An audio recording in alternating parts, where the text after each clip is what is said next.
We begin this broadcast by acknowledging the traditional custodians of the land on which this match will be played today and pay our respects to their elders past, present and emerging.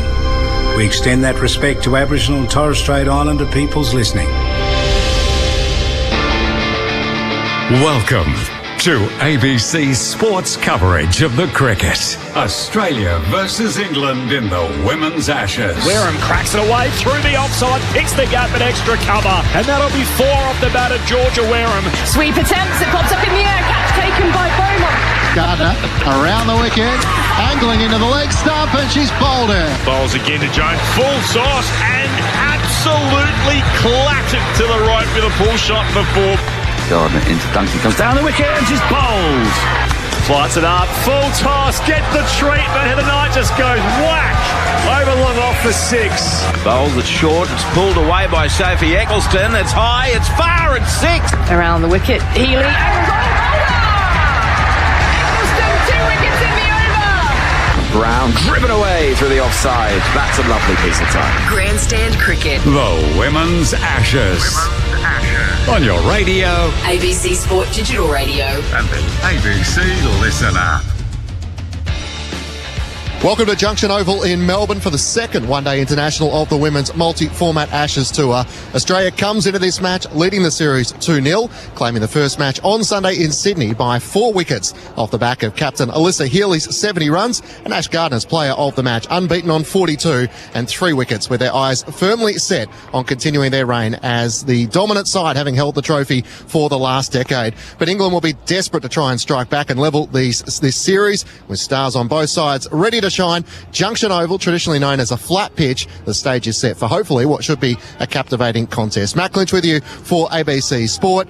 The toss is about to take place, and Alyssa Healy's had a false start with the coin.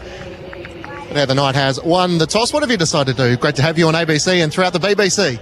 Oh, good to be here. We are going to have a bowl. I think it'll be a pretty good wicket, but generally if it does anything here, it does it in the morning, and generally it's quite hard ground to defend. So, yeah, hopefully we can bowl well like we did the other day, sharpen up in a few areas, but keep having that wicket-taking mindset. I thought we did that brilliantly the other day, and hopefully we can restrict them to a total we can chase. Any changes to your 11 here at Junction Oval? No, we're exactly the same.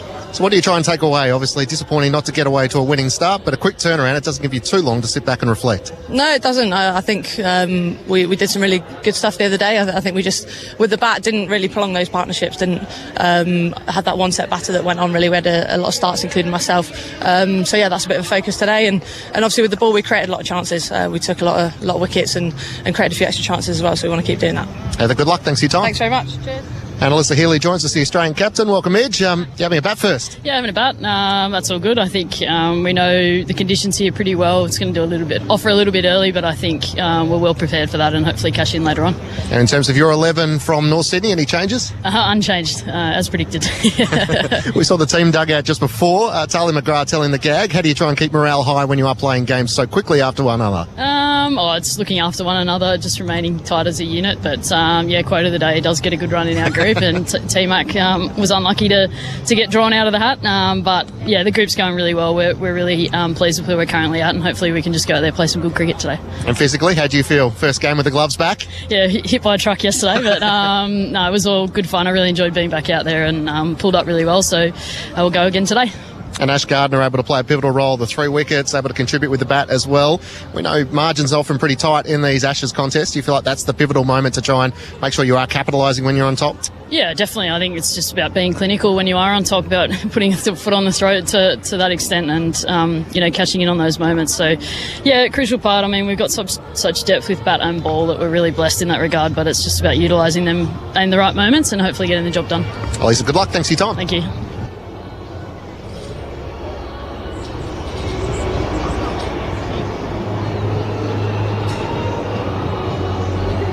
ABC Sports coverage in January is all about cricket and tennis. It's gone for 4.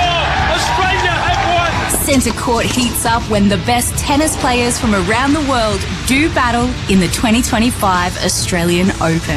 The next big thing is tennis has arrived. Cricket. He's giving it room and he's bowled. That's it. And tennis. Hear it live and ad-free. On ABC Sport Digital. And take it with you on the ABC Listen app. Women's International Cricket. Australia versus England in the Women's Ashes on ABC Radio ABC Sport Digital Radio. and the ABC Listen app. So England have won the toss here at Junction Oval in Melbourne. They've decided to have a bowl first. Can Australia continue to dominate this series, having claimed the first women's one-day international match at North Sydney Oval, or can England turn the tide and look to bounce back? Matt Clincher call the action alongside Henry Rand with you this afternoon. Alex Hartley in commentary, to be joined by Michelle Gosgo and Sarah Elliott. The Australian lineup is the same as what it was in Sydney, as is England. So Healy, Litchfield, Perry, Mooney, Sutherland, Gardner, McGrath, King, Garth, Shute and Brown. And from an England point of view, Beaumont, Bouchier, Knight, Severbrunt, Wyatt Hodge, Jones, Capsey, Dean, Eccleston, Feidler and Bell. Michelle Gosgo's made the trip from Sydney down to Melbourne. The sun is trying to break through. It had a bit of an English feel about it this morning, but with a bit of sun coming through, this looks like it's going to be a pretty good batting deck. And we know Junction Oval traditionally, it's been a great venue for Australia. They've won 9 of the 10 matches in which they played here, with a 1-0 result against the West Indies. Welcome to you, Gozzy. Yeah, thank you, Clinchy. Amazing to be here this morning. Really important match for England, isn't it? The conditions here, there's a little bit of humidity around. I think there's a little bit of swing, maybe a little spin as well. So I think that's probably why England decided to bowl first. I think that's probably their best chance in this series, actually, if they bowl first. They didn't bat particularly well at North Sydney Oval on Sunday, and they need to bounce back, don't they? They need their big dogs to be getting runs, and they also need to try and start how they did the other day with the ball in hand. So if they can dismiss Australia for under 250, then I think they might be able to get back into this series. But yeah, it's going to be a hard ask here this morning. Sarah Elliott, good morning to you. We all reflect upon 2023, where the series was so tight, and we're hoping for something similar here in Australia. From an England point of view, a couple of opportunities that let slip. 3 scores in the 30s that they couldn't quite go on with, and a couple of drop catches which proved pivotal. So quick turnaround, chance to try and bounce back. Yeah, absolutely. I mean, it's a long series, so they've got time to get back in the game, but you certainly don't want to be 2 games down and 4 points down at the start of the series. So England have got some work, they've got some opportunities. I think it's good that they've got the ball in hand. Junction Oval normally offers a bit for the bowlers early, so they'll be excited. We might take 3 steps to our left, given Phoebe Litchfield is warming up. We're down on the boundary here at Junction Oval. It's a nice, intimate ground. Gozzy had a great crowd at North Sydney Oval, a record crowd of over 6,000.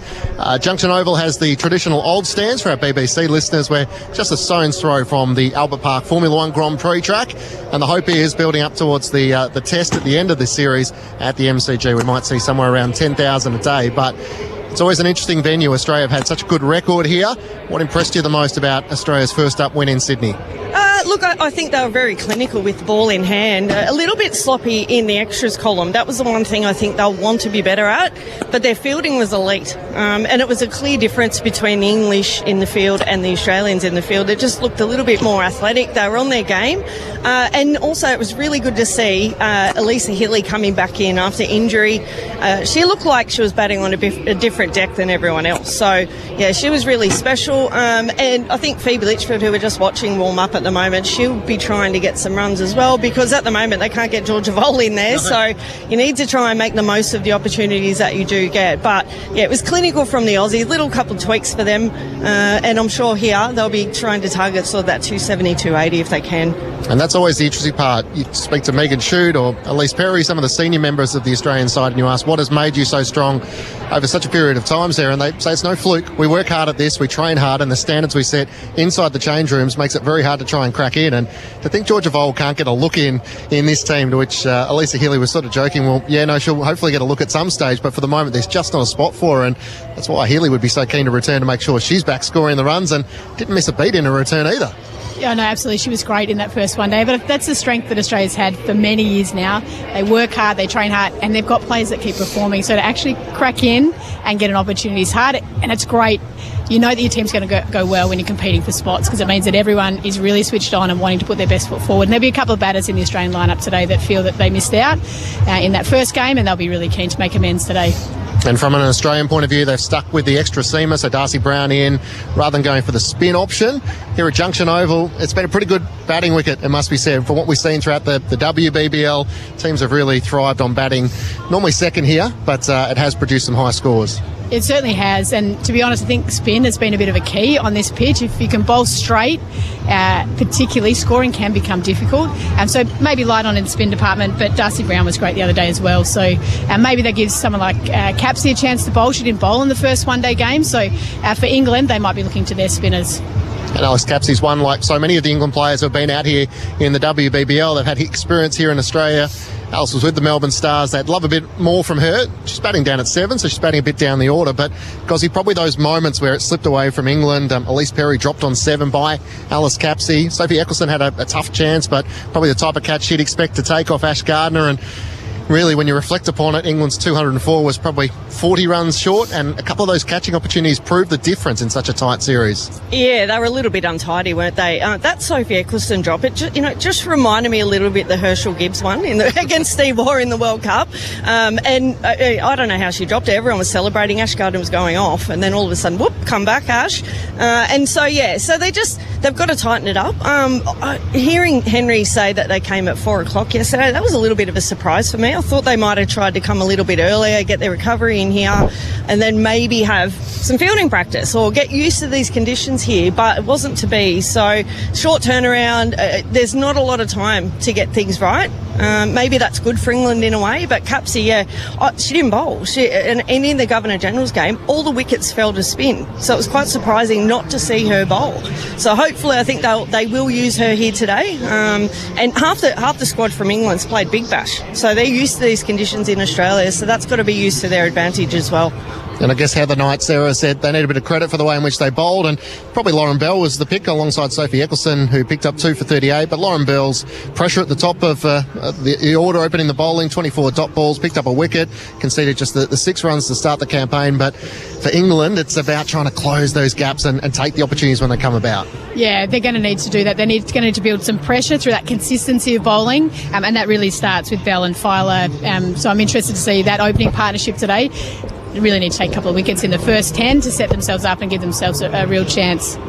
And I guess from an Australian point of view, that's the challenge, is even if you get 1 or 2 wickets quickly, all of a sudden they keep coming. And Ash Gardner, we've been a little critical at times about her form in the WBBL. She's been more dominant with the ball rather than the bat, and yet all of a sudden the tide turns as the Ashes series starts. It's a good note to start for Ash Gardner to remind everyone that on her day she can be a damaging player. Yeah, she had a really tough WBBL. She probably has for a couple of years. Even at international level, probably a couple of years here, that she probably hasn't got the results that she wanted. Even the other day, she was struggling to move her feet early. Once she moves them, she hit a towering 6 down the ground.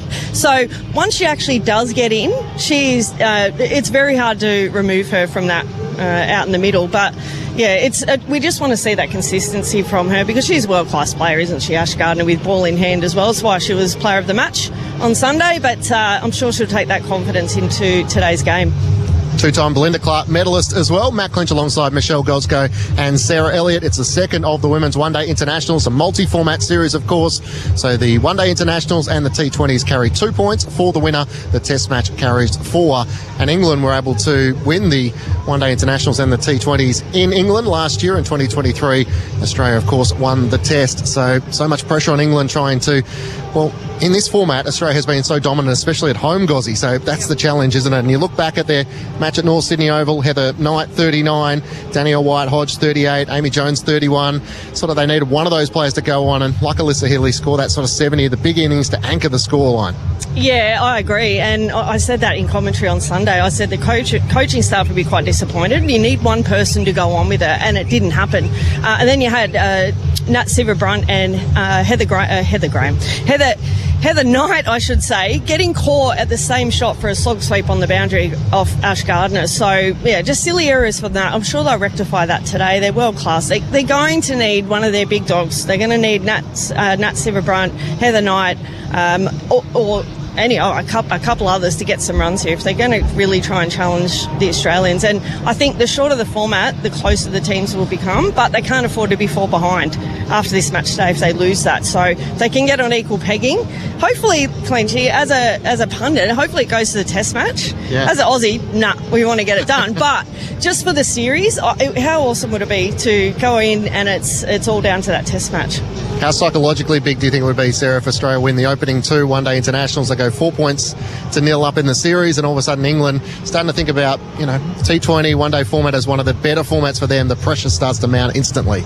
It does mount instantly because Australia is such a strong, dominant side. You cannot afford to give them sort of that lead. And I'm confident that Australia are going to play this series wanting to absolutely win and dominate every single game they play. So even if the series is done by the test match, they will be going in to win that test match. They play them so sort of few and far between. The girls are just hungry to put on a good display and to dominate, and that's what we love about Australia. And both of these sides have a bit of a thorn in their side, having failed to reach the most recent World Cup final. For Australia, it was a surprise that they knocked out at the stage in which they did. For England, it was an opportunity without Australia there, and New Zealand go on to hold the trophy aloft. So for so many players who are starting to reach the back end of their career, I say the back end, they're in their 30s now, and players do tend to play a little bit longer, but the all-time greats like Nat Severbrunt, Heather Knight, as you said, Tammy Beaumont, who's the third leading highest run scorer in women's one-day international cricket. It's a real legacy piece to try and claim victory here. From an Australian point of view, it would be another golden generation, another notch in the belt for England, trying to be that side that finally gets the breakthrough. Yeah, absolutely. There's such a great rivalry between the two countries. I just love that banter back and forth. It's sort of hard to comment on because I'm so Australian biased. But you just feel like the Australians have just got that never give up, that just fight. And hopefully England bring that back in this series. And we see that today. And they say, no, hang on a minute. We're the English team here, and we're going to try and take you down, Australia. That's what we all want to see, really. Don't worry for our listeners through the UK. We're about to go upstairs to Henry Rand and Alex Hartley, so we'll balance it out throughout the afternoon. But it does look a picture here at Junction Oval in Melbourne. We've got the Shane Warne stand directly opposite us. We've got the Blackie Ironmonger stand. Good to see some fans have already made their way in.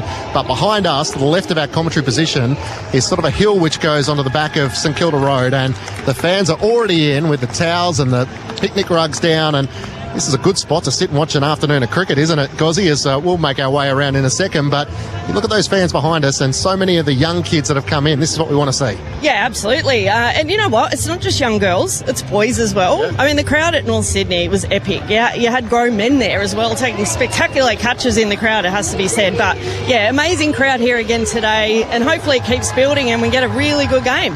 Absolutely. As Phoebe Litchfield and Alyssa Healy to the right of us, they stride out to the middle of Junction Oval. The England's players a few moments ago before that.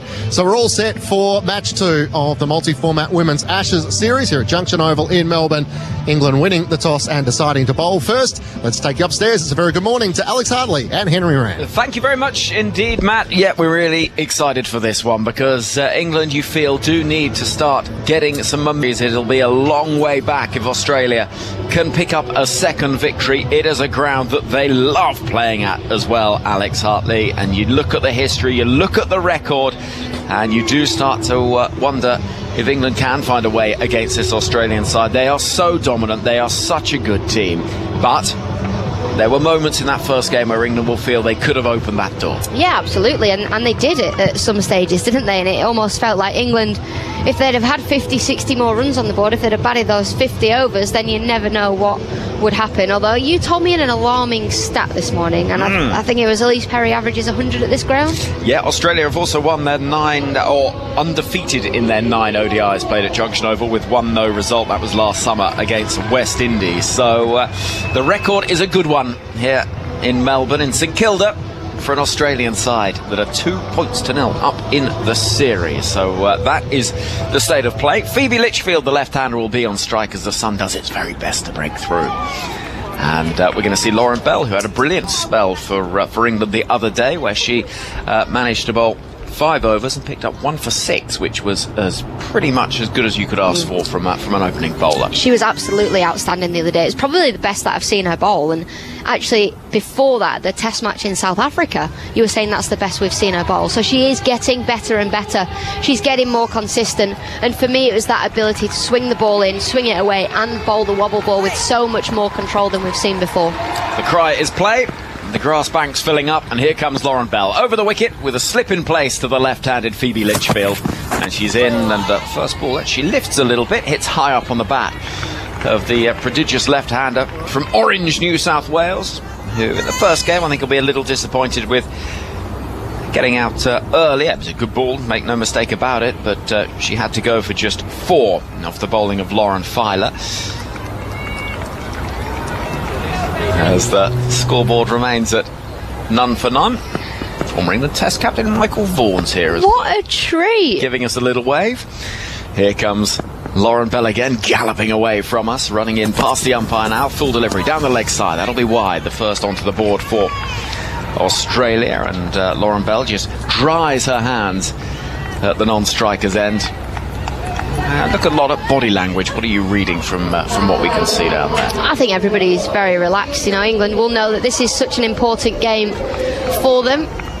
They could lose this and still win the Ashes, but they'd be under the pump, wouldn't they? So to almost see it as a 0-0, as Lauren Bell said, I think, in the press yesterday, and then start again. Bell again, running in past the umpire now, and that's a good ball. It's on middle stump, and some noise from out there in the middle from the England fielders.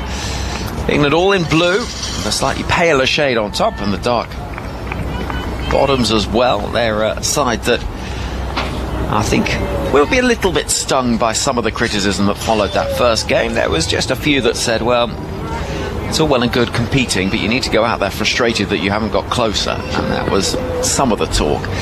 Fielders outside the circle, a deep third and fine leg.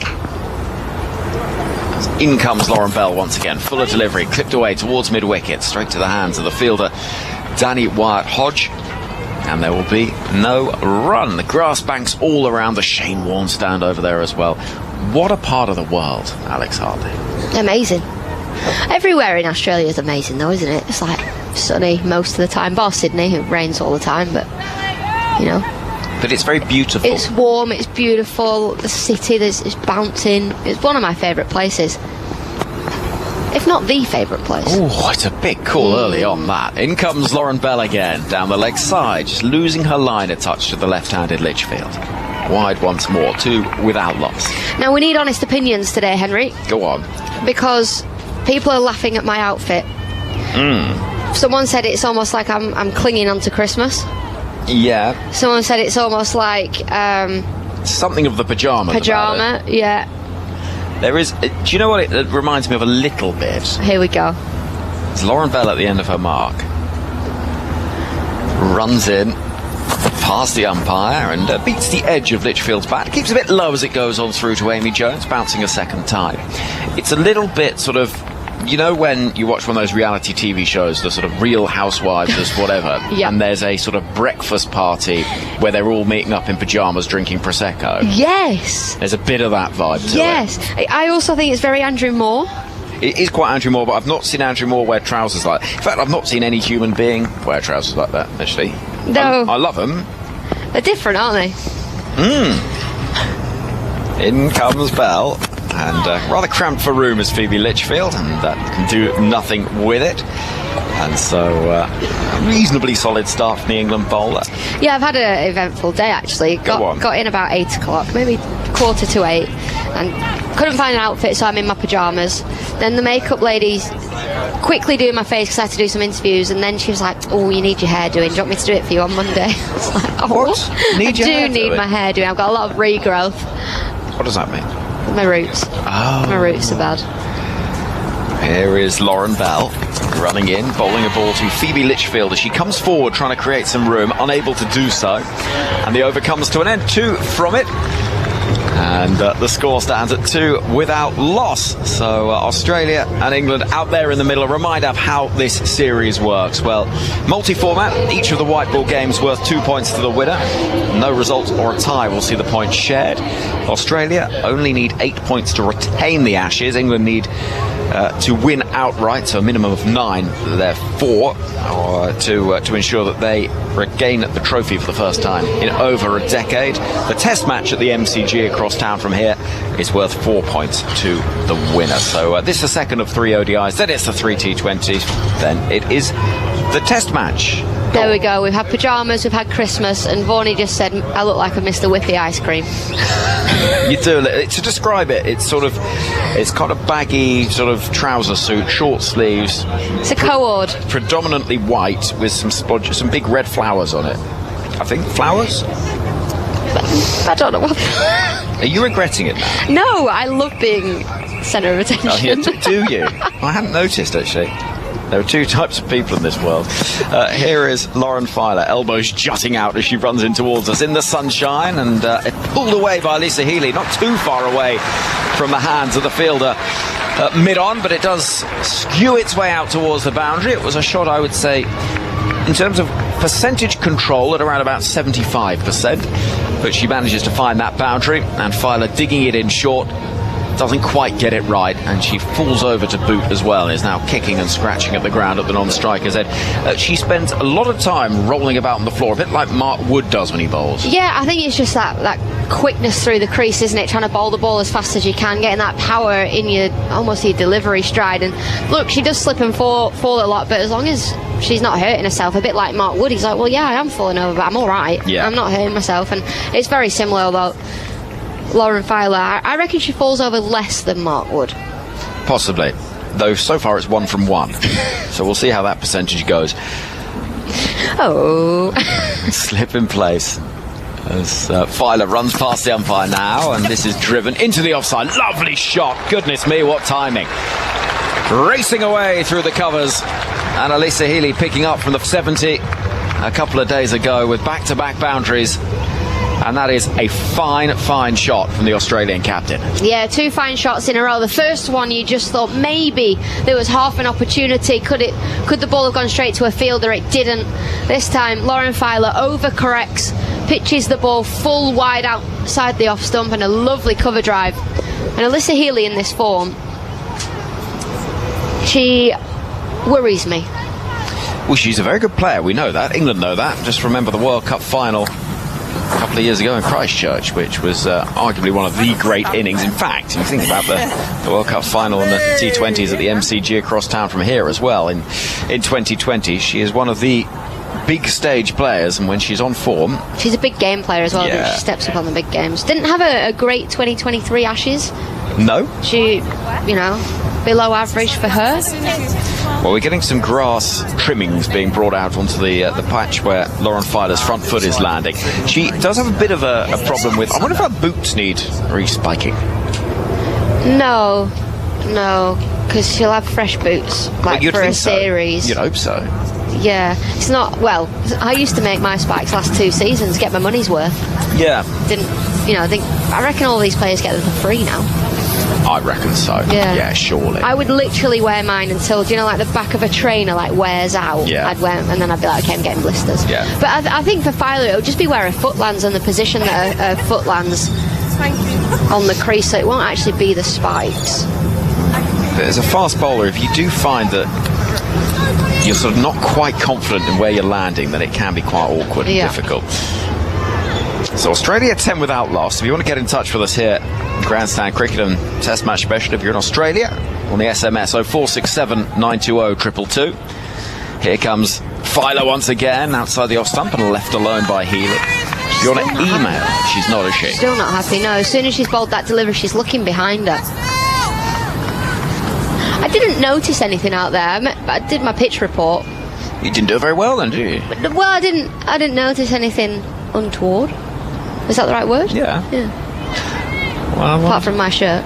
That is very untoward. I think you can pull it off though, huh? Well, I hope so, because I am doing and wearing it. I've committed. Filer once again bowls a ball which is wide, and she ends up in a heap once more. And this is a bit of a worry now for England, because a fast bowler losing confidence like this, and she is, it's wide, well outside that off stump. And you can see when she's running in, she's tentative. She's looking worried about it. Yeah, you could just hear her on the stump mic then, just moaning a little bit, and she's looking down at the crease, and where she's landing Heather Knight running over. All her teammates actually are going over. There's only Amy Jones, the keeper, Tammy Beaumont, Alice Capsey, Lauren Bell at the other side of the pitch that haven't gone over to her. Scratch it more. They're trying to scratch it up to make it a little bit rougher, to try and offer some more grip. Once it dries out a little bit, it'll get better. Not that that's going to help the next ball, but I don't think the grass clipping is going to help as much as sawdust. Well, we can hear the conversations out there between the England side and also umpire Sean Craig. Captain's duties are just never stopped, do they? Heather Knight just scratching it, the surface for a bowler. Well, you can hear the brush on our stump microphone. There's another bucket being brought out. I love cricket. It's such a... I hate it. It's such a mad sport, isn't it? I love it. I don't think there's a better sport for me, and that is an outrageous shout. Well, it isn't, because we're at the cricket. I love cricket so much. What, the weirdness of it? I stayed up last night watching the PSL draft. I know I'm involved, but I think I'd have watched it anyway. I know. If there's a game on, and this is the problem when you've got a series like we had recently on ABC Grandstand, a Test Match Special, like the Border Gavaskar.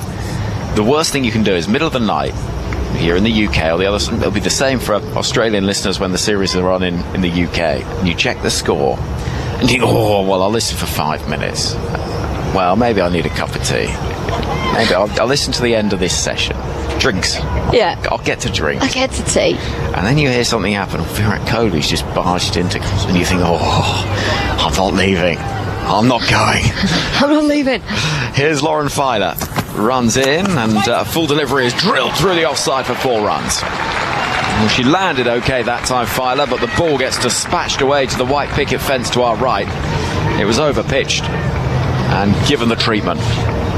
Yeah, again from Lauren Filer. You can see she's a little bit tentative. She has the freedom to bowl fast. She has the freedom to hit the deck hard. But this time, again, just floaty outside the off stump. It's drilled for 4. And Heather Knight stands with her hands behind her back, rather like a member of the royal family walking through a park. If you know what I mean, that sort of look. 15 without loss. Here is Lauren Filer. Runs in once more. That's a better ball, which top of off stump is attempted pull away into the leg side. Only finds Capsey square, and there is no run. Much better length from Filer. That a couple, one that was fractionally too short, but picked up really nicely from Healy. And a couple that have been too full, but in the back of her mind, she was probably thinking about slipping. Now they've scratched that surface. She's not slipped again. Touch wood. Filer running in. Bowls to Healy. That's a better ball once more. Quick and angling in towards the right-handed Australian captain, and Filer will be very pleased to see that over come to an end. She's just finding a little bit of rhythm, but as are Australia, who find themselves at 15 without loss after the first 2. Andy emails tms@bbc.co.uk. Alex, I thought the pantomime season was over. Oh no, it's not. There you go. Doug is saying it's a lot warmer tonight. Doug was saying it was -3 for the first game. It's up to 10 degrees in Falkirk. Get your bikini on, Doug. Come on. Don't call me Doug. Don't want my boss to know I stayed up all night. Oops. Yours, not Doug. Sorry, Doug.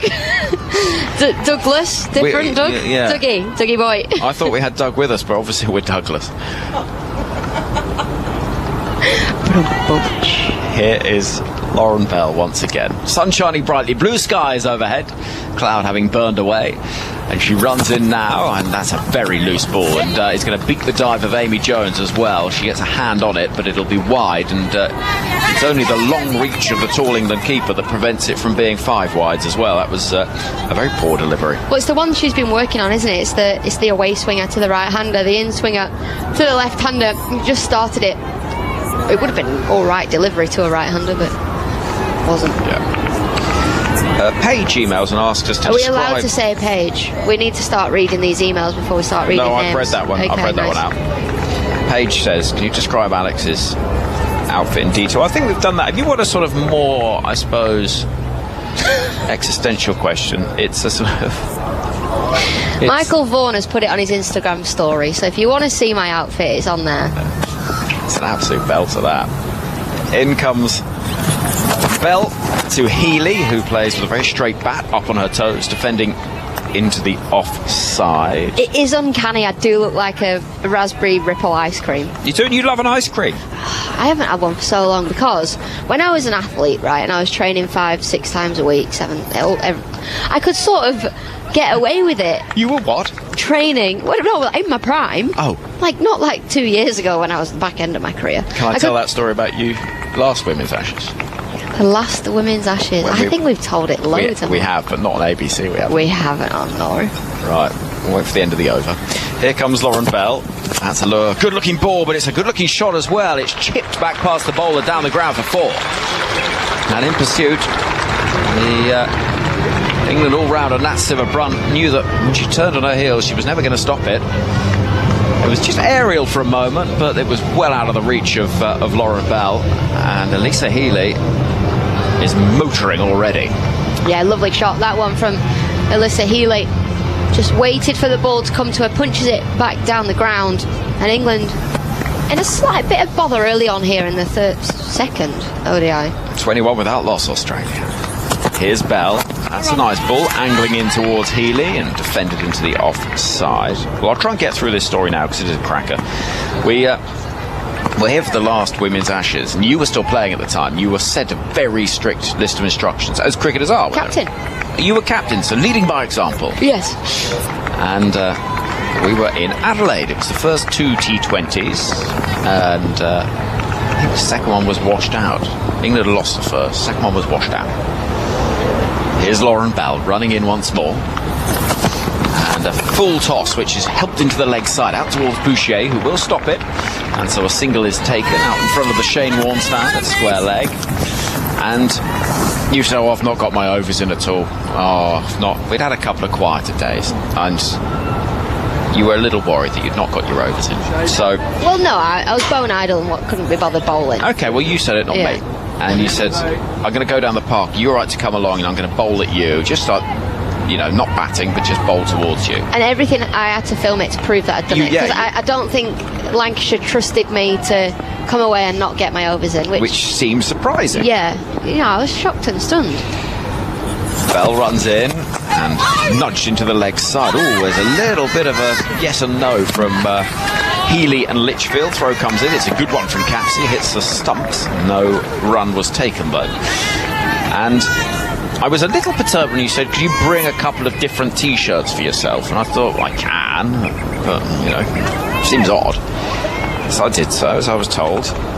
Got the little GoPro camera up, set that up, ready to go. And I noticed you'd brought 4 or 5 different outfits for the occasion. Of course. Lauren Bell again. 2 balls left of this third over. Australia 22 without loss. It's a full delivery. It's helped down to fine leg by Litchfield.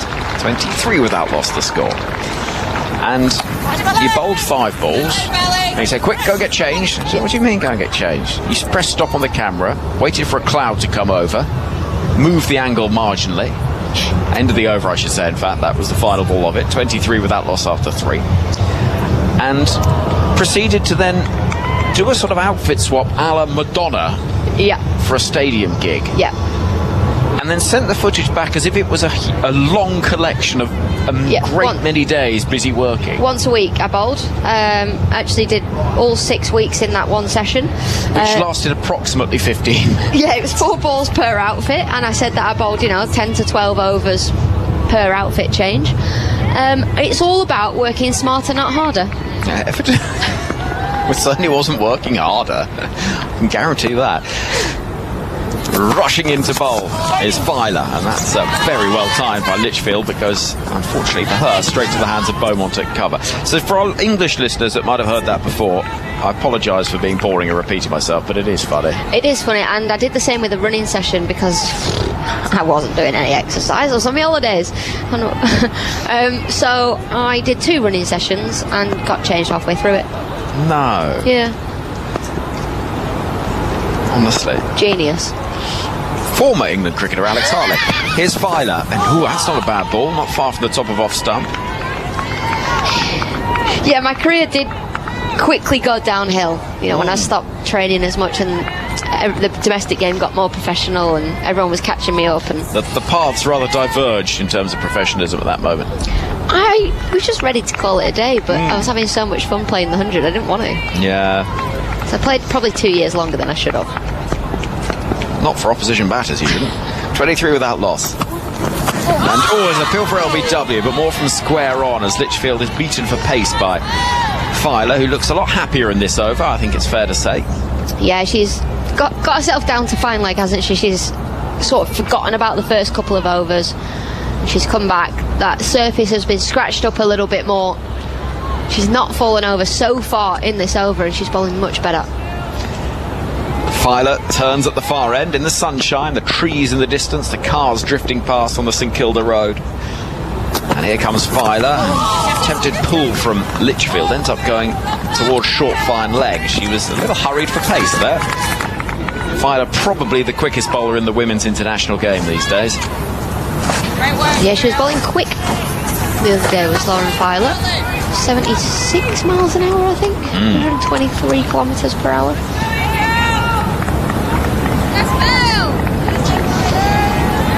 Robert emails.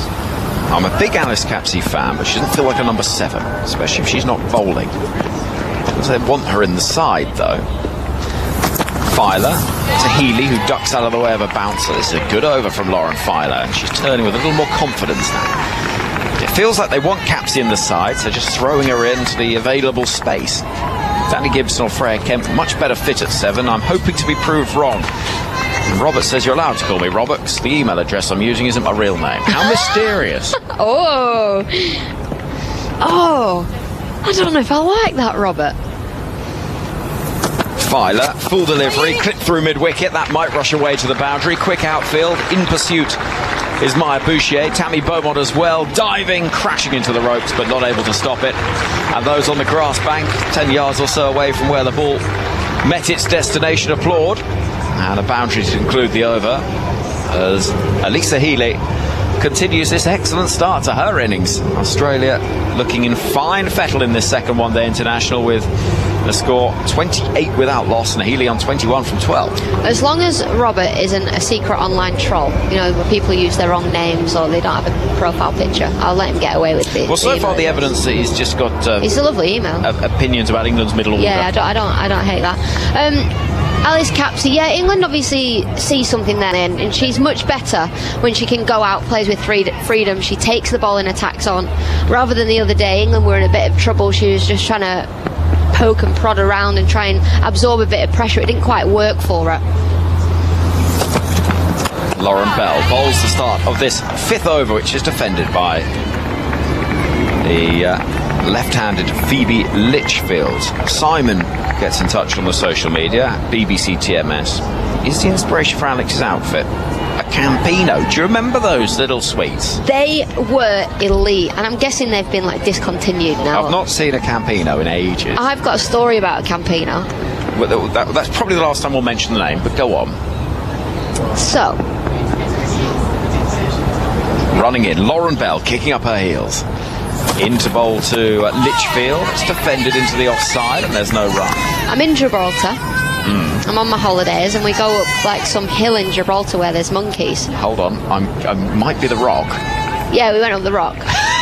Some hill in Gibraltar. Yeah. Famously a rock. Right, okay, so we go up this rock, and apparently there's monkeys there. And we didn't know this, we just went to see the view as a family. And all of a sudden, this giant monkey jumps on my back, and like I'm piggybacking this monkey. I'm running around, I'm trying to get it off, I'm panicking, I'm throwing my arms in the air. Filer, forgive me, Bell bowls, worked into the onside, and there's no run. And then eventually I like do a jolt to the right, and it jumps off and goes elsewhere. Yeah. I'm crying my eyes out. I'm like 7 years old. I'm absolutely traumatised by this giant monkey. And I got given one of those sweets to make me feel better. Did you? Yeah. Oh my goodness me. I mean, that is quite traumatic. There is the phrase getting the monkey off your back, isn't there? And you literally I literally had a monkey mounting me. 28 without loss. It's a good ball from Lauren Bell, which is pushed away into the offside and stopped by Maya Bouchier at cover. Goodness me. So I will always have a soft spot for those white and red sweets. Well, maybe that is a subliminal memory as you've come dressed in that outfit, which is a cracker. Tim messages. Alex is the only person I've ever heard that A, doesn't know Gibraltar has a rock, and B, doesn't know it has monkeys. I was 7! You're still calling it a hill. Bell bowling to Litchfield. It's gone a mile up in the air, but it's going to clear the infield. Eccleston in pursuit will see the ball drop and land with a little bit of backspin, 10 yards or so inside the boundary at mid-wicket, and so 2 runs are taken. And unless it's the England fielders, that's a win, they say. Yeah, I agree. I think that is a win for England. Yes, it hasn't brought an opportunity, but it's brought a false shot from Phoebe Litchfield, who's looking to clip the ball into the leg side, take Lauren Bell on. What Australia won't want to do is allow Lauren Bell to settle into her spell like she could do in that first ODI. Lauren Bell moving in again with Australia 30 without loss, with the final ball of the 5th over to come. It's been quite a lengthy first 5 overs, what with that delay to sort out that landing area for Lauren Filer at the far end. Bell is in, beats the edge of Litchfield's bat. She came forward, tried to create the angle, couldn't do so. And perhaps just a little bit of restraint is being created, and maybe England finding their rhythm a little bit more. Australia certainly have theirs. The score come the end of the 5th over stands at a very healthy 30 without loss. Right then, Alex, I'm getting out of the way. Yes, I'm off. Your the marvellous outfit, the red and the white, is lighting up the commentary box, and shortly you're going to be joined by Matt Clinch. This is ABC Sports coverage of women's international cricket. Australia versus England in the Women's Ashes.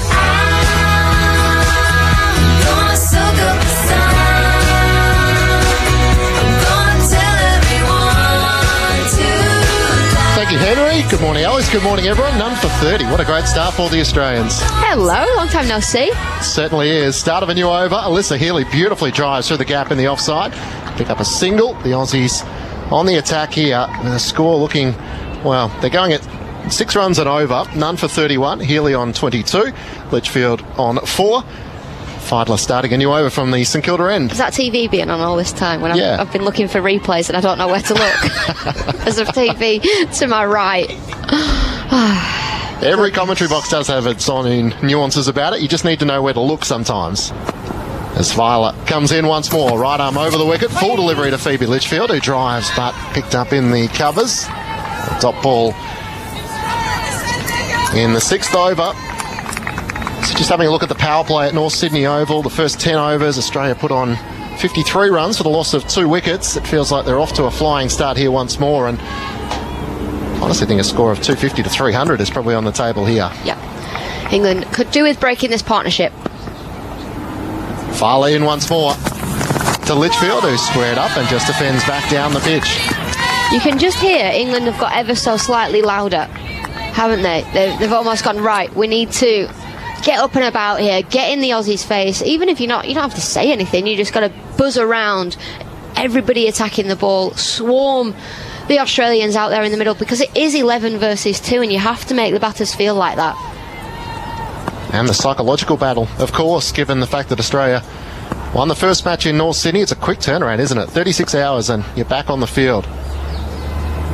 Filer in once more, back of the legs. Litchfield rocks back and pulls just forward of the umpire at square leg. This will run out towards the boundary. And a good shot in the end for Phoebe Litchfield as she moves to 8. The Aussies are none for 35 in the 6th over. Yeah, good shot from Litchfield, who has taken a time out there in the middle. It's Alyssa Healy that's absolutely flying. And then you get a little bit of a freebie like that. It's just angling down the leg side, so it's been pulled into that square leg region. That might just get Litchfield going. Only scored the 4 at North Sydney Oval, but we know what she's capable of when she gets off to a promising start. Filer this time angling in away from Litchfield, and well taken by Amy Jones as she shuffles across to the left. Knight is still in at slip. Deep third and fine leg of the 2 fielders out at the moment, with 4 inside the circle on the offside for Phoebe Litchfield. What did you think of Heather Knight's comments that felt like England bowled well and they need some credit for that? Yeah, I think they did bowl well. Obviously she said that you need batters to bat longer. Fowler struck on the pad, says Phoebe Litchfield. Maybe just a little high in the end. She has a look to decide whether they'll go upstairs. They decide against it. 5 runs off the over. Phoebe Litchfield is on 8. Alyssa Healy is on 22. The Aussies are none for 35 after England won the toss and decided to bowl first. Matt Clinch and Alex Hartley with you on Grandstand Cricket on ABC Sport and through the BBC 5 Live and BBC Sounds. But yeah, I think Lauren Bell in particular, her first spell was outstanding. You know, she's only gone for 25 runs in her 9 overs. Could she have possibly bowled a 10th? Who knows? But Australia, they chased down the total that England had set. And then Sophie Eccleston, you know, over the past few years, she has been expensive against Australia, and it just looked like she'd been working at bowling to Beth Mooney or somebody like Beth Mooney, that left-hander. So, yeah, I was very impressed with the England bowlers, actually. Their batting will be the part which will be challenged once more here, especially if they're chasing a score of over 250. And I'm with you, I thought Lauren Bell was the pick of the England bowlers. No Kate Cross once more. Start of a new over. And a little inside edge from Alyssa Healy, and it trickles past Amy Jones lunging to her left, and they'll get through for a single. None for 36 to start the 7th over. Healy moves to 23. They're the little chances you're trying to look for if you're an England side of things. Just something to try and break the momentum here from an Australian point of view.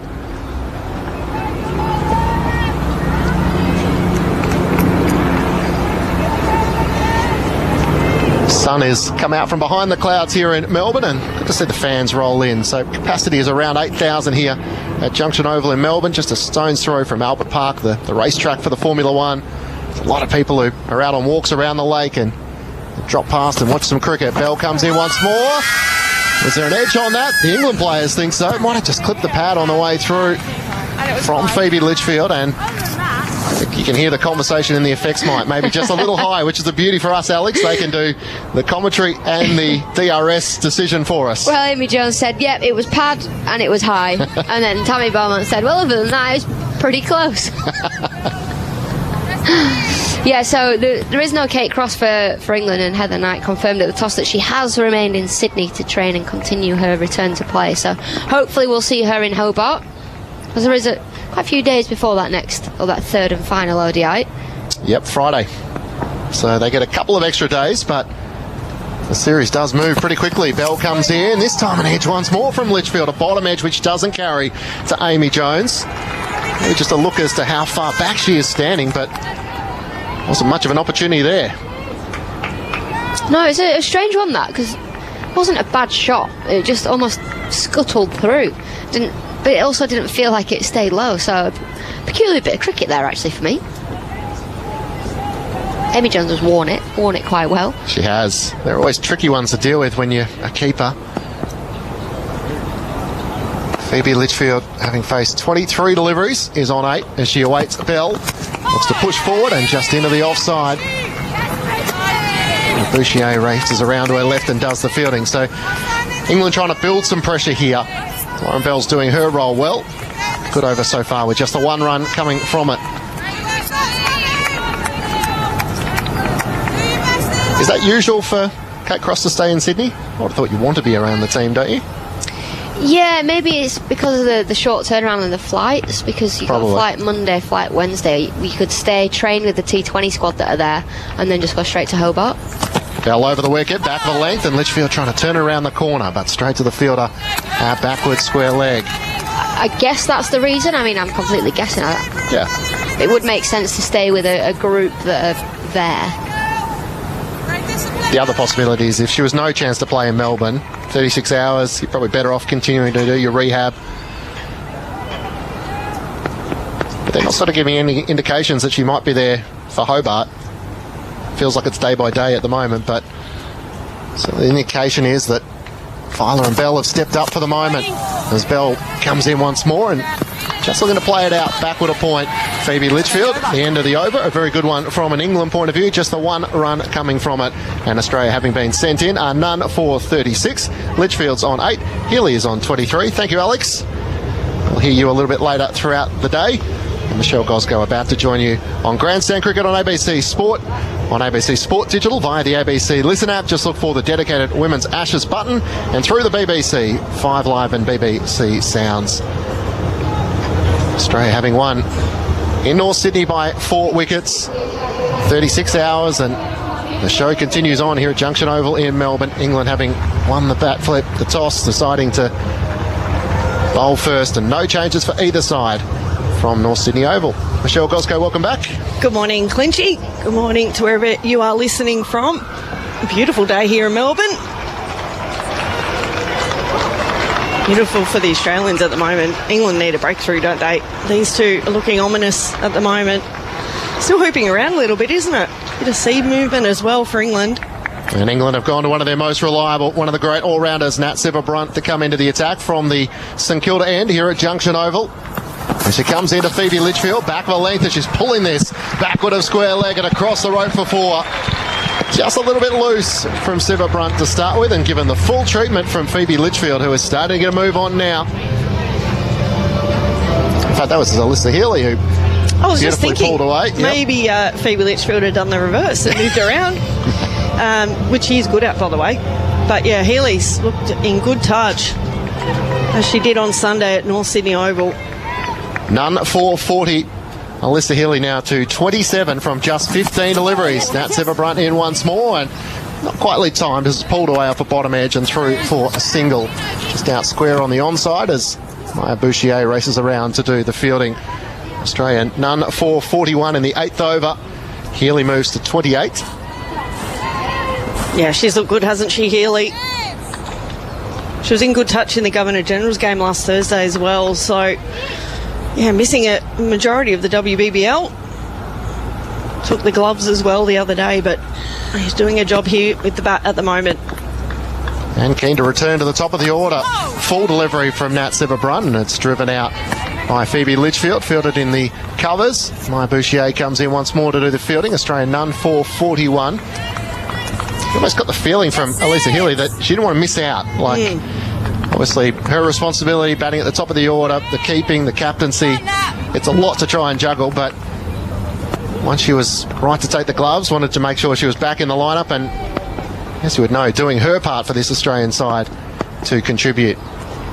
Sciver-Brunt, slower delivery, worked off the pads by Phoebe Litchfield. She quickly takes off for the single, just one inside the circle on the onside.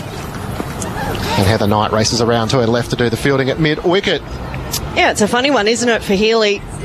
Came out of the squad, but then Georgia Vole comes in and bangs 100 in a second match. I mean, a very explosive start to her international career, and there's always a little bit of pressure, even if you're Australian captain coming back in. Healy awaiting Sciver-Brunt, comes forward and defends back down the pitch. Healy on 28, Litchfield on 9. The Aussies none for 42 in the 8th over. Matt Clinch and Michelle Goscoe with you. I don't think there was any pressure on Healy not playing back in. They were trying to get her in as soon as possible. Such an integral part of this Australian lineup.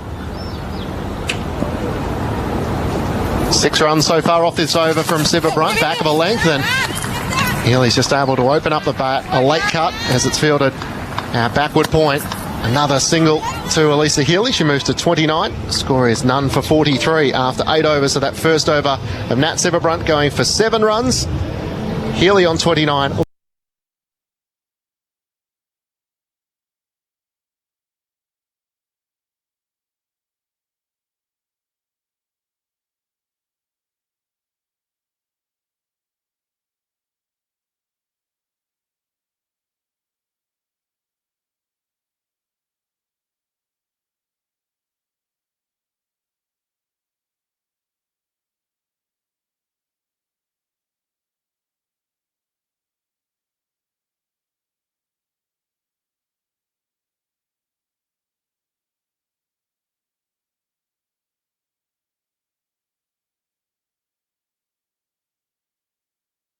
Alyssa Healy is going to have to go. Jones takes the catch. Beautiful delivery from Bell. And England finally have a breakthrough at the start of the 9th over. Healy's out for 29. The Aussies are 1 for 43. Yeah, that was a lovely delivery there from Bell. Just angled in and kissed the outside edge of Alyssa Healy's bat.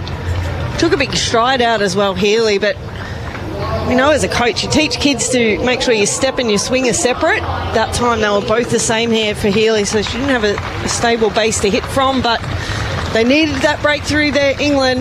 Lauren Bell gets the first wicket. Healy departs for 29 of only 19 deliveries. So 6 fours in her 29. As Elise Perry makes her way out to the middle of Junction Oval. Scored 14 in the first Women's One Day International at North Sydney Oval. The 34-year-old who has just been such a dominant force, and she loves this format. Yeah, averaging 49.1. Yep. 49. Wow. I'd be happy with that in Test match, let alone one day cricket. But having scored 4,125 runs. A lot of runs. 34 50s, 300s. That's probably the one thing you look at the current day generation is Annabelle Sutherland, Phoebe Litchfield. They're players having played in the T20 competition where they just go on now and score big, don't they? Whereas what Elise Perry was able to do at the start of her career, that was record breaking at the time. Yeah, and it's funny. Pardon me, I just had a frog in my throat there.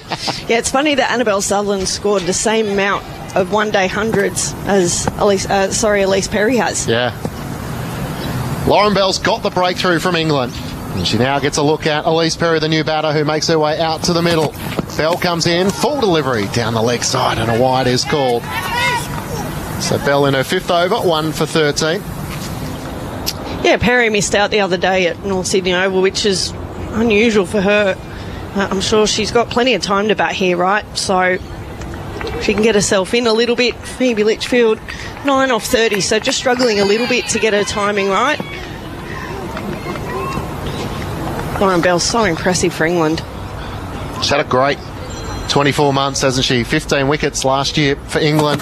As Bell comes in, and Perry is forward and defending the full face of the bat as she defends back down the pitch. Yeah, well, she's so tall, isn't she? And she gets wide of the crease in her delivery there.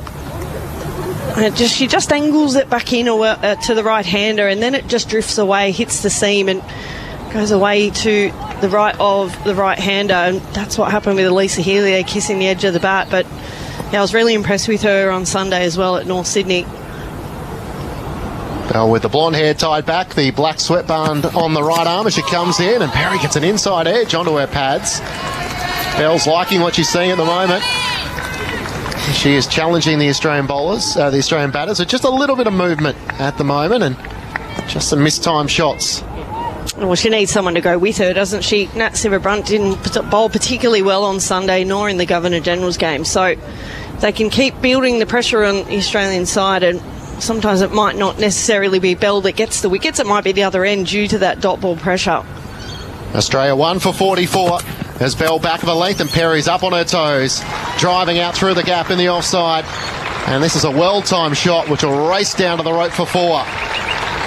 Elise Perry with her first boundary of her innings, and Australia moved to 1 for 48 in the 9th over. A good boundary from Elise Perry. Oh, she scored so many runs through that area, hasn't she? Just forward a point on the back foot and punches it through the offside. Gets on top of the bounce, all the way on the ground, but I think a hallmark of her career has been hitting gaps, Clinchy. She's been so good at doing that.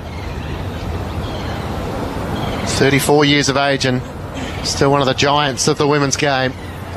As Bell comes in, past the umpire, and struck on the body, Elise Perry, as it was just going down the leg side. I wonder how long Elise Perry will keep playing for. We've got the Olympics coming up in, 3 years? Yep. So whether she tries to continue on with that. We've got Elisa Healy as well, around the same age. So these two have been around the Australian setup for so long. The hunger's still there, though.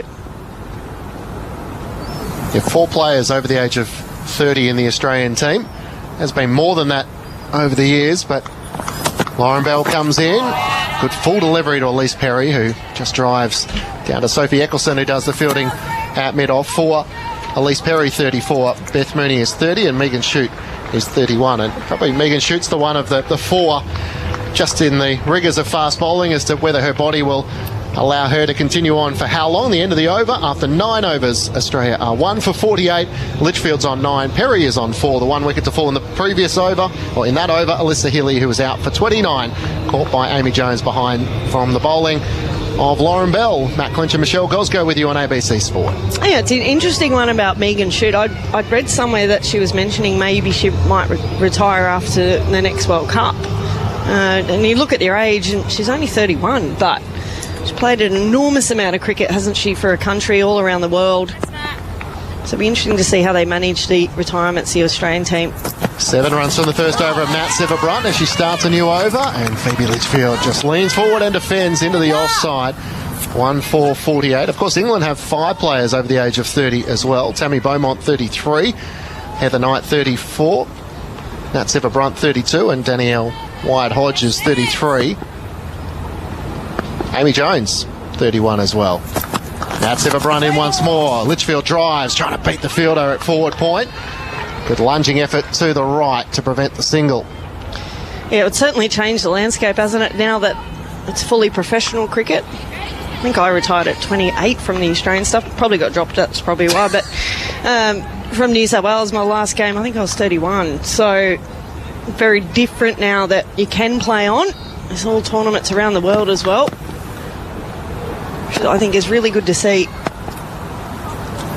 Third and deep mid-wicket of the fielders out for Phoebe Litchfield as she decides, righto, now the time to attack as Sever-Brunt comes in. Litchfield goes aerial, down the ground, over mid-off and across the rope for 4. Phoebe Litchfield now with the wicket of Healy falling, deciding she'll take the attacking role as she moves to 13, and that brings up the 50 for Australia for the loss of 1 wicket. She's been hanging out for that length, hasn't she, Phoebe Litchfield? So strong down the wicket, mid-on, mid-off, up inside the circle, and just a little bit full there from Nat Sever-Brunt. Sever-Brunt past the umpire short, and Litchfield's able to pull it away out through mid-wicket. There is protection on the onside. Litchfield was keen for a second. Perry wasn't all that way inclined, and just a single in the end. 1 for 53 in the 10th over. Litchfield moves to 14. Perry is on 4. Yeah, Elise Perry sent her back and said, no, youngster, get back in your crease. No twos there. But Elise Perry is one of the best runners between the wickets as well. That's one thing Australians do really well, is they put pressure on the fielders and push those ones into twos. They're elite running between the wickets. Sever-Brunt in once more. Perry just looking to try and turn it off her pads. A full delivery on off stump, and it's fielded by Maya Bouchier, who does the fielding at mid-wicket. And that's the other part, and we touch on the players in their 30s, is that the standards in which they ensure this Australian side keep to. Players trying to force their way in, but as we've seen with players like Georgia Wareham, Nicola Carey, yep, Sophie Molyneux, it's a pretty hard side to crack into. Sever-Brunt once more into the body of Elise Perry as she comes forward. Just trying to get her timing out on the middle of Junction Oval. 5 runs coming off that over from Nat Sever-Brunt, and Australia are 1 for 53 after 10 overs. Litchfield's on 14, Perry is on 4. Michelle Gosgo is with you on ABC Sport, and Henry Moran about to join you again. Australia versus England in the Women's Ashes on ABC Radio, ABC Sport Digital Radio, and the ABC Listen app.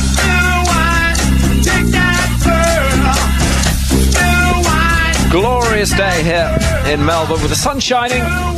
England having made 1 breakthrough, Australia having made plenty of runs, 53 for 1, and at a ground where Elise Perry averages over 100.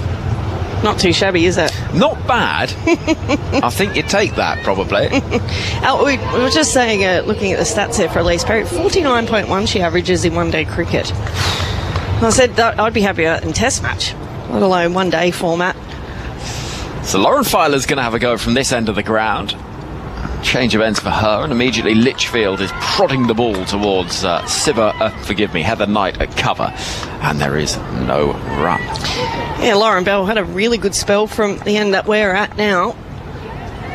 Really challenged the Australian batters, just getting enough movement off the pitch and angle in as well. So, just mentioned in the commentary stint, she needs someone to go with her as well, give her some support.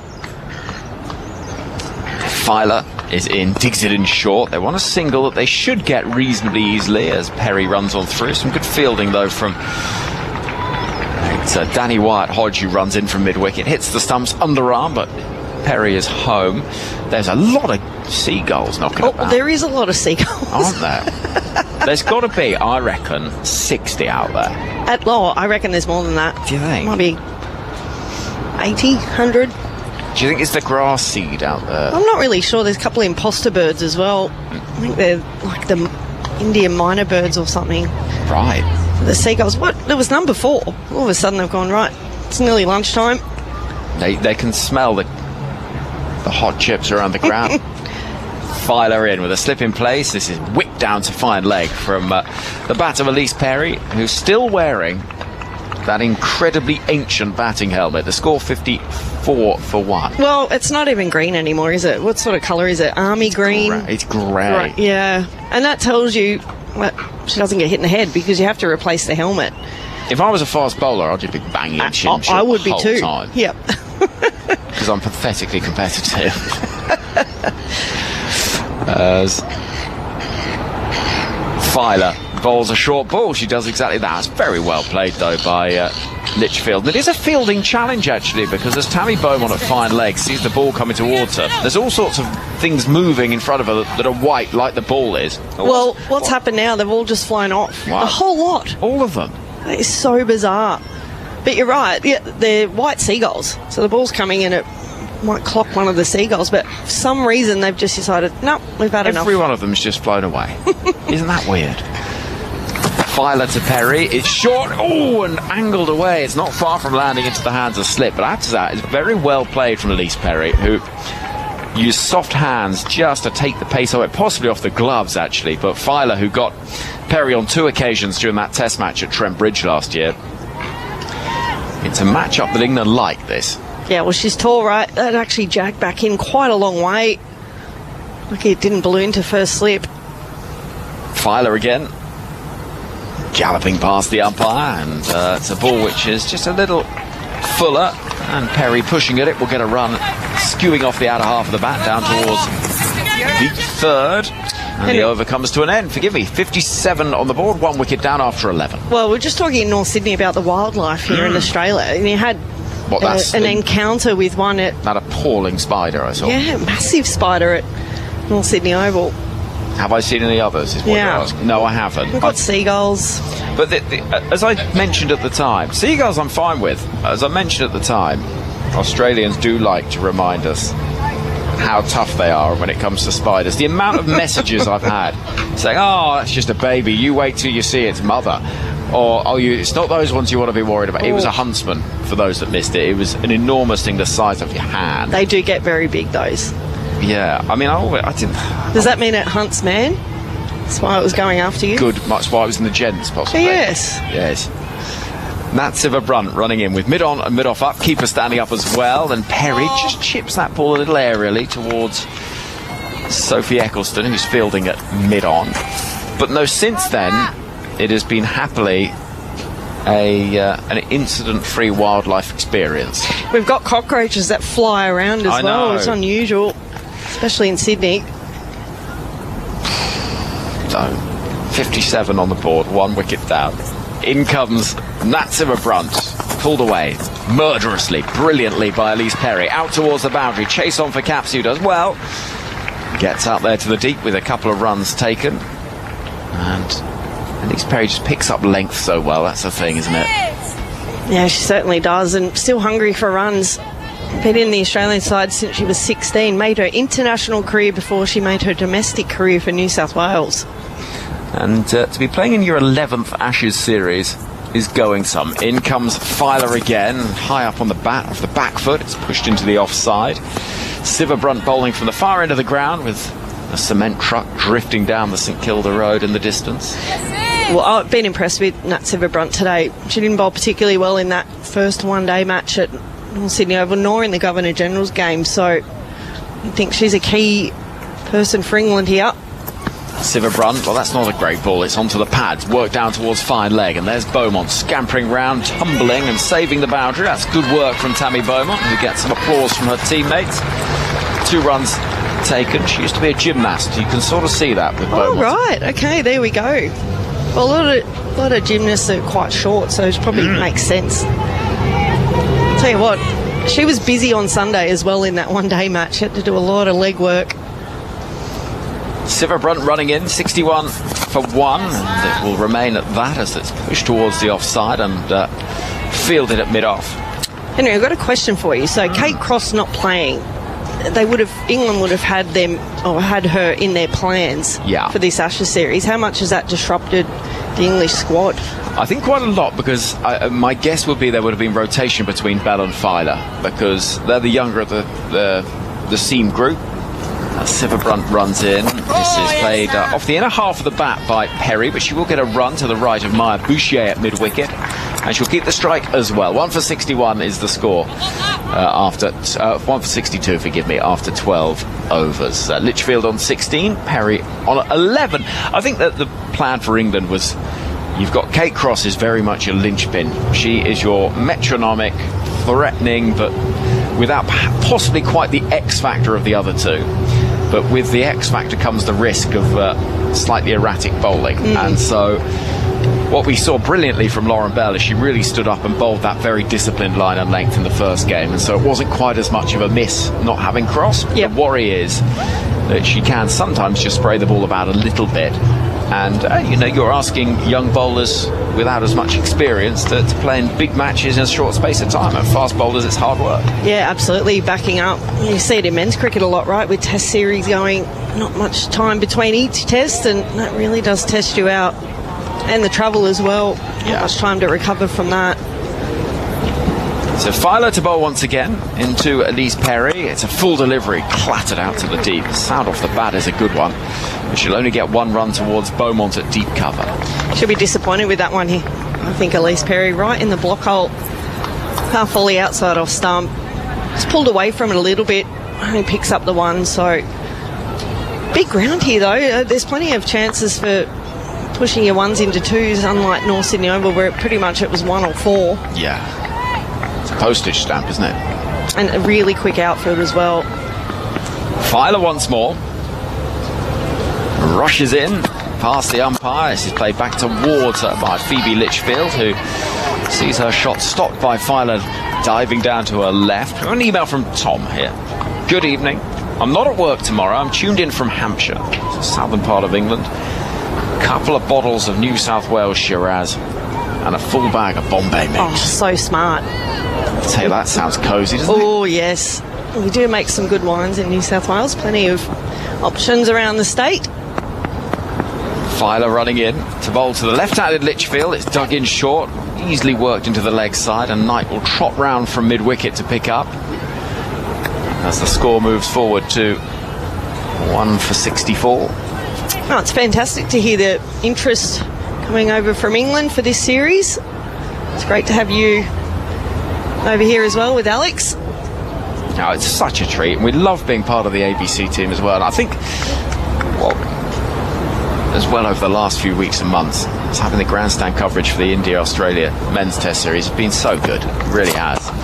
Driven by Perry, playing in front of the pads towards Siva Brunt at mid-on, and there's no run. And it really captured the imagination for everybody listening back home, because a series like that, not just because of the quality of the two teams involved and the stories, but also two sides England are playing over the course of the next 12 months as well. Oh, can you imagine how good the men's Ashes will be next year?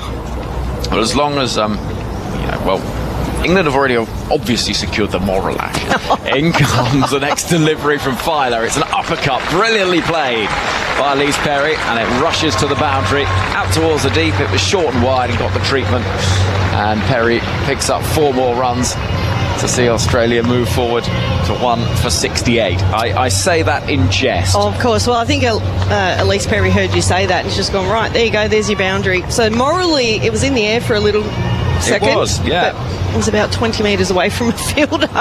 There's a moral victory for you.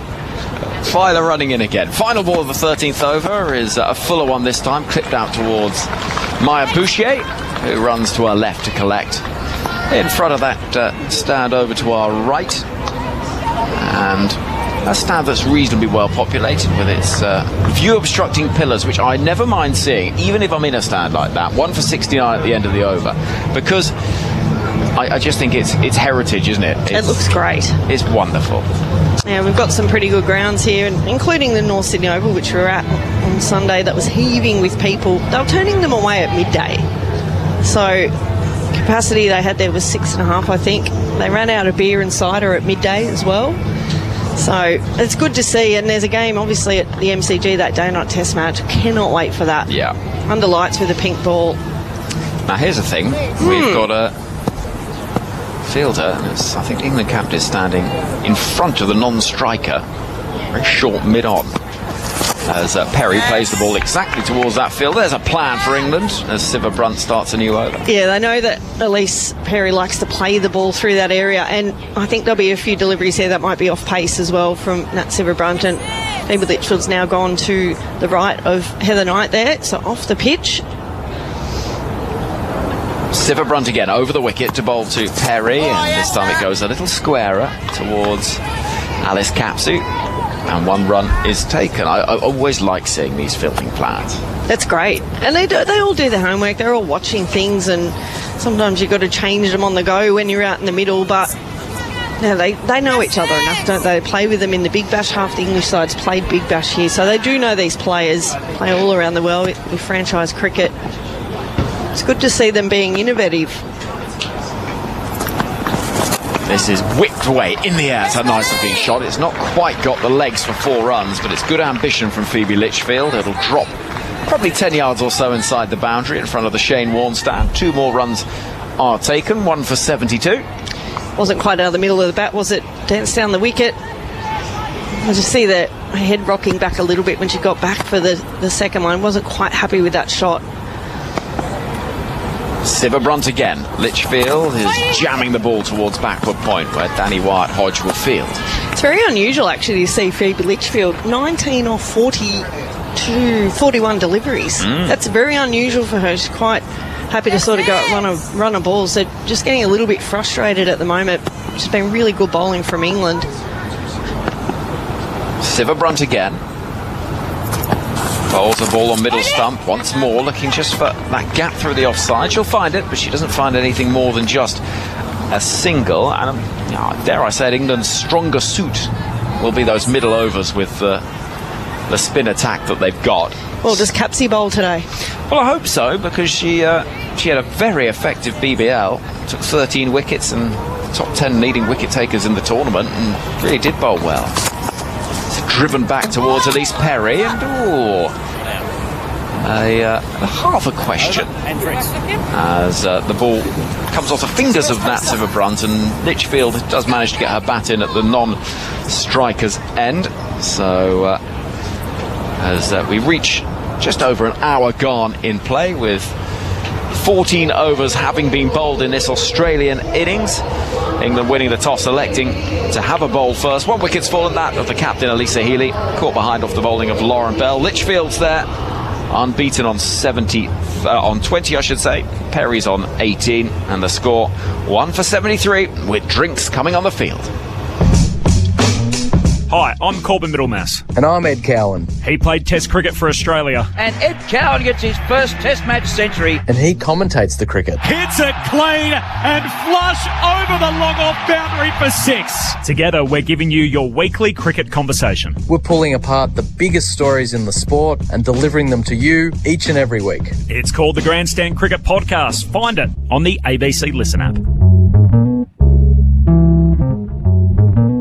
Australia versus England in the Women's Ashes on ABC Radio, ABC Sport Digital Radio, and the ABC Listen app. In from the city end here at Junction Oval, and an edge, and Alyssa Healy is going to have to go. Jones takes the catch.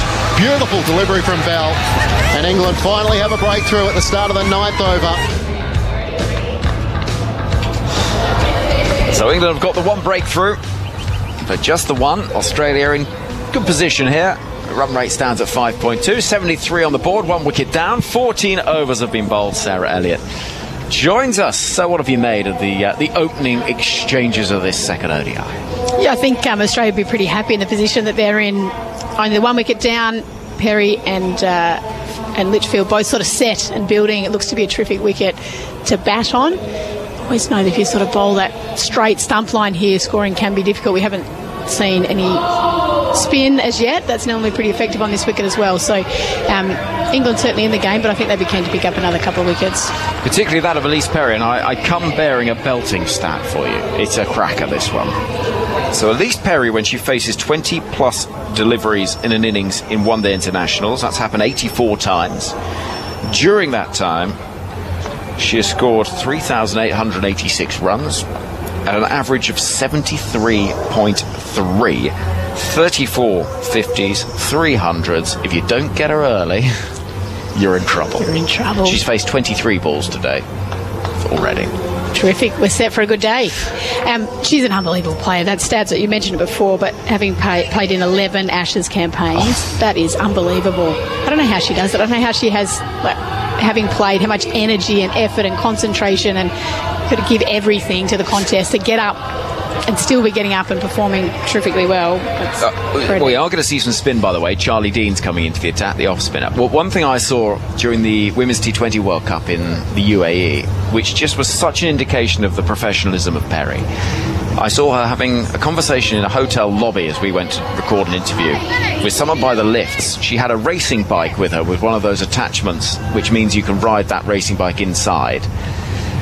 And she was working out how she could get it up to her hotel room, because the hotel gym, the gym at the ground, the cricket she was actually playing was not enough to ensure she was doing the things she needed to do to perform at her best. And I just thought, well, you know, there's a reason you've played 11 Ashes series. You take it so seriously. And you are such a professional. I was just so impressed. Here comes Charlie Dean then into the attack for the first time. And Ford Litchfield comes driving through the offside out towards Lauren Bell, running in from deep cover. 1 run taken, 1 for 74. Well, there's probably a couple of things in that, Henry. One, she's the most attention to detail and over-preparing, physical, not just hitting balls, but the fitness behind it. But the second one, which is probably great, she's keeping herself fresh and doing something that she enjoys, and maybe cycling is this passion of hers that she's taken with. So her focus isn't just purely and solely on the cricket, but she's got other challenges, other things that she's trying to do. That's pretty impressive, isn't it? Amazing. Travel with not only the cricket kit, but also your bike and the stand and the whole works. Dean to bowl to Perry, who skews the ball aerially. It drops probably a yard or so short of Capsey at cover. I think the rest of the team, most of the team would just be packing their golf clubs or their, in the boys' team, their Switch or their some sort of gaming device. I don't know, but the bike, there you go. Here's Charlie Dean again, and pushing the ball into the offside is Perry. Dean was, it felt to me, a little bit chastened by the approach that Australia took to her in that first one-day international. It just felt a little bit to me like they were targeting her touch when at 5.2 in the game. Here's Dean once more, quicker this time, and in front of the pads. Perry will get 1 towards Nat Sivabrunt at deep mid-wicket. 75 now on the board for the loss of 1 wicket. She does bowl flatter, quicker deliveries, doesn't she? Which I imagine would be quite effective on this wicket. So Dean coming round the wicket to Litchfield. There's a slip waiting. That's the England captain, Knight. Litchfield on 21. Waits for Charlie Dean. Reverse sweep attempted. Brilliantly played. Oh, what a sight that is. When you connect like that, it really is a special sight. Third boundary only of the innings for Phoebe Litchfield, but that is a handsome stroke. Well, it's a terrific shot. She's just sensed that little bit of extra width. It's just outside off stump. Not much width in it at all, but confident enough. Knew that was where the gap. I love that she's getting on the front foot here, trying to change what Dean's doing, making sure she's unsettled in that rhythm. So final ball of this 15th over sees Charlie Dean coming into bowl to Litchfield, who mistimes a drive towards Sophie Eccleston at mid-off. The over comes to an end. 15 gone. Australia in a strong position with the score at 1 for 79. Matt Clinch will be joined by, or I should say Sarah Elliott, will be joined in just a moment by Matt Clinch. Women's International Cricket. Australia versus England in the Women's Ashes on ABC Radio. ABC Sport Digital Radio. The ABC Listen app, BBC 5 Sports Extra and BBC Sounds. Thank you, Henry. Australia 1 for 79 after England won the toss. Decided to bowl first. Perry is on 19. Litchfield is on 25. Nat Sivabrunt is looking to continue from the Fitzroy. And here at Junction Oval, the sun is bathing down. And Australia off to a positive start as Perry awaits Nat Sivabrunt up on her toes. Can't quite beat the fielder, Heather Knight, who does the fielding at wideish mid-wicket. Hello, Sarah.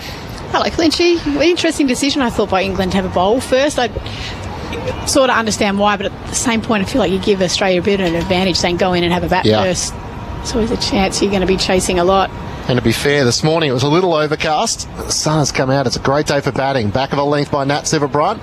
Perry looks to drive, but straight to the fielder, Sophie Eccleston, who does the fielding at mid-on. An interesting little field placement there. Really got a straight mid-on, right on where a second pitch sort of would be in a catching position. Imagine just trying to get in the eye line of Elise Perry if she tries to chip it back down the ground. She comes forward with this next delivery and just pushes it out into the offside. Maya Bouchier does the fielding at extra cover. So there's fine leg, deep third at the moment. Deep forward, square leg. And as you said, that interesting position in which Knight is fielding at the moment, almost a squarish mid-on for Elise Perry, who's on 19 from 29 deliveries. Sivabryant in once more, full delivery down the leg side, and Perry works it around the corner, down to the fielder. Out Wineish, fine leg for a single. As Filer does the fielding, Perry moves to 20. Australia 1 for 80 in the 16th over. That stat Henry round off about Elise Perry. It's sort of no surprise, but it is a great indication as to when she gets an opportunity, she doesn't waste it. She's just so disciplined, so switched on. Sivabryant, slower delivery. Litchfield comes forward out of her crease, hits it to mid-off, takes off for the single and comfortably gets home. Sophie Eccleston's throw was a little wild. Bouchier was backing up. In the end, the single was on, but Litchfield had to do a bit of work as she moves to 26. Australia. It's good smart batting. 1 for 81. Sorry, Sarah. Sorry, good smart batting, isn't it? Just strike rotation. That's a good ball, but they've managed to find a way to score off it. Perry awaits Sivabryant. There's a gap on the onside now, and she takes that, just turns it around the corner in front of the umpire, square on the onside. Takes another single to move to 21. The Australians 1 for 82.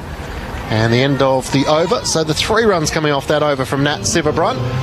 The 1 wicket to fall was Alyssa Healy, who was out for 29 in the 9th over from 19 deliveries. Australia were 1 for 43 at that stage. It included 6 fours. The Australian captain was out for 29. Caught by Amy Jones behind the stumps from the bowling of Lauren Bell. Good delivery that just drifted away from her ever so slightly, caught the edge, and Jones was able to take a comfortable catch. It's a big wicket in the context of how well Healy batted the other day. The problem is, though, I feel like we've got some Australian batters that are hungry to make their mark early on in this Ashes series. These two out at the crease at the minute, in particular. Dean is going to continue from the city end here at Junction Oval. A full delivery to start from the off spinner. It's driven by Elise Perry to the fielder Fiedler, who does the fielding at mid-off. Australia 1 for 82 at the start of the 17th over. Dean's first over going for the 6 runs. Flights his next delivery to Perry, who's hitting in the air. Out to the fielder. Out wide. Long on, and it clears the rope for 6. Sophie Eccleston for half a moment thought she was a chance as she moved to her right, realising that it was comfortably across the rope for 6 as Elise Perry looks to get on the attack. Australia now 1 for 88. Oh, such a good shot. She knows that Dean's bowling straight here, targeting that leg side. Dean over the wicket, full delivery to Perry. She plays it off her toes along the ground, out to deep mid-wicket. Bouchier races around to the right, just a single. As Perry moves to 28, Australia 1 for 89 in the 17th over. Just really smart batting there by Perry. There's only 4 on the offside for her. No one behind point. So knowing that Dean's got to be targeting that middle stump, leg stump, there is a gap over mid-wicket's head, and then to follow it up with a single. Changes in the field once more to the left-handed Phoebe Litchfield. She comes out of her crease, hits it down the ground. Filer moves across to her right and cuts off the single at mid-on. Still a slip in play here for Litchfield. Makes sense to the left-hander. See England still searching for a wicket. A wideish short fine leg. And a wideish gully is up on her toes. Phoebe Litchfield is just able to open up the bat and angle it out back with a point. Takes off for the single. As Tammy Beaumont does the fielding at deep cover. The Australians 1 for 90 in the 17th over. 8 runs so far off this over. Litchfield is 27 from 48. had the responsibilities of captaining the Sydney Thunder in the Women's Big Bash, had her best season so far, 342 runs with the mixed responsibilities. Dean comes in, back of a length, and Perry just defends back down the pitch. Australia 1 for 90 with 8 runs coming off that over from Charlie Dean. Litchfield is on 27, Perry is on 28. Matt Clinch and Sarah Elliott with you for Grandstand Cricket on ABC Sport and via BBC 5 Live and BBC Sounds. Yeah, it was a terrific WBBL season, wasn't it? Just gone. The Renegades winning in the end, but just thinking how many of these English girls have played in a WBBL tournament. At least half of them, I'd say, have had a season out playing in that. It's such a great domestic competition. I feel like we're not only developing our own local talent, but I feel like it's really strengthening overseas international players as well. It does mean for a lot of the England players when they come out to Australia, they've played on a lot of these grounds. It means the banter is normally good. You think of Sophie Eccleston, who's coming on into the attack now from the Fitzroy end here at Junction Oval. She's played with so many of these girls at the Sydney Sixers that you'd imagine, like so much of franchise cricket at the moment, there's good banter that takes place, but once you get down to business, you want to try and pick up a few of these wickets. You want to get bragging rights. Yeah, absolutely. Adds another dynamic, doesn't it? And a good challenge for Phoebe Litchfield, who struggled a little bit at the start of her innings. She's moved to 27 from 48 deliveries. Eccleston starts this over. It's full, and Litchfield drives through the covers. Well timed, as it'll be chopped off just inside the boundary by Lauren Bell, and they're able to turn back and come back for a couple. Litchfield to 29. Australia 1 for 92 at the start of the 18th over. Just great seeing her positively use those feet, come down the wicket, and then good enough to be able to hit the gap as well. Eccleston with the sunglasses on as she comes in over the wicket. Switch hit from Litchfield, struck on the pad, and she's out. And Sophie Eccleston gets the key breakthrough from an England side of things. Litchfield is out for 29. She swats her bat in frustration as she comes down to ask Elise Perry if they should go upstairs. I think this is going to be pretty comprehensive. She turns and will now head to the dugout. Australia lose their second wicket. They're 2 for 92 with Litchfield out for 29. That was an interesting decision, really, wasn't it, to play that shot? Only Eccleston's second ball. She'd been effective, just playing straight, playing good cricket shots, whether it was required or not. I guess showing that they really wanted to dominate, really wanted to, assert some authority, knowing how valuable Eccleston is to the bowling lineup. Fortunately, Litchfield out for her 29 off 50. I think she'll be a bit disappointed. It's one of those days where she's worked really hard to get herself to the 29. To be walking back to the pavilion. Shadow challenges at the start of her innings, just trying to get her run scoring going, and Elise Perry trying to assist with that, taking on an attacking role. So Alyssa Healy out for 29, Phoebe Litchfield out for 29, and Sophie Eccleston into the attack, gets a breakthrough in her first over, brings Beth Mooney to the middle. So they keep coming out, the left-handed opening batsman in T20 cricket. Centre. Having scored the 28 in the first one-day international at North Sydney Oval. It's interesting, isn't it, Mooney? What a luxury sort of have Mooney in this middle order.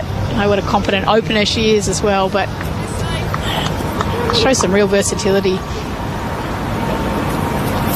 New batter Beth Mooney on strike. She awaits Eccleston and is able to just get it past the fielder.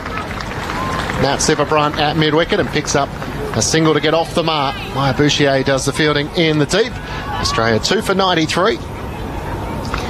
We talked about it before the game, didn't we, in terms of Georgia Voll and how hard it is for her to break into this lineup. There must be some tough conversations that go on around batting lineups as well, even keeping Mooney versus Healy. Very competitive side. I think the stat was Beth Mooney plays her 81st Women's One-Day International match today. Eccleston into Elise Perry. She defends it back down the pitch, and Eccleston shuffles to her right to do the fielding. It's under 10 games in which she's worn the gloves for Australia, with Alyssa Healy not featuring. So someone who predominantly keeps for her Big Bash franchise. She's playing in other teams. Can't get an opportunity in the Australian national side because that's the captain's role. Eccleston around the wicket to Perry, who hits it hard and beats the fielder. Out extra cover. That rockets to the rope for 4. Maya Bouchier throws her head back. She got down to her left but just couldn't contain it. And Perry hit it with some force. She moves to 32. It's disappointing from an England sort of bowling point of view. You're bowling to your plans and then one to get through your fielder for 4 runs. 7 off the over and a wicket. Eccleston will be disappointed as off the outside edge it's wide of Heather Knight at first slip. And they scamper through for a single. Perry moves to 33, 2 for 98. Come on then, girls, let's go here, come on! And that's the end of the 18th over. 8 runs coming from that over and a wicket. Elise Perry is on 33. Beth Mooney is on 1. Matt Clinch and Sarah Elliott with you for Grandstand Cricket on ABC Sport and BBC 5 Live and BBC Sounds. It's the impressive thing that Australia keeps being able to do is their ability to score when they lose a wicket. Lost a wicket in that over, they've still picked up 6 runs after that. Their batting lineup is very, very deep.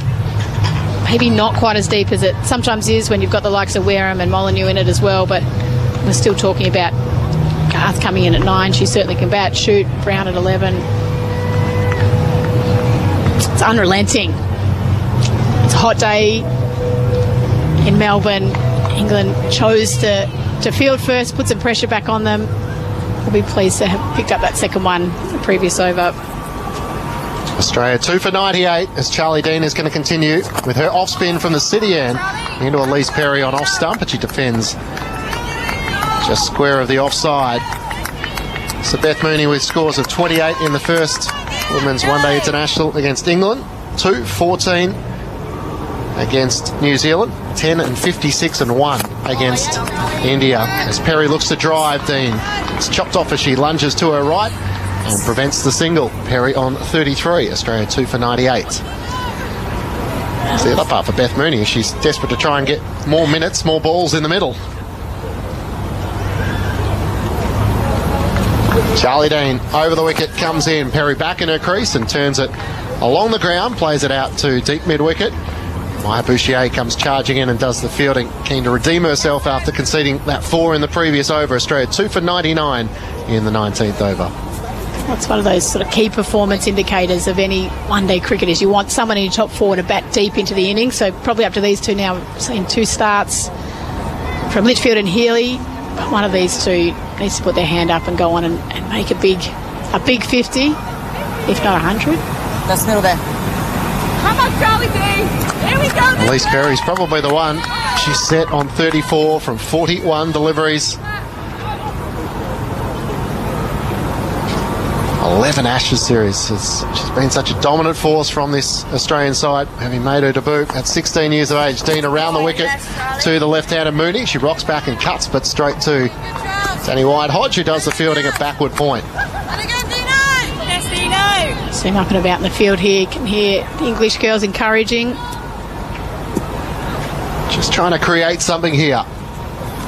Dean around the wicket. Mooney once more, back and across, pushes it out into the offside, quickly takes off for the single. Just releases a bit of that pressure. Mooney moves to 2. That's the 100 up for Australia for the loss of 2 wickets. After 19 overs, 2 runs coming off that over from Charlie Dean, with 1 to come. 2 for 100, with Healy out for 29 and Litchfield out for 29 as well. Into the right-handed Perry, who just defends into the offside. So just the 2 runs coming from that over. Good one from an England side of things. Australia 2 for 100 after 19. Mooney on 2, Perry on 34. Yeah, it's terrific over there. So just targeting the stumps, giving no width. And a field sort of just set it with straight cover, straight mid-wicket. Very, very smart bowling. The Australians will be keen to sort of regroup here and try and build a partnership. Lauren Bell, 5 overs, 1 for 18. Lauren Filer, 5 overs, none for 34. Nat Sibber-Brunt, 5 overs, none for 24. Charlie Dean after her, 3 overs, none for 16. And Sophie Eccleston about to start her second over, 1 for 8.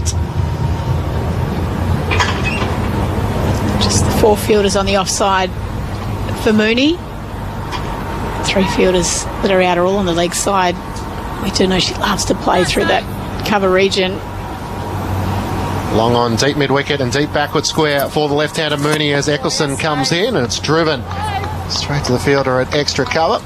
Heather Knight didn't quite take it cleanly, but blocked off all the force, and Lauren Bell does the fielding. Start of the 20th over. Australia 2 for 100. Sun is beating down here in Melbourne. This looks a very good batting wicket. Australia will be targeting well over 200. Eccleston in, down the leg side. And a wide is called. Jones shuffles across, up to the stumps with the helmet on and takes it cleanly. I feel like Heather Knight there, that extra cover position is really pushed in a couple of steps for a catch.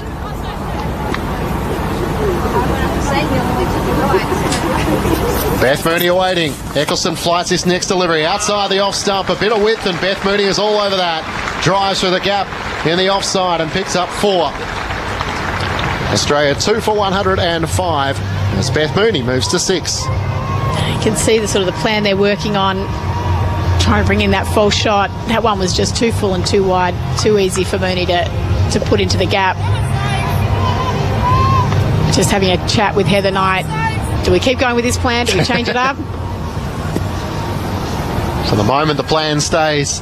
4 inside the circle on the offside. Eccleston into Mooney. Full delivery. Chips it away through mid-wicket. So it's a bit of a frustrating part for the England captain with Australia just continuing to keep the scoreboard ticking along. Maya Bouchier does the fielding at deep mid-wicket. Australia 2 for 106.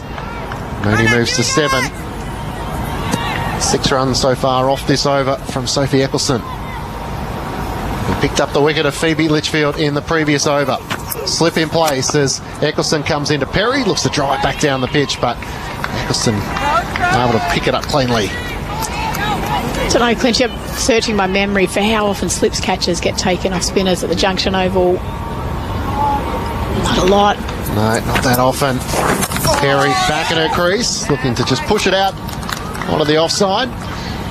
It's normally more that pressure in front of the wicket, catching cover, catching mid-wicket. Can be just that touch slower sort of a pitch. Do you see the odd catch taken on the rope here, it must be said. Players looking to attack. That's more in the women's Big Bash though. Perry off high off the bat as she looked to just defend into the offside. That's a good end to the over from Sophie Eccleston. 6 runs coming from it, and Australia are 2 for 106 after 20 overs. Beth Mooney is on 7. Elise Perry is on 34. The wickets to fall. Alyssa Healy out for 29, and Phoebe Litchfield out for 29 as well. Great to have your company on a Tuesday here in Melbourne at Junction Oval. The sun beating down. Sarah Elliott about to be joined by Henry Moran. You're listening to ABC Sports coverage of the cricket.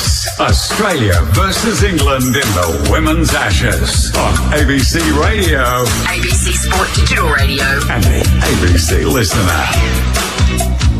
Turn and bounce. Intriguing, this. It's going to be the narrative for the day you sense on this surface. As Charlie Dean bowls the first ball of the next over, she's pushed into the offside, beats Maya Bouchier, and a single is taken. So I imagine Alana King will be twitching the fingers and thinking, well, I could have some fun out there. Oh, absolutely. Junction's always favourable to spin. King always enjoys a battle and Ashes contest. She'll be up and about, no doubt. Gardner was great the other day. So. Yeah. Here comes Charlie Dean to bowl to Perry, who thinks about coming forward, instead just plays a little more circumspect and out towards the leg side, and Tammy Beaumont. Well, Dean's last over only went for the 2. Australia, we keen to not let her just settle. Show a bit, getting right back in the crease, getting out of the crease, try and get her off her rhythm a little. 2 for 108, the Australia score. To the 21st over of the innings, Dean bowling to Mooney, drops into the offside, no run. And what England will want is control, economy, build a little bit of, just if not pressure, just frustration. Barely a cloud in the sky as Dean is in, defended by Mooney. And there is no run. It's an important partnership for both teams. For Australia to really build a foundation where they can launch from and set it. Could they get 300? But for England, if they can break it. Here's Charlie Dean again, walking with a very straight approach around the wicket to bowl to the left-handed Mooney. Long off is out. And Mooney drives back towards the bowler. It's another dot ball, 3 in a row now. It's been a line that's been the real feature of this spell from Dean. Anything off the stumps, much easier to score off. So Dean again. Final ball of the over. Can she close it out? Well, Mooney can do nothing with that other than prod towards Danny White-Hodge, and there is no run. So we've seen 21 overs bowled. The score stands at 108-4-2. As we've had an email here from Dan. I reckon I could give you 3 hours and you wouldn't guess where Dan's emailing from. Southern Louisiana. Oh, wow. How about that? You've given me 3 weeks and I probably wouldn't have got there. Sitting at my drawing board with my dog Sheba at my feet for a lovely evening of cricket. Thank you for the coverage. Yes, so there you go. How good's that? It's a bit of a thing, isn't it? Hopefully we can put on a good contest. Moving in to bowl is Sophie Eccleston from the far end of the ground. Wicket in the first over. Looking for the wicket of Elise Perry, but won't find it there. There won't be a run either. Punch towards cover point off the back foot. It's been a good little string here. Yeah. Last couple of overs, feel like England have really put their hands up. No sense that Perry will be overly flustered. Eccleston in.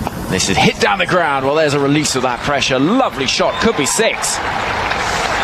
Elise Perry getting to the pitch of the ball. And they'll check it. But my instinct is that cleared the ropes. It's a lovely shot. Free swing of the bat. And as we saw Ash Gardner taking on Sophie Eccleston the other day at North Sydney with a big 6 down the ground, I think that's done the same thing. She's just so strong. Long levers. She's done it since she was a 16-year-old coming to the side. It's a real signature shot. Still having a look at it, waiting for the umpire, Sean Craig, to make the signal, but I'm pretty confident this has gone over the ropes. A little puff of dust as it went just beyond at the far end. Yeah, that'll be 6. That's good. Your eyesight's much better than mine. Luxury of the TV screen behind you, but still. That does help. But I had them lasered recently. So oh, did you? Yeah. Good. First few days were a little painful, but after that, worth it. Yeah. Well, I can make out the things in the distance now, which is quite useful. You know, I could have saved these umpires about 5 minutes of work. There you go, 6 runs. So Sophie Eccleston at the far end of the score at 114. The loss of 2 wickets. Perry forward, dropping into the offside. Oh, could be trouble at the non-striker. Then throw comes in. Oh, and England are frustrated because through no fault of her own, Elise Perry has got in the firing line of that.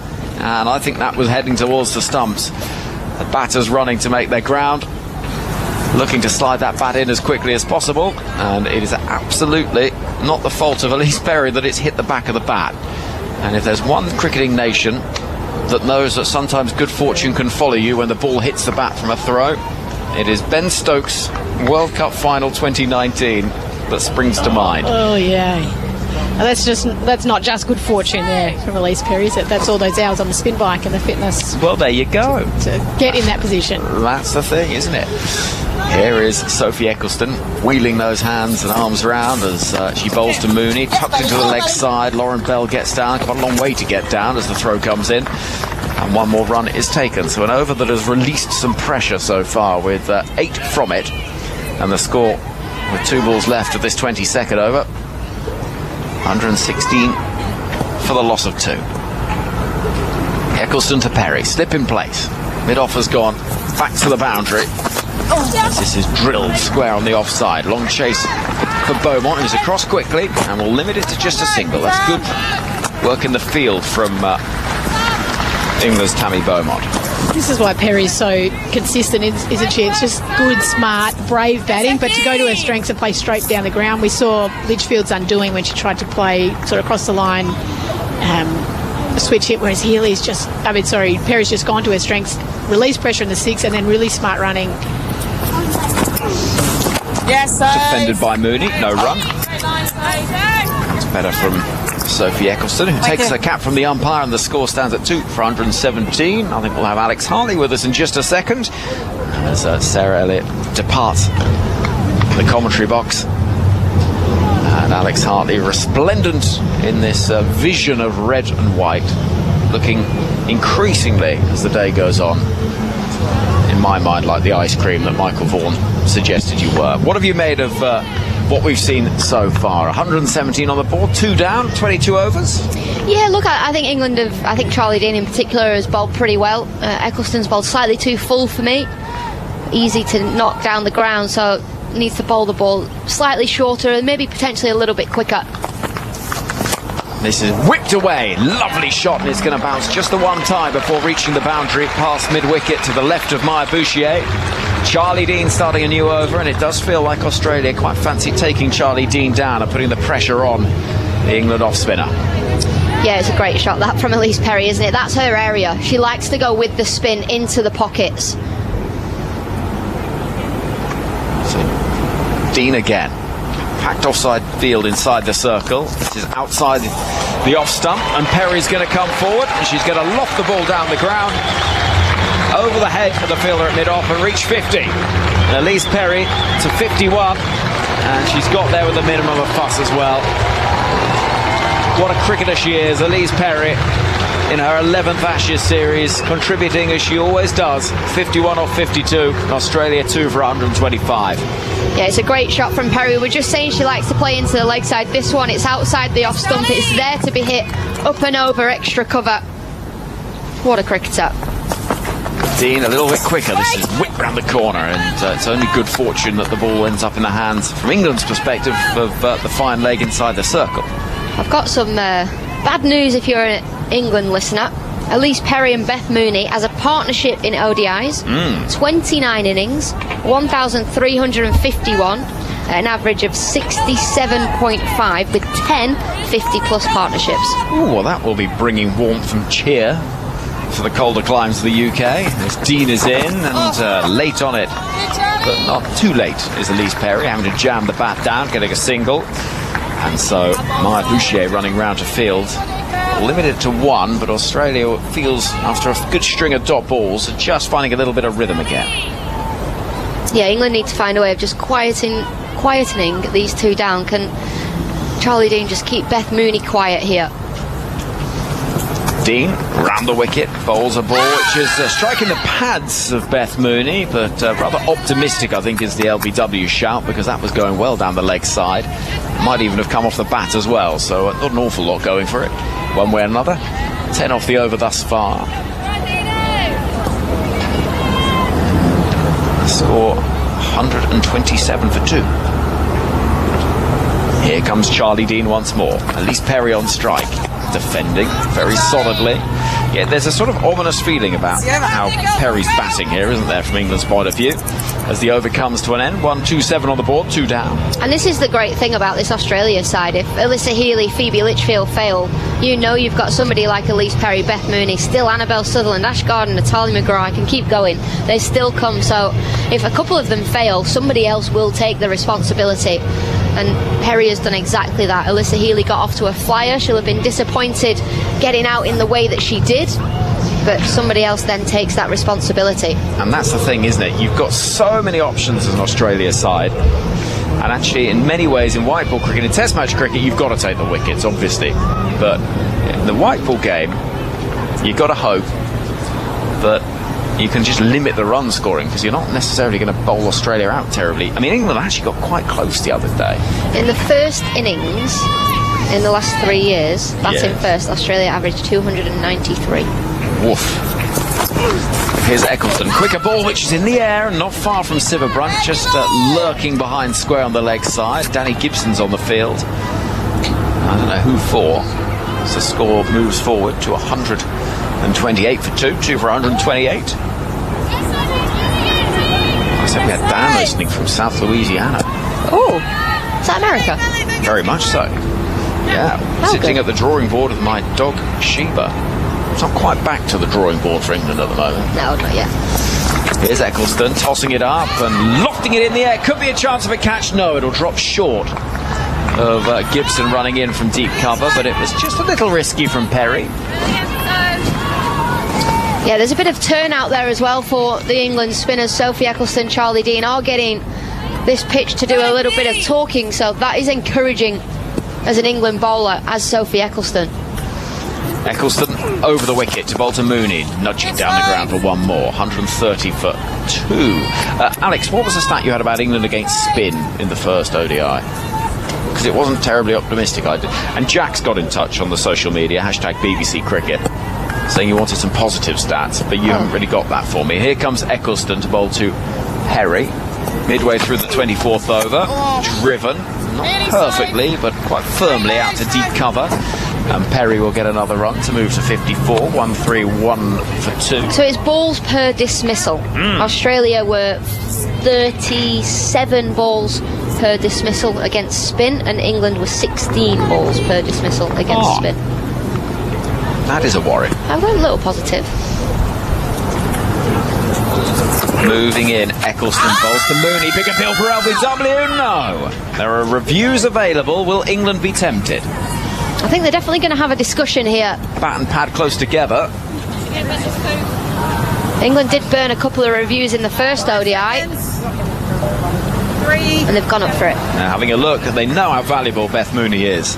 And they are going to have a little look at this. They'll be going upstairs to the TV umpire. And Eloise Sheridan. Third umpire to director. We have a player review for LBW. The original decision is not out. I've checked the feet. It is a fair delivery. Can we move to front on, please? I think the question for me is, has it hit her outside the line of off stump? We're not quite in line, but it felt that way a little bit, didn't it? So our first viewing of this. And ball passes close to the bat. Can we move to ultra edge? Height. I mean, Mooney's not the tallest figure. Umpire's call There's a gap on the left there. Roll it through. Keep rolling it through. Keep rolling it through. You're giving it out? No, I'm going over. Satisfied there is no bat involved. Can we move to ball tracking when ready? It's quite confusing when you raise your finger like that to signal that, Alex, to be honest. Maybe don't go into umpiring. Original decision is not out. Here we go. Ball tracking Pitching is outside says. off. Impact is in line. Wickets are hitting. Can we go back to Sean on field, please? And it's out. To change your decision. Well, there you go. I'll let you know when you're on screen. And it's a very good review from England. Beth Mooney goes. It's a second wicket for the outstanding Sophie Eccleston. And Beth Mooney goes. England get the third wicket. It's a very important one too. Mooney looks frustrated. Good review. And the technology works in England's favour. Now, I wasn't certain about that. Back leg high up, but it's cannoning in to the top of middle and leg. Yeah, it's a great review from Sophie Eccleston, Heather Knight, Amy Jones. They had a discussion. They took it right down to the wire. Heather Knight decided to go upstairs after Sophie Eccleston and Amy Jones probably said, we think that's out, it's worth a shout. At worst, it's going to be umpire's call, but it wasn't. It was hitting the top of leg stump. The decision has been overturned, and that's a huge moment in this game. Eccleston with 2 wickets already today. Bowled slightly fuller in her first couple of overs, but she's just dragged that length back, and now she's starting to ask questions. And so Annabelle Sutherland comes to join the action. As you said, it's like the sort of heads of the Hydra. Sort of every time you get rid of one, there's another equally, if not better, option to come for Australia, this brilliant team. But England just chipping away. A couple of wickets for Sophie Eccleston, who's got 2 for 27. 1 ball left of her 4th over. And Australia 3 for 131. Here's Eccleston bowling to Sutherland, who looks in good touch immediately. It's driven out towards deep cover for a single. She will keep the strike. 5 from the over. But the wicket in there as well. Beth Mooney gone, 12 from 17. Also, Alex, when you get a review correct like that as a team, it can bring just a little buzz to you as well and lift the mood. Yeah, of course, it gives you a little bit of energy, doesn't it? And you then go, right, okay, we're in, we've got a wicket, we've opened that door. Now we just need to climb through it, I guess. Run through it, whatever you want to do with the door. Just go through it. I mean, I suppose going through it probably enough, isn't it? Yeah. We're going to see Alice Capsey having a bowl. Well, this is, for me, a good option. I think Charlie Dean's bowled well. The surface is turning. Capsey had a brilliant WBBL with the ball, picked up a 5 for the Renegades. And if she's going to be in this side as an all-rounder, you might as well use her as one. Yeah. Well, indeed. And she's had a tough time with the bat, but she was outstanding for the Renegades. 13 wickets in the Women's Big Bash League. And her bowling's not something that's necessarily her primary suit when it comes to England cricket, but this pitch is turning, and England turn to Alice Capsey with her off spin. First delivery back towards her and dropped. It was a tough-ish chance, but only tough-ish. Huge moment in this game. Annabelle Sutherland has scored so many runs this season for Australia in domestic cricket. Punch back towards Alice Capsey and she puts it down. Capsey bowls to Sutherland, who this time clubs it along the ground towards Nat Sivabrunt. Should you be taking that? Yes. Harsh? Am I being overly generous, perhaps? I think it's an opportunity that should have been taken. Yeah, look at the replay. Capsey again. Bowls to Perry, who defends, and there is no run. 1-3-3 the score, 3 down. 2 from 2, Capsey. In terms of the drops, yeah, that was a tougher one than the one the other day. Oh, Perry. Miles tougher, yeah. Capsey again. Over the wicket. Bowls the ball to Perry. Oh, she got through. There's a stumping attempt, and Amy Jones, I would say, looks hopeful as opposed to optimistic. I think Amy Jones has dropped the ball here. Ah. I think she's missed the stumping. I think that's the second chance in the over that England have missed out on here. Well, they can have a look at it. Well, we said before this game, Alex, if England are going to win, they've got to take their chances. Have they missed another? Umpire to director. We have an umpire review for a stumping. I've checked the feet. It is a fair delivery. Can we move to side on, please? Well, feels like a missed opportunity with England. They haven't even gathered around each other. Normally, you can tell when a team's confident. Here we go. Perry out of a crease. Through. Foot's grounded. Keep rolling it through. Keep rolling it through. The foot remains grounded. Ready to make my decision for the screen. Amy Jones didn't drop the ball. No. She took it cleanly. Perry was just quick. So I don't want to just say I got that wrong. It's not been a great little spell for your umpiring this, Al. Oh, I'm normally really good. In comes Capsey. Down the track comes Perry, whipping it towards long on, where Nat Sivabrunt will field. And we've got a ball left until the halfway stage in the innings. I've always thought you'd make a good umpire, though, Al. Yeah, me too. But what I have realised over the last few days, a few games of cricket, is I make a good umpire because... Capsey in. Hit down the ground. It's gone in the air. It might be 6, and it is. Just about. And Annabelle Sutherland dropped. So the first ball of this over has concluded it with a 6 off Alice Capsey back over her head. And Australia move to 3 for 140, 25 overs gone. Alex Hart, you can continue that point in just a moment in the company of Matt Clinch.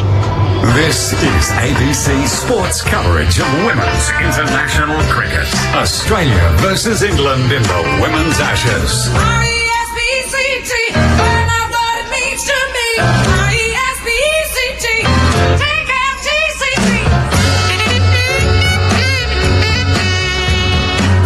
Thank you, Henry. Yes, the battle for respect here. Australia 3 for 140. Now I make a good umpire because, and what I've learned is, in these boxes in Australia, where's the TV monitor that we? No, we are letting you down there. Behind to your right, there is a monitor, but it's not in the best position. But then it's like 20 seconds behind live, and I don't know where to look. Which normally the TV is behind in vision, so by the time you turn around, you're actually seeing what has happened. As Eccleston starts a new over to Elise Perry, who tries to work it off her pads, and it's fielded by Lauren Bell at mid-on. Start of a new over. Sutherland is on 8, Perry is on 55. Australia 3 for 140. Feels like a moment, though, for England. At Alice Capsey caught and bowled, the chance to get Mooney quickly. Sutherland straightly out as Perry hits it hard along the ground. Down to the field of Maya Bouchier, who does the fielding at long off. Perry with a single moves to 56. Australia 3 for 141 in the 26th over. Elise Perry with that 50 is now the second highest run scorer in ODIs against England women, overtaking Amy Satterthwaite of 1,113. She's still got a way to go to catch up to Mitali Raj. Eccleston around the wicket to Annabelle Sutherland, who's forward and defending. Back down the pitch, Eccleston down to her right to do the fielding. Mitali Raj against England has scored 2,005 runs. There's still a way to go. A little bit to be done. We're debating as to how long Elise Perry might play for. She feels 34. like she could be forever. Absolutely. Eccleston comes in, using her feet this time. Sutherland, as she comes down the pitch, hits along the ground, and it's fielded at long off for single to move Sutherland to 9. She's like Benjamin Button, isn't she? Like, she adapts. She feels like she's getting younger, she's getting fitter, stronger. She's still so good in the field. If you were to ask me how old Elise Perry is, I'd say 24, not 34. Which is the ultimate compliment, isn't it? Australia 3 for 142, having been sent in by England. Eccleston around the wicket. Perry comes down the pitch and has to jag out a full delivery. It's fielded by Maya Bouchier at wide extra cover. Yeah, well bowled from Sophie Eccleston there. Quicker, flatter, into the pitch. 2 runs so far off this over. 2 for 30 for Sophie Eccleston. She looms as one of the big threats from an England point of view. Perry comes forward and almost another chance. Jones has got her work cut out at the moment. Keeping up to the stumps with the helmet on. End of the over. Eccleston with encouragement from the bowler. 2 runs coming from it. Australia trying to look on the attack here. Yeah, and just this little cameo of spin bowlers for England has been quite effective. The run rate has come down. Alice Capsey with that drop catch in the previous over. You do feel like spin is the way to go on this surface. Australia 3 for 142. Sutherland on 9. Elise Perry is on 56 from 64 deliveries. So the good part from an England point of view is a 43-run partnership between Healy and Litchfield, 49-run partnership between Perry and Litchfield, and 39 between Mooney and Perry. So England would think that if they can build some handy contributions, that maybe they can turn the tide on what took place at North Sydney Oval. 3 players who got scores in the 30s but couldn't go on with it. Alice Capsey starts a new over from the city end here at Junction Oval. Hit hard by Sutherland down the ground. She beats Heather Knight out wide-ish. Mid-off and through for a single to long off. And Sutherland moves to 10. Australia 3 for 143 at the start of the 27th over. Alice Capsey in her second over, none for 9. Good challenge for Alice Capsey here. Can she bring about the false shot? Eccleston at long off. That's Siva Brunt at long on. Perry comes out of her crease and just tries to work it around the corner, but it's fielded by Gibson, who does the fielding a backward square leg. 3 for 143. Sun beating down here at Junction Oval. Capsey trying to find a breakthrough here. Perry comes down the pitch. It's along the ground to Siva Brunt, who does the fielding at long on. A single to move Perry to 57. 3 for 144. Yeah, I don't mind that as a bowler. You find it quite encouraging. Just going across the line. Yes, it's with the spin, but punch down the ground. Just hold one ever so slightly back. Capsey's got that slower ball she does bowl. Capsey to Sutherland. It kept low, but she's able to play it off her pads. Out to deep mid-wicket. Maya Bouchier comes racing in. A single to Sutherland to move to 11. Annabelle Sutherland's the one. If I was to ask you how old she was. Well, she's one where you would say 34 because it feels like she's been around forever, but she's probably going to be like a fetus, isn't she? She's like 21. She's 24. Capsey comes in. Chipped in the air by Elise Perry momentarily, just wide of the fielder at forward square leg and through for a single. She does make it look easy, Elise Perry. She just picks the gaps. Could Annabelle Sutherland overtake Elise Perry and be known as the greatest all-rounder in Australian cricket by the time she's done? Quite possibly. She has the same amount of centuries as Elise Perry does. Already. Perry, pull your finger out. What are you doing? Alice Capsey with her off spin over the wicket, coming down the pitch, and the catch is taken. The breakthrough for England as Perry was on the attack, and that is a screamer. A great touch by Knight, who had to lunge to her right. And Australia lose a 4th wicket. Annabelle Sutherland has to go out for 11, and an absolute blinding catch from Knight. Yeah, spin's working here for England. And a great grab from Heather Knight, the captain. She very, very rarely drops those. Alice Capsey with the breakthrough, and we put the mockers on her. Annabelle Sutherland, we're talking about how good she is and how good she will be as an all-rounder. She falls early today, and England finally have got another wicket, and they'll think here they're right in this game. Out for 11 from 9 deliveries caught by Knight from the bowling of Capsey. Australia are 4 for 146 after 27 overs. So 4 runs coming off that over from Capsey and the all-important wicket of Annabelle Sutherland. So Ash Gardner strides out to the middle, player of the match in the last contest between these two sides, and that's the challenge for England. You get a moral lift, momentum you feel like, and the batters just keep coming from an Australian point of view. Gardner and McGrath, the last two they need to try and claim quickly if they can try and get Australia out for under 250. That would certainly bring this game to life. Eccleston to continue from the Fitzroy end into Perry, who's back and pulling along the ground out to the fielder in the deep on the onside. Perry on 59. Be interesting to see how Gardner plays Eccleston, because she played her so well the other day. Yes, it was in a run chase and Australia were on top of the game, but she almost had that freedom to play Eccleston down the ground. There was a mammoth 6 that hit the sight screen back over Eccleston's head. But early on here, you feel like this is where the battle is.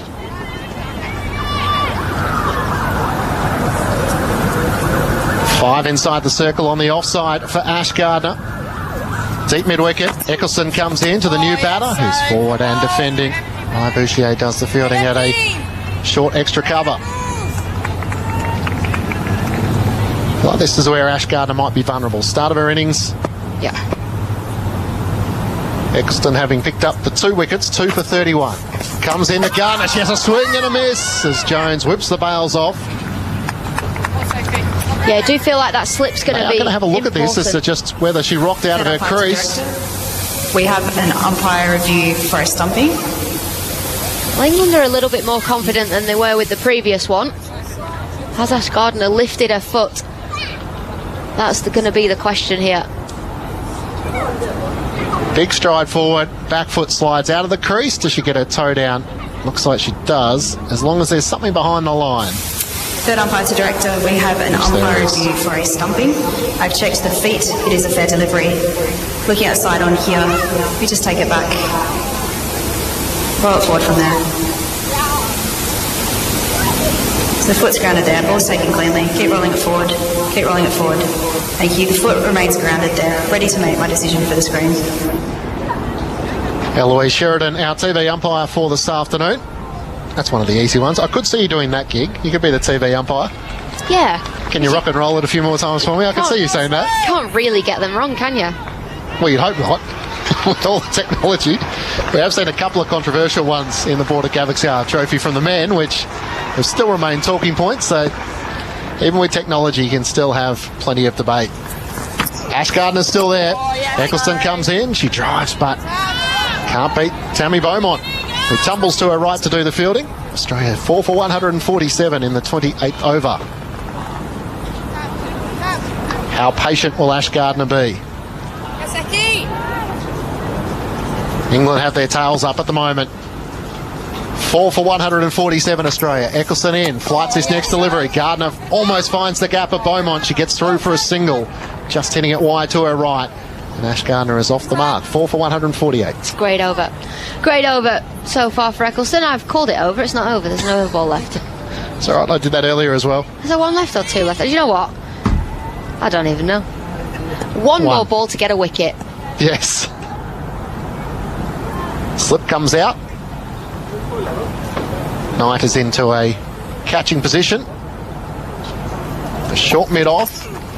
As Eccleston comes into Perry, it's short, so she's able to pull it out to the fielder at deep mid-wicket for a single to close out the over. 4 for 149. Perry is on 60. Gardner is on 1. Thanks to Alex Hartley. You'll hear more from her throughout the afternoon. Grandstand cricket on ABC Sport via ABC Sport Digital and the ABC Listen app. So much coverage available at this time of year. We've got the men's Big Bash, got the Australian Open Tennis, and of course all the women's Ashes you'll hear on the ABC Listen app. Just look for the designated button. And a big warm welcome, of course, to our listeners through BBC 5 Live and BBC Sounds. Matt Clinch alongside Michelle Gosgo with Australia 4 for 149 after 28 overs. Ash Gardner's on 1 and Elise Perry is on 60. Welcome back, Gozzy. Thank you, Clinchy. Good afternoon. I was just checking, it's 12:03 here, so it is afternoon. It is. Intriguing part of the match now at the moment. Feels like this is one of those little dot points as Capsey starts a new over from the city end, and Perry with a big stride forward defends into the offside. And the fielding is done by Heather Knight. You know, you think this is a partnership here, isn't it, for Australia, if they can kick on here. Elise Perry looking in really good touch. Mooney out for 12, Sutherland out for 11, Capsey quicker delivery. Perry once more leaning forward and just pushing it out into the offside. Well, it perplexes me even more. Why didn't Capsey bowl on Sunday? Yeah. She bowled in the Governor General's game, bowled exceptionally well.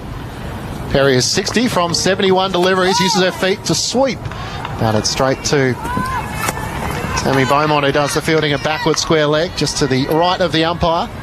And every wicket that fell in that Governor General's game, bar one, which was a run out, fell to spin. It was 7 wickets. So, yeah, intriguing from England. Deep mid-wicket, long on and long off a bat. Deep cover. Perry rocks back in her crease, struck on the pad. Maybe just missing off. I think it was inside edge. That was, It was just about to go up. Just the two noises there as Amy Jones gestured that. And Capsey's not the tallest player in the world, is she? So a little bit different than Eccleston. She can shoot them through a little bit flatter. And that seems to be working on this Junction Oval pitch. Quicker delivery to Elise Perry, who this time took another big stride forward and struck on the pad. Will they go upstairs for this one? They might. Perry looked away immediately, and yes, they will. Try and work out, was this in line? I don't think height's going to be an issue. 4 for 149. Elise Perry is on 60. A DRS review for LBW. Original decision is not out. I've checked the feet. It is a fair delivery. Can you move to front on, please? Gee, this is a big wicket if she's out. Eloise Sheridan once more, you'll hear as the TV umpire will go through the process. Legal delivery. Ball passes close to the bat. Can we move to your ultra edge, please? Might be a little bit high. She did get a big stride in, Perry. Gap between bat and pad, and that's exactly where the ball went. Just clipped her front pad onto her back leg. Got her just on the back leg, there would have been no doubt. Yeah, that would be an interesting move for cricket if you did that.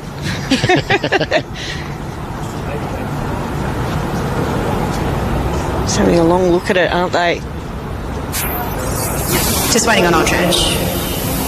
There's always a delay with these sort of things, waiting for ultra edge or hotspot or whatever it is. One job. Okay, so we've got contact between the bat and pad there. Roll it through. Keep rolling it through.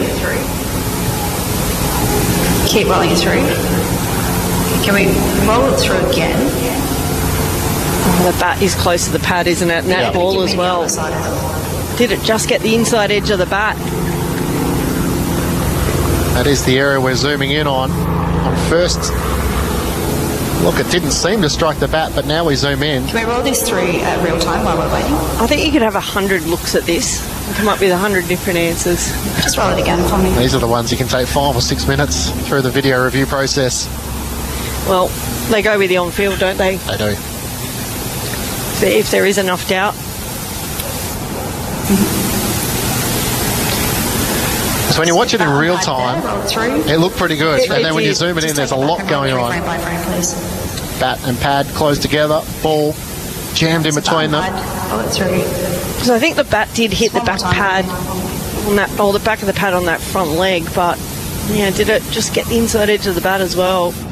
I think they'll go with umpire's call at the moment.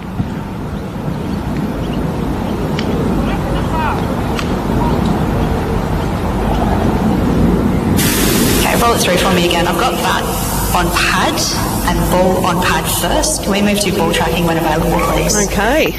So the England players have heard that and they are liking what they're seeing. Ball on pad first. Okay, original decision is not out. What about the height? Pitching is outside. I think she might be in a bit of trouble here, Elise Perry. Wickets are hitting. Can we go back to the field, please? I'll ask you to change your decision to out. Hitting 3/4 of the way up of middle stump, and that is a massive breakthrough for England. Elise Perry will have to go. She's out for 60. And Australia lose a 5th wicket. 5 for 149. Perry out, LBW to Capsey. It took a little while to get the outcome, but for England, it was well worth the wait. Yeah, Capsey was celebrating, jumping up and down as she stood in the middle. It just seemed at first glance that there was enough sort of conjecture with it that it might go with the not out that was given initially, but obviously they've determined that it didn't hit the inside edge of the bat at all, and you're right, that was cannoning into the stump. So all of a sudden the Aussies are in a little bit of a hole here, and Capsey's turned this game upside down for the English. England won the toss. They decided to bowl first. Alyssa Healy was out for 29. Phoebe Litchfield out for 29. Beth Mooney for 12. Annabelle Sutherland for 11. And now the crucial wicket of Elise Perry out for 60 from 74 deliveries. Australia 5 for 149. And England all of a sudden feeling like there is a possibility here. Alice Capsey put down a tough caught and bowled chance. I say tough because it was hit back with some force, but you would expect her to normally take that catch, and England have found a way to make sure that hasn't deterred them too much, and 3 crucial wickets. Yeah, and she should have taken that return catch. First ball of a spell here, first ball of the series for her. Should have put that away, but she's delivered so far, hasn't she, for England? It just perplexes me why they didn't bowl her on Sunday. That's going to be the perennial question, which no doubt Heather Knight will be asked as to what role spin might play from an England side of things. With the 5th wicket falling, the drinks have been brought out onto the ground. Australia 5 for 149 with drinks on the field. G'day, Patrick Stack here from ABC Sport Daily. If you love sport... obviously it's a long journey, but he's got a lot of good people around him, of course, notably his dad. And great conversation. The sport is really built to serve the stars. Then you'll love ABC Sport Daily. If you're telling me that I have to go into Kansas City, into this loud, cold stadium and knock off Patrick Mahomes, I'm not loving my odds no matter who I am. ABC Sport Daily. Get it on the ABC Listen app. You're listening to ABC Sports coverage of the cricket. Dean again. Backed offside field inside the circle. This is outside the off stump, and Perry's going to come forward. She's going to loft the ball down the ground. Over the head for the fielder at mid-off and reach 50. Elise Perry to 51. And she's got there with a minimum of fuss as well. It was the 35th time past 50 for Elise Perry, but she would fall not long after that. Out for 60 from 74 deliveries, included 2 sixes and 5 fours. Australia 5 for 149 in the second Women's One Day International. The Ashes here, the multi-format taking place. And Australia 5 for 149. 2 new batters in the middle. Ash Gardner is 1 from 4 deliveries.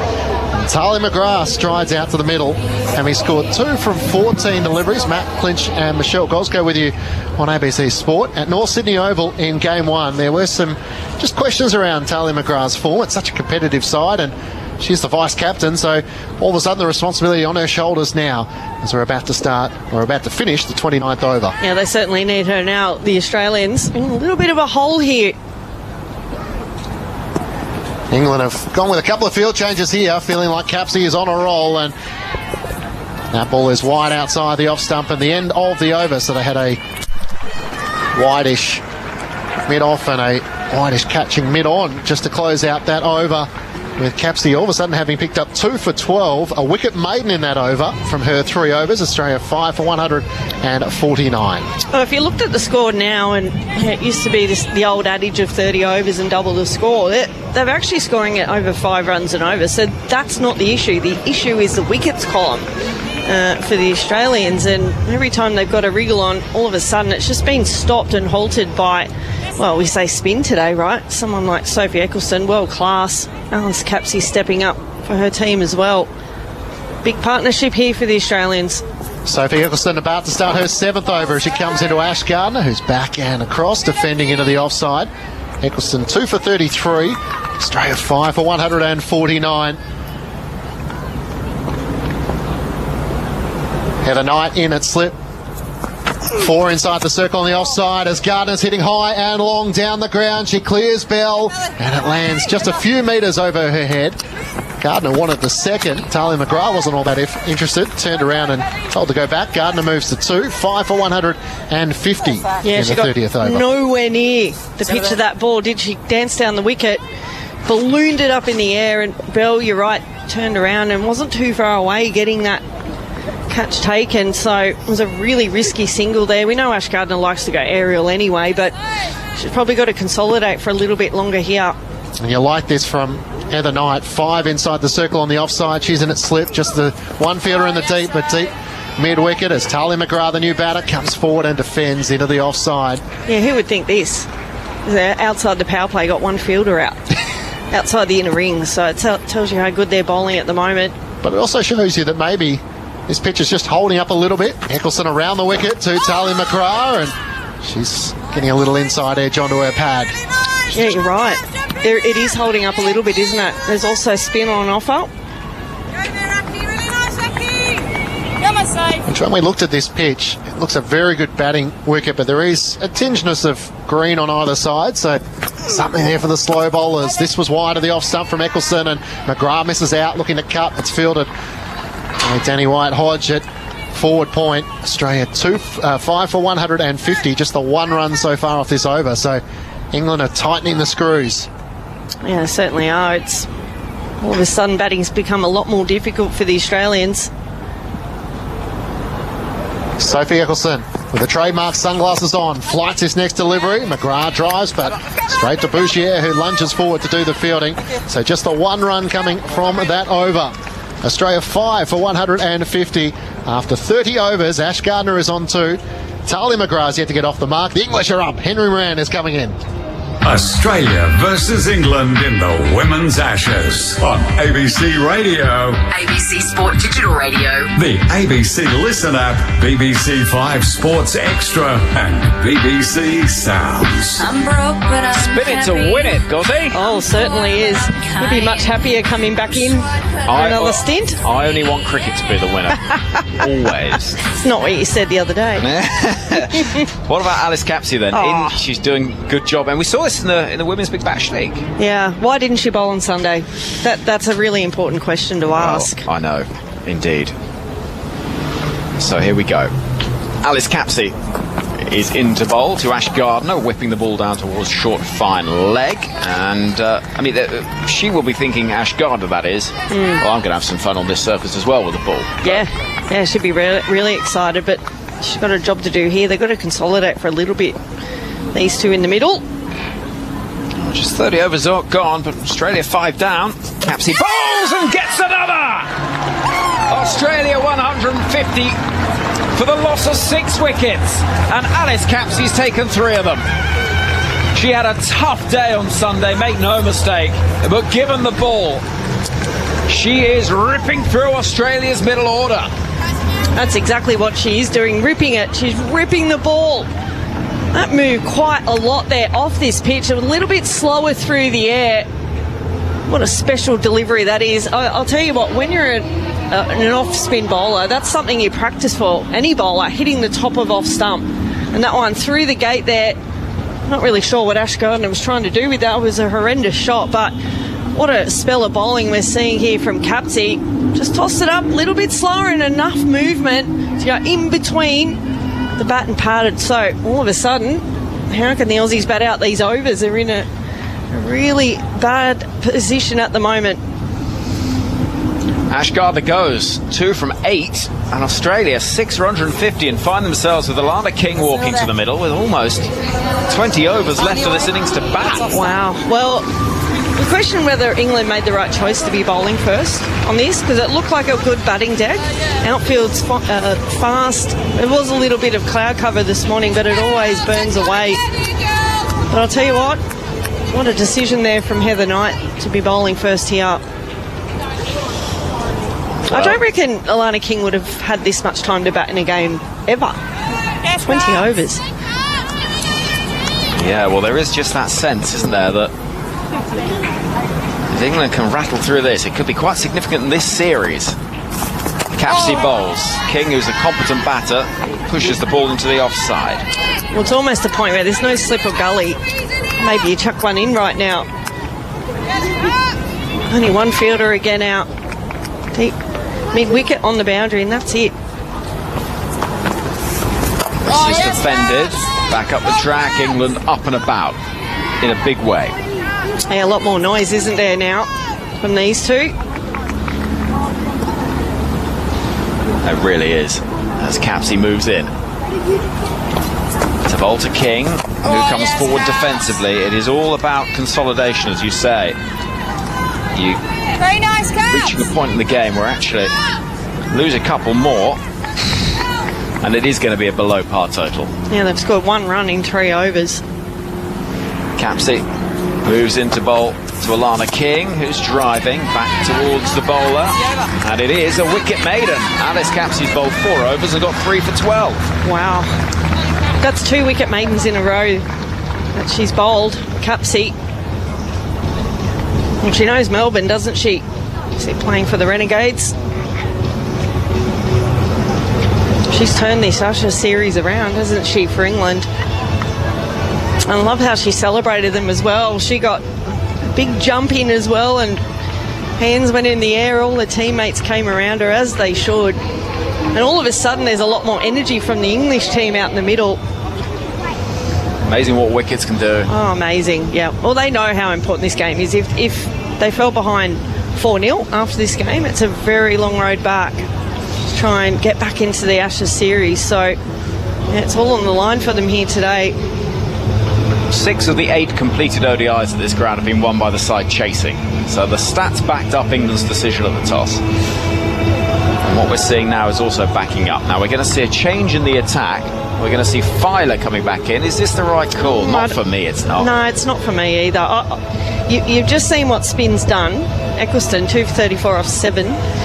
Capsey, you'd think she'd keep bowling now. She's 3 for 12 after 4, so trying to get the killer blow here. But you still got Talia McGrath out there. He's batting at 7 for Australia. Any other country, she's probably batting in the top 4. So, still a big wicket here. Well, she played a fabulous knock in the first T20 of the last Women's Ashes in Australia. And as the first ball from Filer, we'll see a little nudge into the leg side and collected by Charlie Dean at fine leg. And so, in the sunshine, Alana King will be on strike.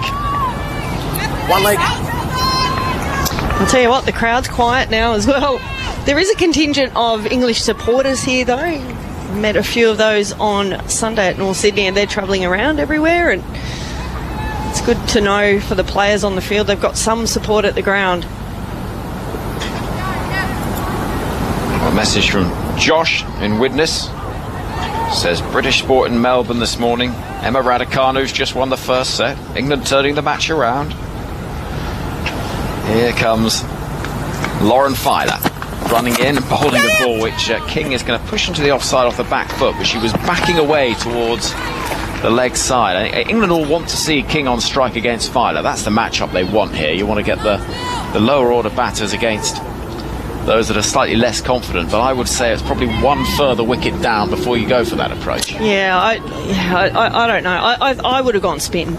We've just seen that spin winning. Filer can be a little bit erratic at times, and you don't want to take your foot off the neck of the Australian batters. Filer comes in, digs it in short. That must be wide. It is. It balloons up over the head of Talia McGrath, who's quite a tall figure. Yeah, she's fallen down again. And I don't know, you've followed, obviously, the English side around. Does she fall down a lot? Yeah, she and Mark Woods. Yes. They should not compete in Strictly Come Dancing. Put it that way. Oh, dearie me. Yeah. I think that it's one of those that is just sort of part of what they get with the package of it, really. In comes Filer. And Bowser! Oh, it's a ripper! An absolute beauty to get rid of Talia McGrath for 1. And Australia are 7 down. Oh my word, what a delivery that was. That jag back in. There's not much Talia McGrath could have done about that. And you could just hear it cannon into the stumps. What an absolute pearler of a delivery. It's wide of the stumps. And that one, it hit the top of leg stump, so just when it landed, it was outside off. That tells you how much that's turned. That angle in that Filer can get. I'll tell you what, it's going to be a struggle for the Aussies to bat out their overs right now, Henry. It feels that way. And that was an absolute beauty from Filer. Well, what do we know? Hey, Gozzy? Yeah, what do we know? Well, that kind of came out of nowhere, didn't it? He'd fallen over the ball before.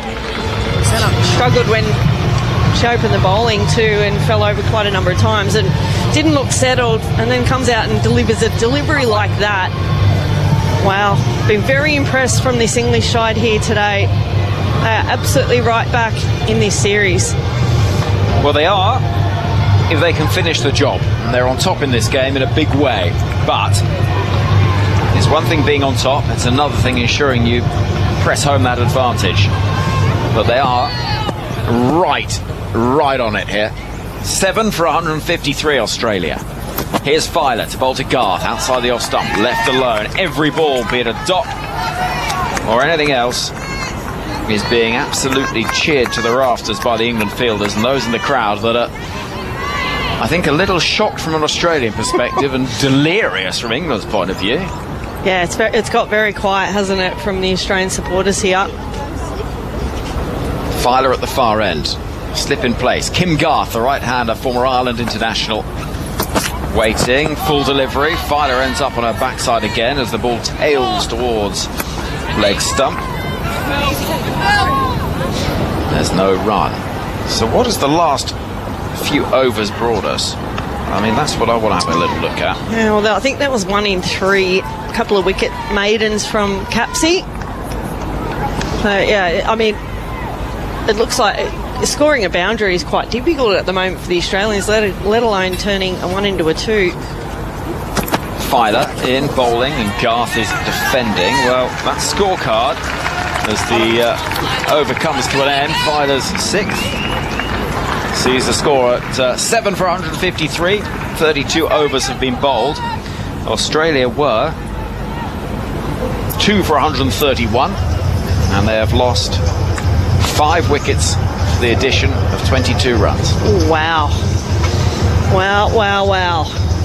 Which, whatever way you paint it, is a collapse of very un-Australian proportions, dare I say it. Well, it looked at one stage they're on target for 300, the Australians, and you know, you could just see the body language from the English. It was just a little bit down after their loss on Sunday as well, but they've really turned it around now. Capsey continuing. Oh, and the sound of those bails being ripped off is Amy Jones behind the stumps. So don't worry too much if you're listening from an Australian perspective and thinking, hold on a minute, it's not another wicket that England are hunting. Long on is out. In comes Capsey to bowl to King, defending into the offside. I mean, that Australian middle order we speak so much about. Mooney for 12, Sutherland 11, Gardner 2, McGrath 1. That just doesn't happen. No, it doesn't. Moving in is Capsey. Looking for her 4th wicket as it's defended by Alana King. I think we were a little bit hoodwinked, I was going to say there, by the innings from Healy and Perry. Capsey bowls, defended by King. Because their innings, Healy was 29 off 19, and we thought, okay, well, it looks like a pretty good batting deck, even Perry, but everything else, it's been very difficult. Even Phoebe Litchfield, 29 off her 50, found it very difficult to score runs earlier on in the ball's face for her. Here's Capsey. This is slashed away. It was tossed up wide outside the off stump, and it's going to be 4.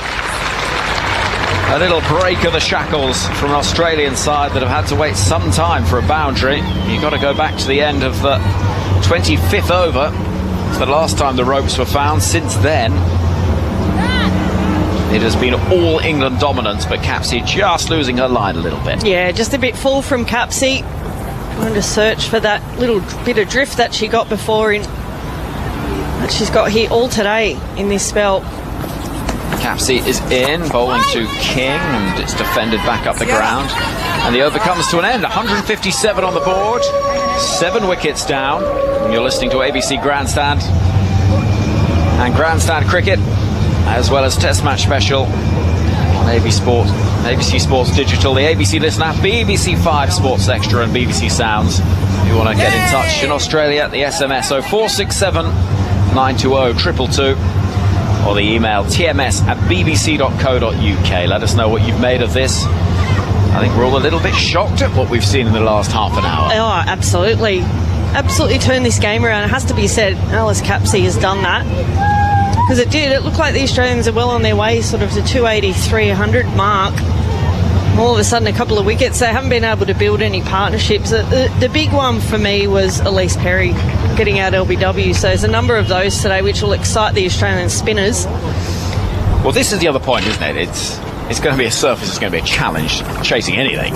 Here is Filer pushed into the offside confidently and competently by Kim Garth. And as you say, Healy and Perry have looked the only two that have felt settled on it. Yeah, it's been an interesting one. A little bit tricky for the batters. Someone at the crease now, Kim Garth, should be excited to be bowling here this afternoon as well. Very good at North Sydney Oval. She does get swing. Really struggled, the opening batters from England against her pace and the swing that she was able to extract. Filer runs in, digs it in short. That'll be wide. That's the one. She nearly hit a big toe. That's how short that one was. And if nothing else, the only value in that, if you're not going to bowl a good bouncer, is at least you're keeping the batter thinking that you might bowl one that's a little more effective. 7 for 158. Well, if she had her bat up like a periscope, she might have got it then, but yeah, that balloon over for another wide. Filer again. Running in the sunshine, is in and bowls, a hostile, horrible ball, which is very well played by Kim Garth. Gets that bat up high, it comes almost off the shoulder of it down towards Lauren Bell, who applauds in the way that a team on top do as a single is taken. It's funny what a short turnaround can do. A travel day yesterday for England to get here, same for the Aussies, but sometimes when you have a shorter gap between the games, you don't have too much time to reflect on what you didn't do well. Filer runs in again in the sunshine. Fuller delivery this time, and that's well dug out by Alana King because it was threatening those stumps and those toes, dare I say it. Yeah, and it's a bit of a mental thing as well, isn't it? It's like, all right, well, when I heard Heather Knight talking about it actually, and she's like, well, we don't have too much time to dwell on it. We know what we've got to fix, and they didn't. They travelled late in the afternoon as well here, so probably didn't get a session in. They've just come in fresh and said, right, that's it. Let's focus on what we need to do. Filer bowls a full delivery and ends up falling over once again. Bouchier runs in from mid-wicket to pick up. A little tuft of some food wrapper bounds its way across the outfield. I hope Filer wears some knee pads or something. I know. It's amazing. You sort of... Yeah, you'll know this, and when you sort of meet a cricketer, someone that spends a lot of time catching cricket balls or diving in the field, and you see the hands that are calloused and elbows that are sort of made of leather from all of those times diving around. Filer in. King will push towards backward point, and Danny Wyatt-Hodge. There is no run, and the score remains at 159 for the loss of 7. Well, you definitely know the wicket keepers. Their fingers are, some of them are 90 degrees turning sideways. They never have straight fingers. There's always something, a bulge somewhere, or one's going to the left or right. It should be going straight. Like that one? Yes, there, like that. There you go. There you go. I don't know why he would want to be a wicket keeper. Well, they say that all wicket keepers are slightly mad. Filer runs in. Oh, it's a beamer, which is whipped away into the leg side. I say a beamer. It looked like it was going to be trajectory-wise, but actually wasn't quite as quick as it could have been, and lands almost at knee height. It's a funny one, that. Filer, needless to say, ends up falling over, and the over comes to an end. So, Sophia Dunkley runs on with the helmet for Amy Jones. I think we're going to probably see Alice Capsey continuing. Let me talk you through what we've seen. 34 overs gone in this second Women's Ashes ODI. The score, Australia 7 down. They got 160 on the board, but it was a strong start from the Aussies. 43 for the first wicket, then they were 92 for the loss of just 1 when Phoebe Litchfield departed. That was the first wicket for Sophie Eccleston, who has taken 2 for 34. But it's Alice Capsey's 3 for 16 from 5 overs that has really done the difference for England. Alana King waits for Capsey, who continues. It's played from right in front of the pads to the leg side, and there's no run. I love the way she's approaching her bowling too. There's an ooh and ah with every single delivery she's doing, but it's well warranted at the moment, isn't it? She's really challenging the pad. I like the way she holds the ball in front of her as well. Fantastic. runs in and bowls. A little bit more flight. Comes off the outer half of the bat and goes down towards deep third where Filer will chase. And they're turning for a second. It's a decent throw, decent run though, and King scrambles the second with a very good piece of running from the Australian duo. And Capsey's not the tallest person going around, so she's not going to be bowling with the same sort of height that Eccleston does. But she's a touch slower through the air, isn't she? So this surface is really helping her here as well. Capsey quicker and flatter this time. King looking to whip it into the leg side or get a single. I think this might be the last over of Capsey's spell. She's bowling the sort of variations that suggest someone's just sort of perhaps beginning to come to the end of a spell. Yeah, well, do they bring Eccleston back on? She's only got the 3 overs left now. Or do they go with Lauren Bell? Capsey again. The 3 balls left of this 35th over, 3 from it so far. That's a better length and line, which is gently nudged out to the offside by Kim Garth. There'll be a single taken. 163 on the book. Sorry, Henry. It's like junior cricket or grade cricket. If you get a wicket, you get an extra over. So you're like, come on, give me one more, Captain. I got a wicket for you. That's what I used to do anyway. Trying to pick up 1 wicket to get 1 more over. Here's Capsey to bowl to King. All beaten. Now the pace taken right off it, and that's clever bowling, mixing up those paces. And when I say there's sort of variations at the end of a spell, I mean you're starting to lose your line and length a little bit, but that was much more on it. The England head coach John Lewis in conversation with Nat Sivabrunt on the boundary edge.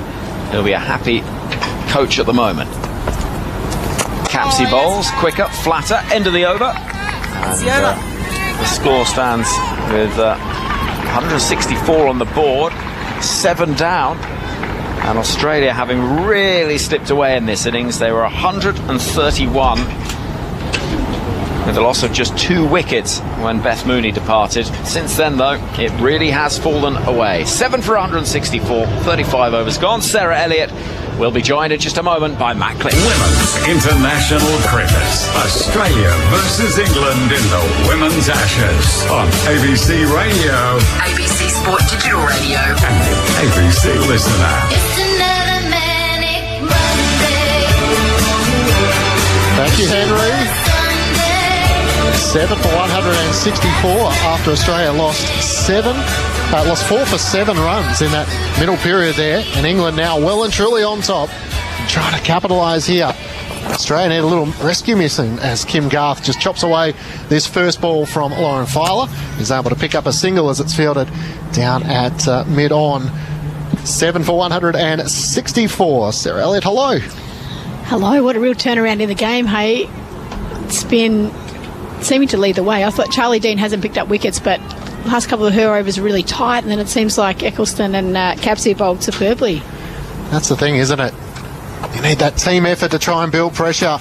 Short ball, Filer looking to pull it as Kim Garth doesn't quite time it, and racing around to her left is Amy Jones. Just couldn't quite balloon it up in the air enough for her to come into play, but another single to the score. 7 for 165 and just 36 overs into the match. So that's the other part. Sarah, I wonder, we play so much T20 cricket that everything seems to be in fast forward at the moment. Yeah, absolutely. 2 feisty batters out there, though, that will want to make the most of the overs remaining. Alana King certainly backs herself with the bat, as does Kim Garth. I think Alana King would almost classify herself as an all-rounder. She needs to prove that here. Short ball once more from Filer, hit in the air. King's hit it wide of the fielder at deep backward square leg. Will turn and come back for a couple as it's gathered just inside the rope. And Alana King moves to 11. All valuable runs, 7 for 167. There's probably no maybe in that, No. Alana King. But that's good. She's certainly very, very capable. It does show that, you know, the missing of the likes of Wareham and Molyneux as well, though. Alana King will have a big role to play with the ball as well. She defends this next ball down to mid-on. Filer is giving all the different varieties. Short ball and now a full ball, trying to target the stumps to Alana King.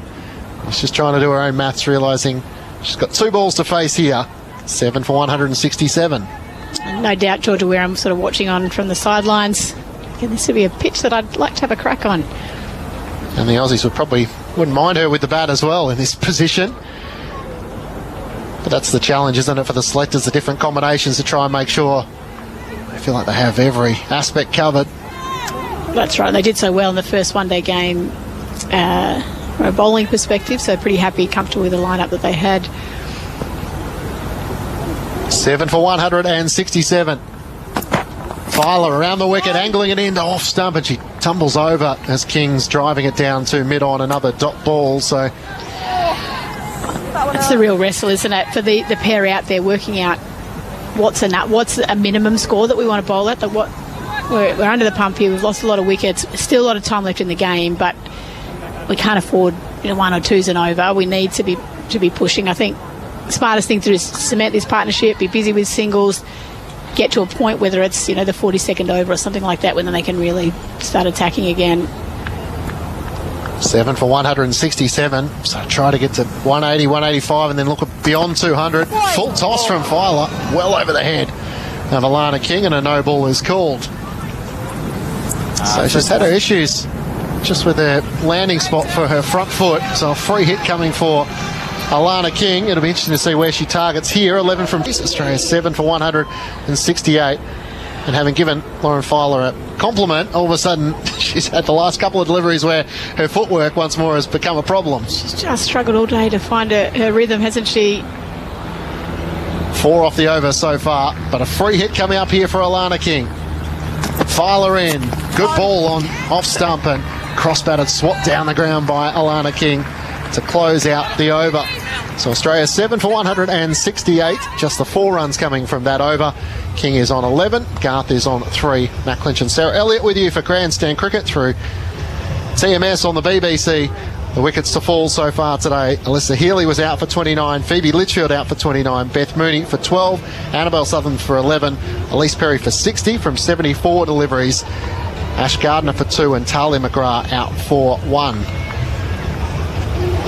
It's been certainly very effective. We're going to see Capsey continuing. Wondering whether she was tiring. She's going to have another one.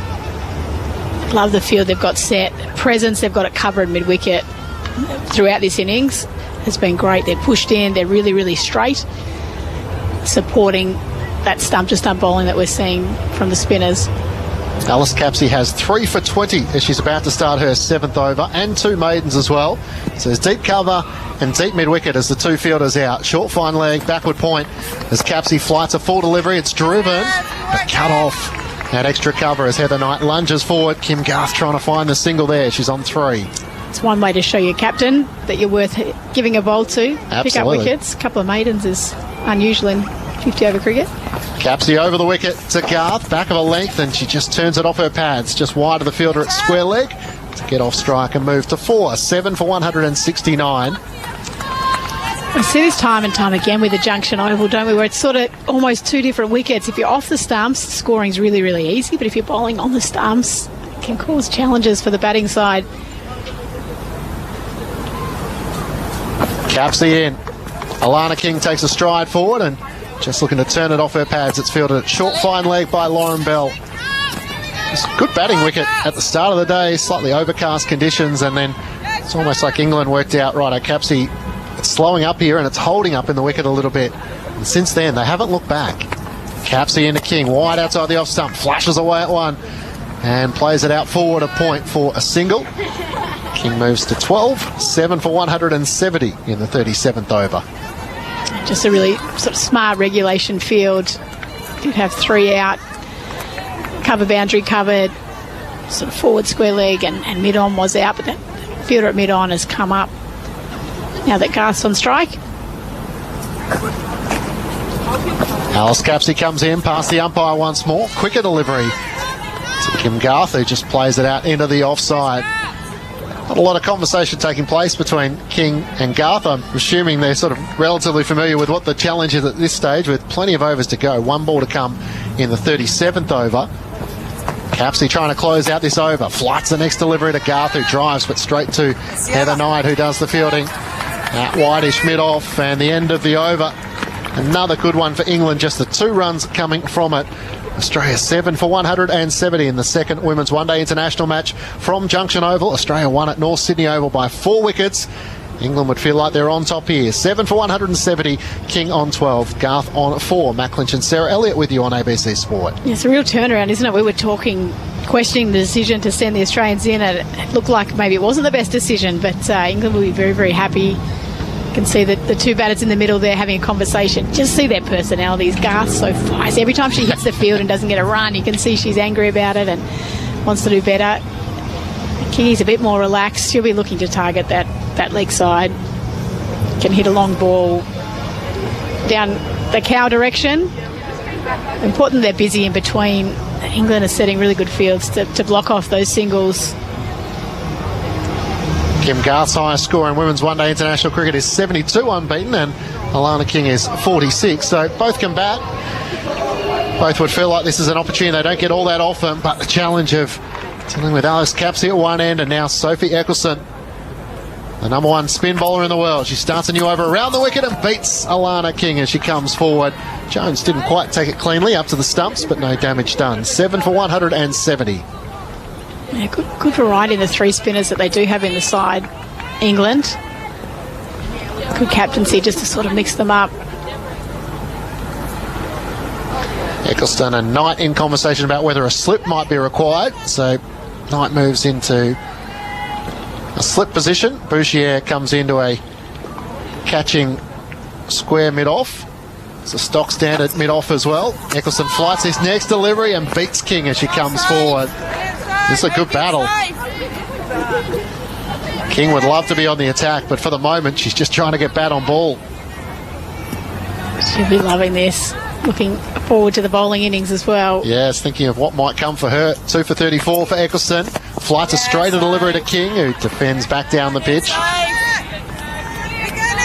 Just got to wonder on that slip position. Certainly picking up a wicket here really valuable. We can see why they're doing it. But that presence in front of the wicket seems to be what's working. Just a catching deep mid-wicket, the only fielder out at the moment as King forward once more. Defends Eccleston into the offside. Bouchier gathers 7 for 170. 4 dots so far. Pretty happy just to stay in her crease the minute Alana King, not wanting to take too many risks. When does she decide, right, I'm going to have a crack? Oh, yes, not this delivery as she comes forward to Sophie Eccleston. You can hear Amy Jones behind the stumps. Just watching on and enjoying what she's seeing at the moment as it's defended once more by Alana King. It's very much trying to work out a plan. It's got to be a low risk way to score, so thinking through that. Eccleston, world-class bowler. Eccleston in, full delivery to King as she defends to close out the over. So what an over from Sophie Eccleston. A maiden, 38 overs in, Australia 7 for 170. The last 30 balls, Australia have scored 11 runs. Alana King has faced a lot of that. She's 12 from 33. Kim Garth is 4 from 12. Matt Clinch and Sarah Elliott with you on ABC Sport. The run rate at one stage was over 6. It's now slid to 4.47, but more importantly, 38 overs. So still plenty of overs to try and bat out from an Australian point of view. Yeah, that's right. Trying to think what they can get. Almost that's not the conversation at the minute. It's how we're going to score, get 2s and 3s off the next 5 overs. If we do that, then we can have another go at having a little bit of a crack. I think they're going to want to get somewhere near the 220 mark, but that's a big ask from the position they're in. But in terms of having something to bowl at, that might be a minimum of what they're looking at. The challenge is trying to find a way to score, and Eccleston is so consistent in her ability to put the ball in a good area, take the ball away from the right-hander. She's got 2 overs to go, Sophie Eccleston. Lauren Bell's back into the attack from the city end. Full ball to Kim Garth. She drives and can't beat the fielder at cover point. Throw comes in and breaks the stumps at the non-striker's end. I reckon so. Great support from the fielder there. It was well driven. Alice Capsey, who is just grabbing at her left knee, having tumbled across to prevent that ball, which was well struck by Kim Garth. Good decision to bring Bell back into the attack. She was terrific the other day. Just to put some pressure on. Nice to see Kim Garth coming down the wicket too, trying to create something for herself, something that she could drive. No fielders out, well, just the third man, but no other fielders out on the offside. Lauren Bell streaming in, short ball in which Garth is looking to turn and try and take off for a quick single, but Bouchier comes rushing in, make sure that there's nothing on offer. She's just trying to turn it out square on the onside. That's where the gap is at the moment with a whitish fine leg and deep backward square. Yes, Belly! 7 for 170. After at one stage, Australia were 3 for 131. They lost 4 for 7 in the middle of their innings. And England trying to wrestle their way back into this multi-format Ashes series. Bell comes in, angling it in on the top of off, and it's defended back down the pitch by Kim Garth. Rolling a really good length here. Nothing for Kim to be able to drive the line tight as well. I wonder at some point, though, whether you just push your cover fielder out and say, okay, you can have one. You've got away with first 3 balls being dots, push it out. If the over goes for 1 or 2, that's a good win for England. Kim Garth is 4 from 15 deliveries as she awaits Bell. Once more angling in on that off stump, and from an inside edge it's onto her body and just trickles down at her bootlaces. Jones comes out from behind the stumps to do the fielding. This is good. So this partnership is now at 17 from 44 deliveries. Just struggling to find a way to score. England bowling with great control. Now we see the cover being pushed back.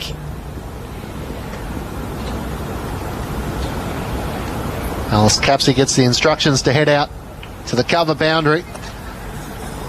As Bell comes in, shorter ball, which is just able to work off her pads. Kim Garth to get a single. Plays it out forward of square on the onside. And Garth moves to 5, 7 for 141. It's a rare delivery, just straying onto the pads. Kim Garth allowed her that opportunity to score. The pressure does build as the scoring dries up, doesn't it? These two both like bat on ball. They like to keep the game moving, so they're playing out of their comfort zone. Bell looking to close out this over. Comes in to Alana King, who beautifully glides it down to deep third for a single to close out the over. So I feel like Alana King might feel a bit more comfortable against the pace of Lauren Bell, but just the one delivery in which she faced. So 2 runs coming from the over. Australia 7 for 172 after 39 overs. King on 13, Garth on 5. Matt Clinch and Sarah Elliott with you on ABC Sport through Grandstand Cricket and of course through TMS, through BBC 5 Alive and BBC Sounds. Well, this is what we've come to expect of Ashes cricket. Boys and girls format, but just it's never, there's a script that you think is going one way and there's the teams just fight and tail turns. This is a great fight here from England.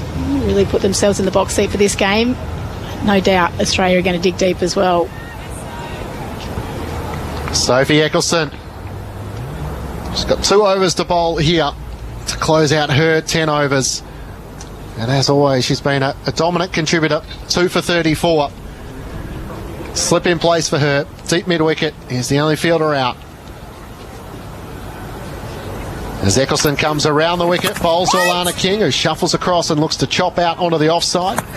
Wyatt Hodge does the fielding at backward point. I do really like the field they've got set here. Only 3 on the leg side. There's a lot of presence, pressure in front of Alana King here.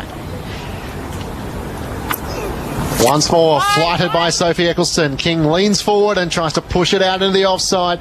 Beaumont and White patrolling that cover point region. No single once more. They're really hunting in there, aren't they? Points pushed in a couple of steps. Same with the straighter cover and the slip in play as well. Eccleston with the sunglasses on. Full delivery to Alana King, who just trying to use her wrist to flick it, but just drives it straight down to mid-on, where Bell does the fielding. She's getting a little angsty here, King. Can't find a way to get off strike. Trying to be patient and wait for the bad ball, but it's not coming. Leans forward, pushes it out onto the offside, Alana King, and Wyatt Hodge does the fielding once more at backward point. Just a couple of metres in from the 30-yard circle. England trying to put the pressure on Alana King for the moment. She's remaining patient. No rash shots, thinking, well, we've got one more over after this to survive. Now a bit of whip that it's hit, cut in the air, and Wyatt Hodge takes the catch.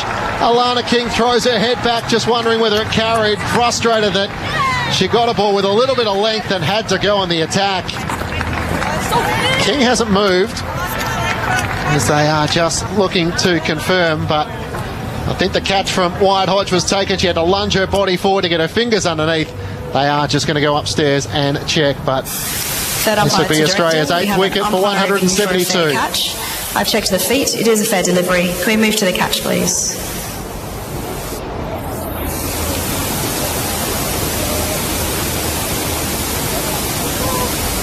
She's just trying to back away and give herself some room. Just roll that through again for me. Looks to be a very good catch. And Alana King, now having seen the replay on the big screen, turns it. Well, she's about to. She still isn't moving. I just wanted to make sure that it didn't bobble after her hands hit the ground, but I don't think there's too much doubt with this catch. Yeah, thank you. Megan Shute is waiting on the boundary rope to make her way out, and maybe more in hope than anything else. Alana King was hoping for a miracle. It won't come, and Australia lose their 8th wicket. Alana King has to go. Out for 13, 8 for 172. Sophie Eccleston picks up a 3rd wicket. And in England once more looking to close in on this score from an Australian point of view, which is going to be well under par here at Junction Oval. Superb bowling. It was just building, it was coming. Kingy couldn't find a way to get off strike. Faced almost 2 overs of Eccleston without being able to score. And you could see the tension building in her, and unfortunately just tried to give herself some room to play one through that offside. It was a great catch there. At point, great reward. I think England need to be given some credit here for the field settings and the bowling plans that they've got in place to really build the pressure on this lower Australian order. What's Megan Shute going to do? She's not generally one to hang around. She likes to get on with it, likes to play her shots. Doesn't want to die wondering. A high score of 18 in women's one-day international matches, playing in her 98th one-day international match. She's got the challenge of trying to deal with one delivery here from Sophie Eccleston. We're going to close out the over. Flights it outside the off stump and shoots in 2 minds. She goes back and across. And Jones takes it behind the stumps. The end of the over, another great over from Sophie Eccleston. A wicket maiden. And Australia a 8 for 172. Garth is on 5. Shute yet to get off the mark. Matt Clinch alongside Sarah Elliott with you on ABC Sport. So Sophie Eccleston 3 for 34 from her 9 overs. Alice Capsey 3 for 22 from her 7 overs, including 2 maidens. Lauren Bell 1 for 20 from her 6 overs. Lauren Filer 1 for 44 for her 8 overs, and Nat Severbrunt 5 overs, none for 24. Charlie Dean 5 overs, none for 28. It's the start of a new over. Lauren Bell is charging in, comes in, and it's driven by Kim Garth back down the pitch, and she does the fielding. I've stayed an over too long, but I'm going to stay now given the fact that Lauren Bell has started the over. 7 overs, start of the 7th over, 1 for 20. I've done well. The Paceys, as well as the spinners today, picked up the early wicket of Healy and have come back on. It's been the second spell that's been most impressive. Bell comes in past the umpire. Garth, who almost just plays it back to the bowler. Lunging forward, Bell. It lands a couple of feet in front of her, but just bowling a good length to Kim Garth. Her patience is being tested. 5 from 19. This is not the way she would normally like to play. Great control with the ball. Here, Lauren Bell following up the good work she was able to do the first one day up.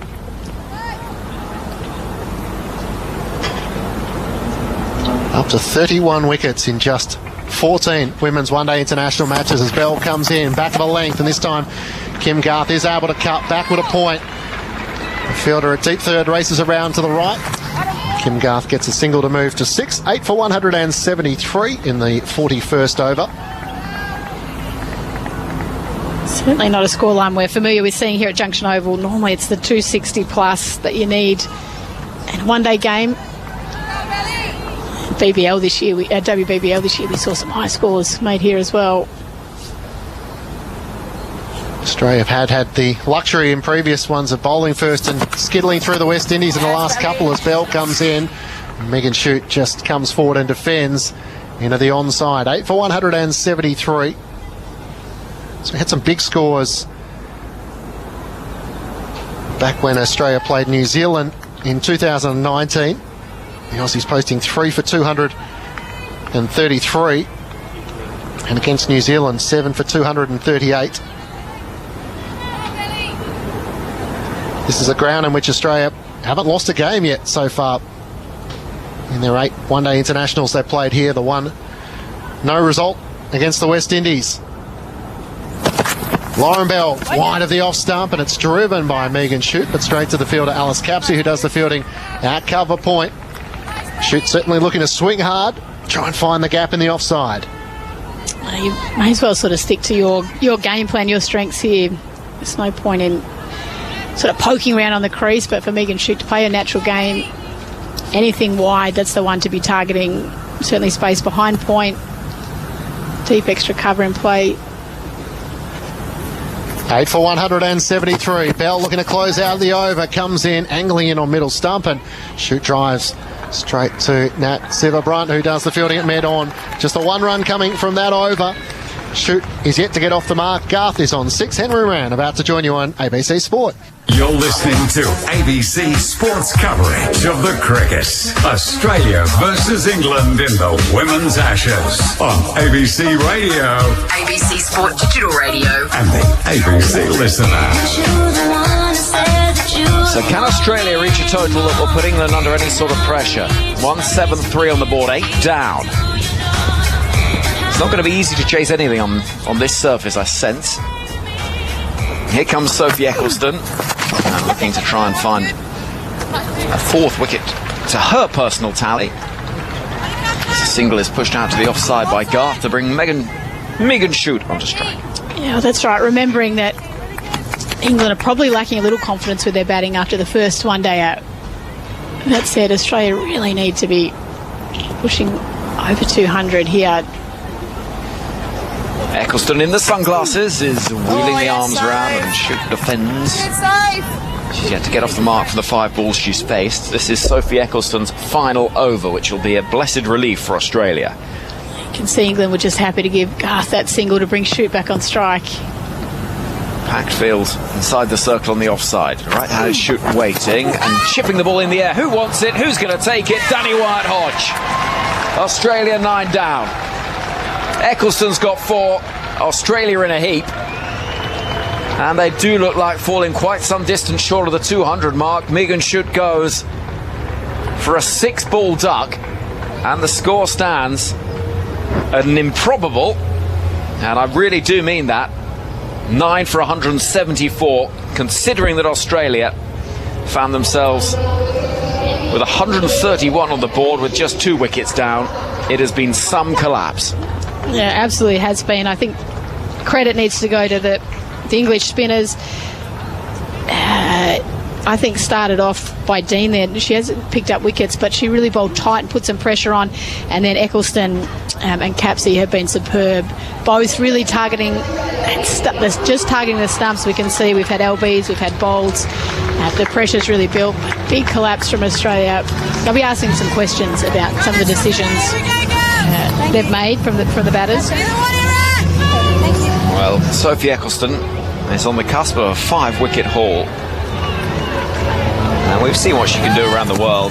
She is a phenomenal bowler, #1 in white ball cricket. She's looking for her 3rd ODI fifer.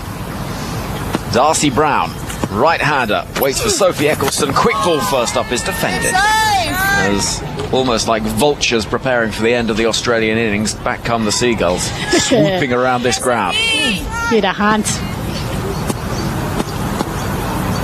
Eccleston again.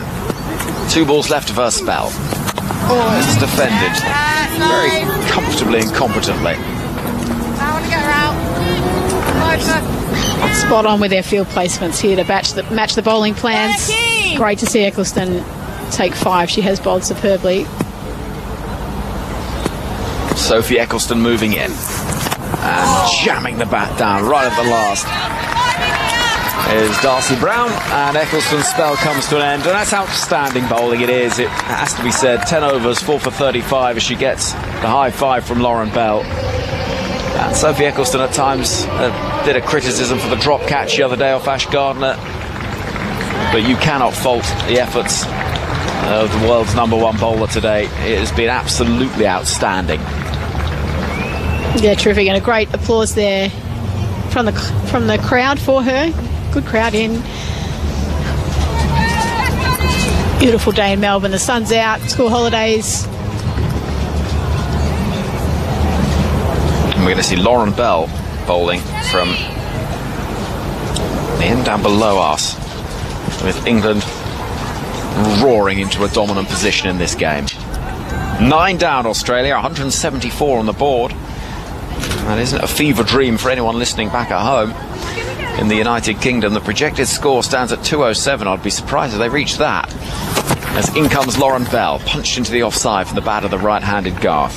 A very cheerful Alex Hartley has arrived. Not only is she cheerful because of what's happening on the field of play, but she was also marched in with a bag of chips. The best chips ever. Chips, come on, English crisps ever. Chicken and... what are they? Soy chicken sauce. And, chicken and honey? Honey soy chicken. Oh, so good. There you go. Lauren Bell running in. Galloping past the umpire. And that's nicely played. Clipped into the leg side from the bat of Megan Schutt for a single. Every run applauded by Australia. This is not a done deal, given this surface, Alex. No, definitely not. You know, England are still going to have to bat well, but England are on top of this game, and to potentially bowl Australia out will be a huge win for them. England have been so much better than that first ODI. Australia have made some mistakes along the way, but we saw in that first ODI how important it was for somebody to get a score and go on. Well, we've not seen that from the Australians today. Schutt waits, driving into the offside it goes, and beats the infield, and Heather Knight with the high knees is chasing it out towards the deep cover boundary. She'll get there and prevent anything more than a couple of runs. Forgive me, Megan Schutt's been dismissed. I'm talking absolute nonsense. It's Kim Garth and Darcy Brown out in the middle. It's Brown that picks up a couple of runs. 9 for 177. But Alice Capps is there. She's been the bowler. Outstanding. Got criticism after the last game. She got 3 wickets and went for no runs in 19 balls. Bell bowling. An edge. And up on the toes, nicely played with soft hands down towards the boundary. Keeper up to the stump, so no danger. And run is taken to move Brown onto 3. 1-7-8 on the board with 9 down now. But massive credit to Capsey for that performance, because she did take some stick. So what was that? How many balls? I'm pretty sure. I will double check for you, but she took 3 wickets and went for no runs in 19 balls. Lauren Bell running in, driven into the ground, no runs, stopped by Eccleston at mid-off. And Australia lost 4 for 7 in 29 balls. I know it was a 5 for 22 collapse. 4 for 7. Of how many balls? 29. That is some collapse, isn't it? Very un-Australia-like, isn't it? Well, it is, and that is something that is a massive point of intrigue for the series, just how it affects confidence, dynamic, all of those things. Lauren Bell runs in. It's a floatier delivery this time, tailing in towards the right-handed Kim Garth, who can do nothing with it. The over comes to an end. Australia creeping their way towards 180. 9 for 178. On the email, tms@bbc.co.uk is the way to get in touch. On the SMS in Australia, 0467 920 222. Now let me tell you, during the interval today of this game, a really special interview with a cricketer whose name you may not know now, but you might do in the future, Firuza Amiri, who has travelled through necessity from Afghanistan to play cricket out here as part of the Afghanistan women's side, displaced after the Taliban took control in Afghanistan in 2021. She came to this country, Australia, not speaking English. Since then, she has not only learned the language, but kept on playing cricket. And her Afghanistan women's side are going to be playing here at Junction Oval on the first day, on the daytime of the day-night test at the MCG across town. Lauren Filer is in, bowls a quick delivery, ends up falling over again, does Filer. Goes out towards backward point and Danny Wide. It's got to start hurting that, hasn't it? It's got to. I want to know how many times Lauren Filer has hit the deck today. I'm not sure that's measured in stats. No, it's probably not. But it's got to start hurting. You'd have thought so, but then some people learn to fall quite well. Do you know what I mean? She did walk past the stumps earlier and went, that one hurt. Yeah, well, running at full tilt and falling over, it's going to be a little sore. Filer in, and Darcy Brown is playing that pretty competently, jamming the bat down. I mean, this is what you want from an England point of view. You want your fast bowler to be able to do exactly this sort of thing. Fast and nasty to the tail enders. Her speeds have been down today, though. Lauren Bell has the quickest delivery of the day, 120 kilometres per hour. Lauren Filer about 118, 116, and in the previous game she was 122 kilometres, 223. So it has been a quick turnaround. Filer again, runs in. His elbows jutting out beside her, and bangs it in short, left alone outside the off stump, and the Seagulls en masse take flight. There was one that got hit rather painfully in the BBL the other night. Yeah. And I'm not sure the physio's magic sponge would have done an awful lot of good. 178 on the board, 9 down, Australia. Filer running in, slip in place. This is played at, missed by Brown outside the off stump. Filer, who's bowled 8.3 overs so far, has got 1 for 44. I think her second spell has been much better than her first. Quite expensive in her first spell. Or is this her third spell? Either or. First spell, rubbish. Next bit, loads better. Is that your technical analysis? That's what I'm getting paid for. Filer is in. Oh, that's played off the outer half of the bat pretty well, actually, down towards deep third, and Lauren Bell. The crowd applaud every run. Lovely atmosphere around the ground, sitting in the shadow of the trees all around the grass banks. Not a single cloud in the sky. It's beautiful. It was cloudy when we got here this morning early on. It was. When you arrived for makeup. Well, it was still dark when you arrived for makeup. I didn't take it off for the first game. The makeup artists have got too many ladies to get through. Slip comes out for Kim Garth, who's on strike, waiting for Filer and driving. That's a nice looking shot. It goes to the left of mid-off, and a single is taken. It's good batting from Kim Garth, and the over comes to an end. And the score after 44 overs sees Australia reach 180 for the loss of 9 wickets. And England on top in the game, but I still think there'll be a twist or two come the second innings. Well, there's that patch, isn't there, where Alyssa Healy was dismissed. That you see it up here. You think if Megan Shute was going to hit that time and time again, the ball was going to nip off the surface. So there might be a few questions asked, but England, if they can dismiss Australia for less than 200, they have got a real chance of being back in this Ashes series. Yeah, I think so, and that is going to be so important this second game. It just makes such a difference. Here comes Lauren Bell, looking for the final wicket, can't find it there. As the ball just drops into the ground from the bat of the right-handed Garth. And there will be no run, so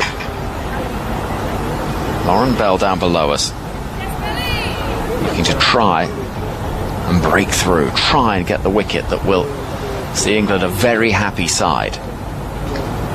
Lauren Bell again, runs in to bowl to Kim Garth, and striking the pads but angling down that leg side.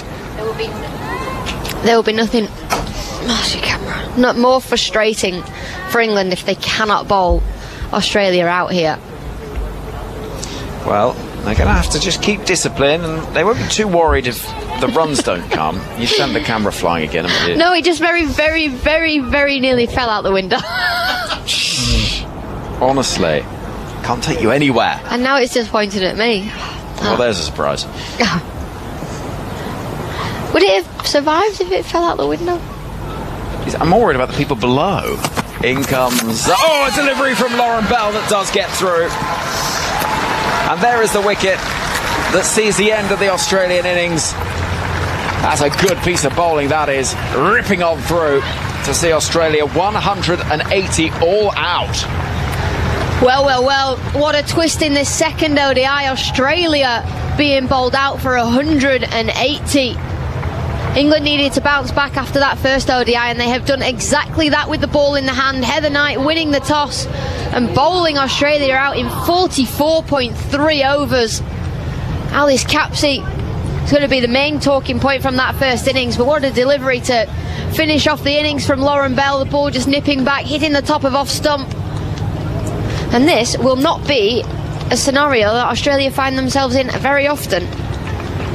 Well, it really won't, because you look at England walking off the field below us, Alex, and they are cock-a-hoop. And why wouldn't they be? Australia all out for 180. They found themselves at one point in this innings at 131 for the loss of just 2 wickets. Then Beth Mooney fell. You talk about those numbers as the wickets fell away. 4 wickets for the loss of 7 runs in 29 balls. Alice Capsey didn't bowl the other day, took 3 for none off 19 balls and ended up with figures of 3 for 22. And then you've got 2 wickets apiece for 2 wickets for Lauren Bell, 1 for Filer, 4 for Eccleston, who was outstanding. And Australia see 1 score of 60 from Elise Perry, but no one else passing 30. Yeah, well, Australia went batting first in the last 3 years, averaged 293. And this is the first time since 2019 that Australia women have been bowled out in the first innings of a home ODI. The first time since 2009 that they have failed to reach 200 when batting first in a 50-over game at home. That is an extraordinary collection of numbers, that, Alex, and numbers that will delight England, because if nothing else, it just will give such confidence and fear for Australia going later on in the series. Confidence for England, but dare I say it though, Alex, it feels to me that this series could hinge, and its competitiveness could hinge on what we see in this second innings in this game. I don't think competitiveness. I think the series won't be over if England lose this game or they are bowled out. They've given themselves the best opportunity to win this game, but it makes the series a lot more interesting if they do win. I know, because if they go 4-0 down, it's going to be incredibly tough to come back from that with the way that this multi-format Ashes series works. If it's 2-2 going into the last ODI, Australia don't lose ODI series. They've only lost 1 on home soil ever, and that was in like back in the 80s, 1 ODI series. 82, I think it was, 1982. And they've never lost an ODI here. England have never won an ODI at any of the venues where these 50-over matches are taking place. And that says a fair amount to me, I have to say.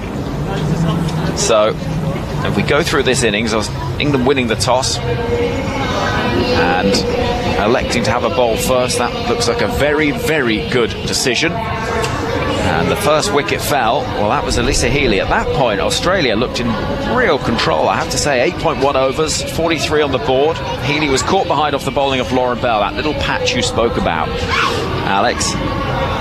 But things just kept on moving for Australia. Score advanced forward to 2 for 92 when Phoebe Litchfield was out LBW to Sophie Eccleston, but the spin seemed to turn things around. And Beth Mooney went with a score at 131, LBW to Eccleston for 12. That really did bring about a collapse of quite epic proportions. Sutherland gone, 11, caught Knight off the bowling of Capsey. Perry, the crucial wicket, LBW to Capsey for 60 off 74, hit a couple of sixes, but had to go. Ash Gardner went for just 2, bowled by Capsey. Talia McGrath was bowled by beauty from Lauren Filer. Alana King managed to hang around to make 39 balls she made before Danny Wyatt took the catch off the bowling of Sophie Eccleston. Megan Schutt was caught by Wyatt again off the bowling of Eccleston, and then to wrap things up, Kim Garth bowled by Lauren Bell by one that just nipped back in and hit the top of that off stump. And England's bowling figures, Alex. Lauren Bell, 2 for 25, an economy rate of under 3. Again, she's had a very good time of it. Lauren Filer, 1 for 46 for 9. Expensive, but got a big wicket in the removal of Talia McGrath. And that's if a Brunt was okay. 5 overs, none for 24. Charlie Dean, a little expensive, the most expensive comfortably of England's bowlers. 5 overs, none for 28.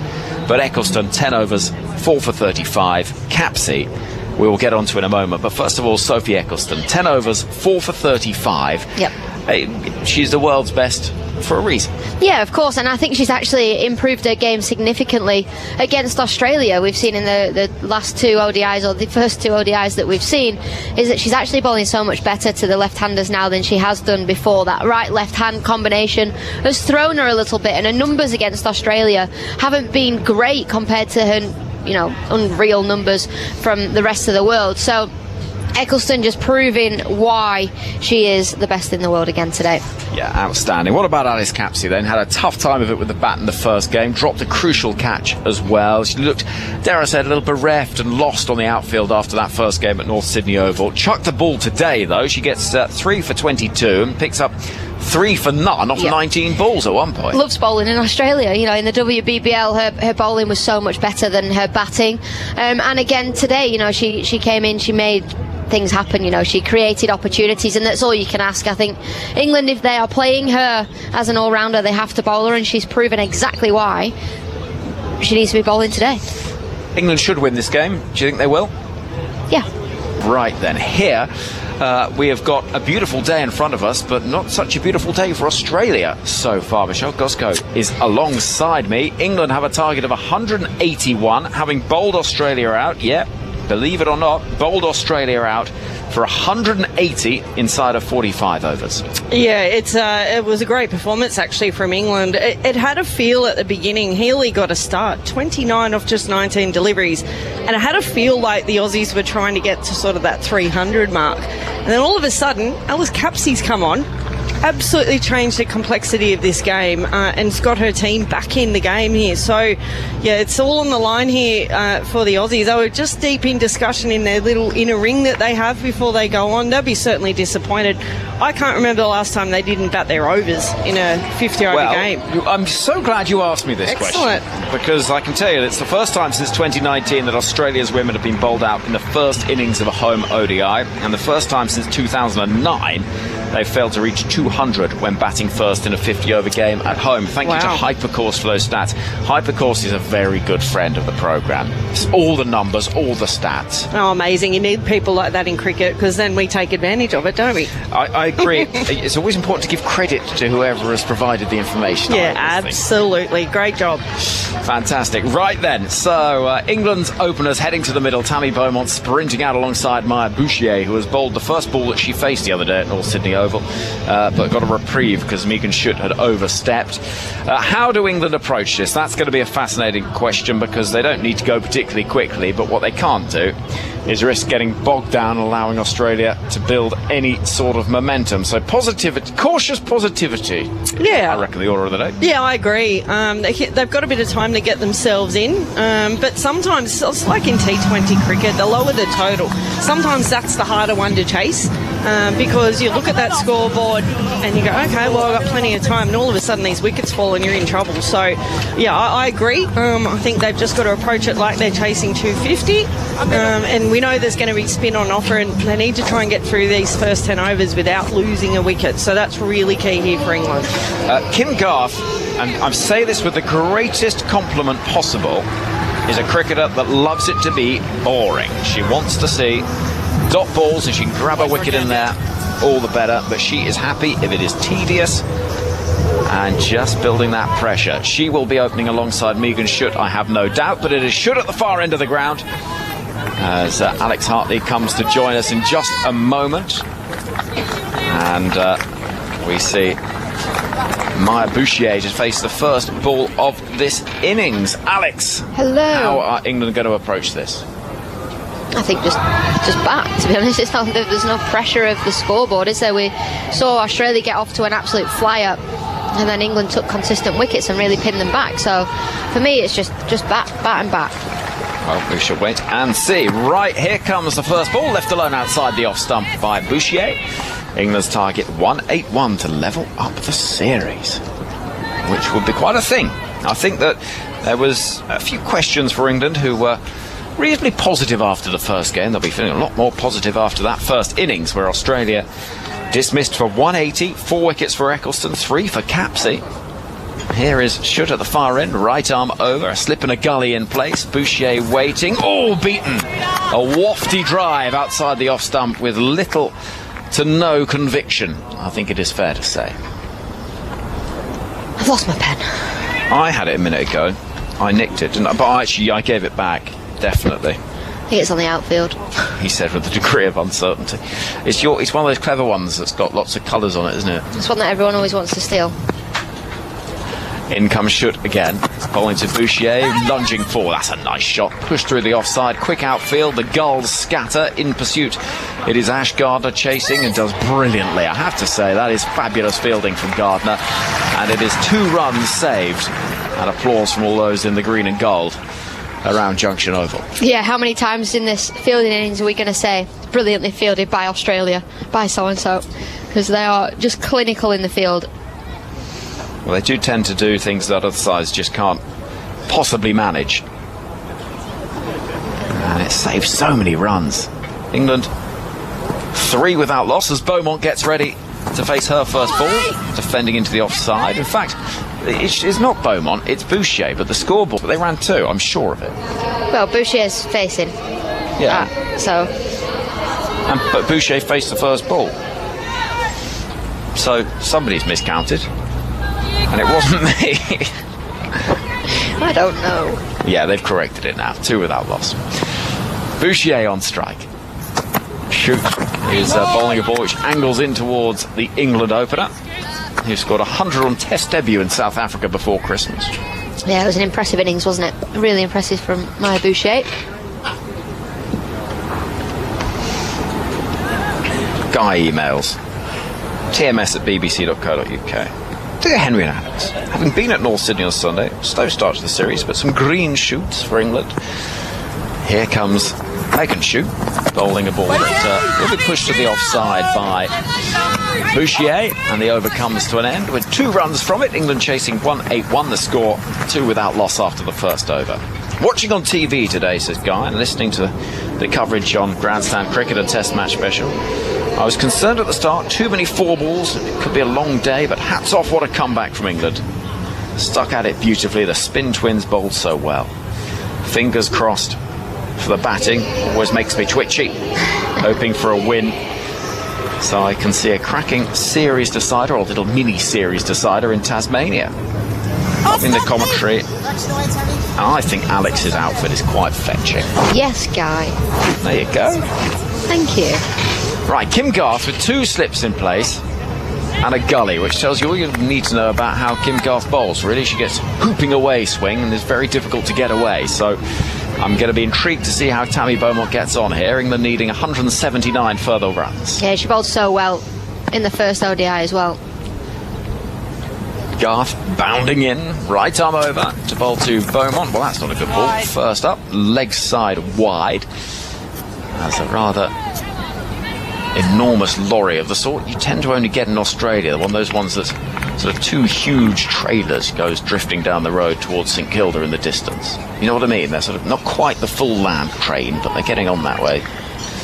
I don't think I've ever noticed. I'll keep my eye out. Well, I watch the cricket obviously, but I'll keep my eye out in the distance as well. Garth running in. Beaumont waiting, and very straight delivery is played back past her, but stopped by Darcy Brown, running round from mid-on. Yeah, you can normally hear them coming because they've got a huge amount of noise to them, sort of growling up the hills. But what, like the ones that look like American trucks? Yeah. Oh, yes. You know the ones, but they've got a sort of double trailer going on. I was visioning like a white van pulling something for some reason. No. Garth running in to bowl to Beaumont down the leg side again. That'll be wide, and another run to the total for England. You also get the trams in Melbourne, which I love. Got a tram last night. Did you? Where? Yeah. Well, went and had a little wander around the outer courts of the cricket, the tennis, forgive me, and caught up with Michael Vaughan. Yes. Who's a regular voice for listeners of Test Match Special and Grandstand Cricket, who's in town. Here comes Kim Garth. Full delivery is in the air. Oh, she gets lucky, so lucky. It goes to the right of Ash Gardner, backward point, and Beaumont gets in a tangle. Leading edge goes skewing in the air. but she gets good fortune and picks up a couple of runs. 6 without loss, England chasing 181. Yeah, a little bit of fortune there for Tammy Beaumont. As you say, a thick outside edge. Goes between cover and backward point. She's looking to flick the ball into the leg side and ends up going through the covers. Garth running into bowl to Beaumont.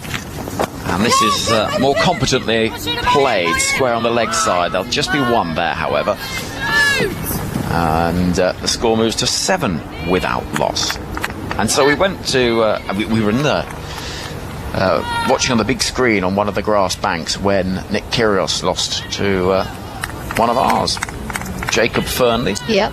Born in Edinburgh, but he's got an American accent these days. Cool. What do you mean cool? Do you reckon? Yeah, cool. It's like Jacob Bethel, born in Barbados, lives in England, got a Barbados accent. Yeah, but that's where he's from, whereas it's the other way round with... Oh, yeah. You see what I mean? Still cool. If you like. Maybe you could put on an accent. Totally, dude. Running in is Kim Garth to Maya Bouchier. Full delivery, which is defended by Bouchier. Out towards the offside, and there's no run. And I tell you, the place emptied when Kyrgios lost. Did it? Yeah. Big disappointment. And it's nice to see him back, though. I like Kyrgios. I don't know how he goes around here, but I really like him. I think he's great for tennis. Characters. Yeah. A bit like you in cricket. Different characters, as you said. Yeah, I'm not sure I'd be like to be compared to Nick Kyrgios. Running in, Kim Garth, the ball to Bouchier. Plays the ball into the onside to the right of Alana King at mid-wicket, and she will get a run. Trotting through in the sunshine. England advance forward. This has been a cautious, gentle start, but a competent one. 8 without loss. As we see one ball left of this second over. And so we got the train back towards Flinders Street Station, under the River Yarra. Nice. Grabbed a drink by the river. Oh, it's lovely. I didn't get the invite, did I? It's quite harsh, actually. No, sorry about that. In comes Garth. Oh, big pill for LBW. That looks close. No. But they could review it. That is the question. And I would be tempted if I was Australia. That looked pretty good to me. I'd review this, and they have done. Alyssa Healy has sent it upstairs. I think this is a good shout. I was expecting the finger to go up, I have to say there, Alex. Yeah, Beaumont. Third umpire to director. We have a player review for LBW. The original decision is not out. I've checked the feet. It is a fair delivery. Can we move to front on, please? Yeah, Beaumont just trapped on the crease ever so slightly, looking to nudge the ball into the leg side. She has done so well so far today. We offered a way to get Beaumont early in her innings, and this is out, isn't it? Goodness me. There's clearly no bat involved. We can move straight to ball tracking. This is gone, surely. I think so. I do think so. It's hit her on the knee roll, just above the knee roll. I'm not sure why that's been given not out myself. I mean, Original decision is not out. Here we go. Outside off. Impact is in line. Wickets are hitting. Yep, she goes. So Kim Garth strikes. The away shape tends to be the big threat, but one nipping back in has done for Tammy Beaumont, and England have lost an early wicket. Beaumont goes. Heather Knight, the captain, comes to the middle. And so Australia make their first breakthrough with England 1 down, with 8 on the board, chasing 181. Yeah, that's her weakness early on in her innings, isn't it, for Tammy Beaumont? She often, it's like that bat pad in front of each other. This time the bat was nowhere near the pad, trapped on the crease, hits her on the knee roll, and she's got to go. And Australia, they're a team that will fight it very much like England in that first game. They won't just roll over. But England aren't worried just yet. I mean, they would have liked to have got through the first few overs without losing a wicket, but you do accept that with the extra shape, and there is a prospect that you could see early dismissals. That's what's happened. England find themselves with 1 back in the hutch, and it's an important one as well. Tammy Beaumont goes. So Australia strike early. I think this is going to be tight, I have to say. Do you? I do, yeah, I do.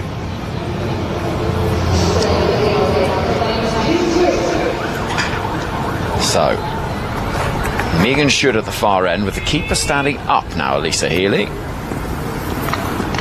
There's still a slip standing in the form of Phoebe Litchfield and a gully and Beth Mooney. Bouchier waiting, and it goes towards backward point in the end, and Ash Gardner, no run. I remember where my pen is. Where? Next door. So now you've nabbed Matt's pen. No, it's all right. I'll go get it afterwards. Don't worry. I'll just use this lovely one. It's great. Is it yours? It's very smooth. Well, they're great pens, those, the ones that have all the colours. Well, you can differentiate. You know, since red is important. Next delivery towards Bouchier and tucked into the onside. It suddenly feels like Australia have got fielders swarming. They're up and about. Yeah, it does. They're almost everywhere, aren't they? And we were saying in the first innings, it's 11v2. That's exactly what Australia will be trying to make England feel like. It's 11v2. England need 173 off 286 balls. Simple it sounds, doesn't it? Here is a very good ball from Megan Schutt that beats the bat of Bouchier. She can't come out of her ground because of the fact that Healy is standing up to the stump, so she has to play everything from the crease. Jump in, there's the cry from Elisa Healy.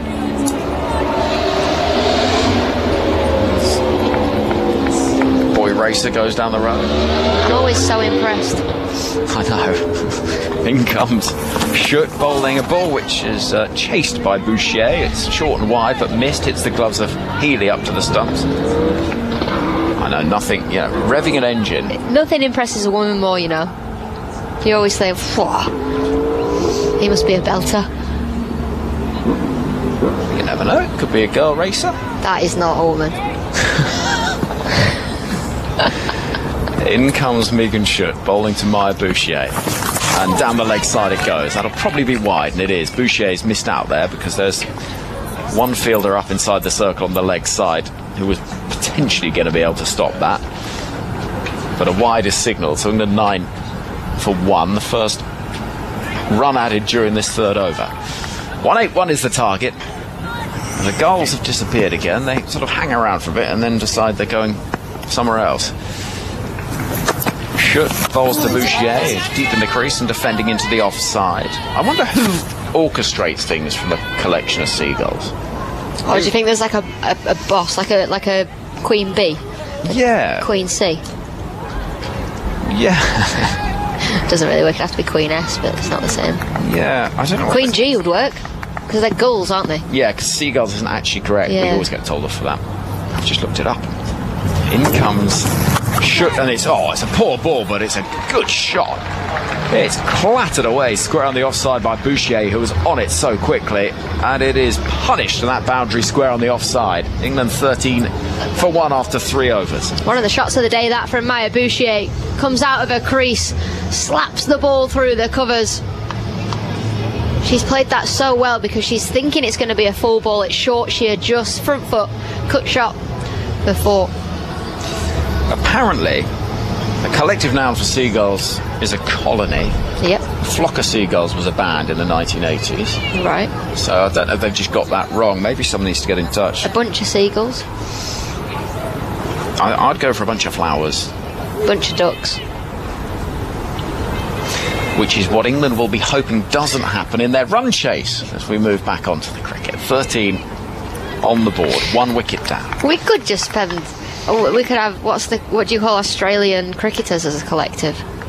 Worried. Here comes Garth, and left alone by Heather Knight, the England captain, facing her first ball. A trophy of Australian cricket. A gold medal of Australian cricket. We interviewed Jess Jonathan on No Balls, the cricket podcast, and she was like, I've basically run out of places and space to put my trophies and medals. Yeah, I know. In that interview, you can still find that on BBC Sounds, by the way, wherever you might be around the world. So there's one line that I found so interesting. Here is Kim Garth, 2 slips in place. Oh, chasing the ball is Knight. She didn't need to. It was a risky stroke. But she said that the process of winning is a business for this team. They don't treat it like we're going in to try and win a tournament. We have a business plan, and that is how we're going to win it. And that's just so interesting. I'd love to know if it's still the same without Matthew Martin, Meg Lanning in charge. Yeah. I'd love to know if I feel like it's a little bit more relaxed now. Here comes Kim Garth again. Shortish approach, dozen or so paces. This is met by Knight, who comes advancing to clip the ball square on the leg side in front of square. It'll be fielded by Darcy Brown. 2 runs taken. England 1 for 15 on grandstand cricket and test match special. And so, as the sun shines, there is just a hint of tension in the air. Of course, Matthew Mott, whose time as England men's white ball coach has come to an end, and Brendan McCullum has taken charge of things as of now. White ball arena 2. Punched into the offside, stopped very effectively and neatly by Ash Gardner at cover point. And England's first assignment, they've got a white ball tour to India upcoming, and that's all building up towards the Champions Trophy that we'll be able to hear in its entirety as well with Test Match Special in Pakistan and the UAE. Knight waits, 2 slips in place. Garth has got the wicket that's fallen, that of Tammy Beaumont. England need a further 166. Garth in, Knight defending, no run. Still in England, Matthew Mott, isn't he? I think he's living in Wales. Cardiff. Which is technically Wales. Yeah. Not England.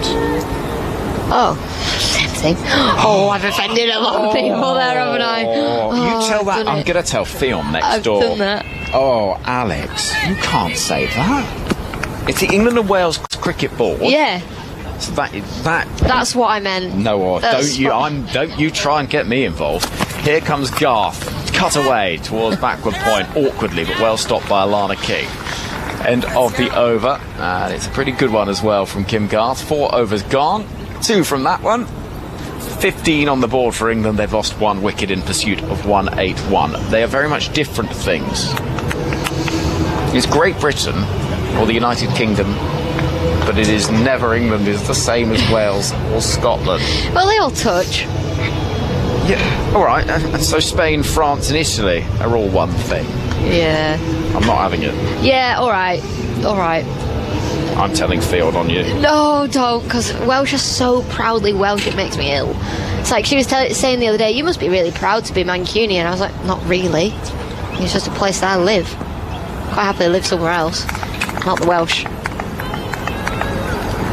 I think I'm just going to take a step back here. I think I'm entering such dangerous territory, and you're trying to lead me down a dangerous path. I know you are.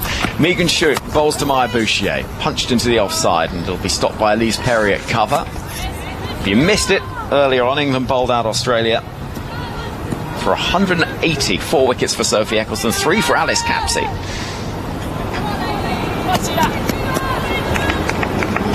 Play a dangerous game, Alex, and you try and drag me down with you at all times. I know. You love it. Of course, we come as a pair.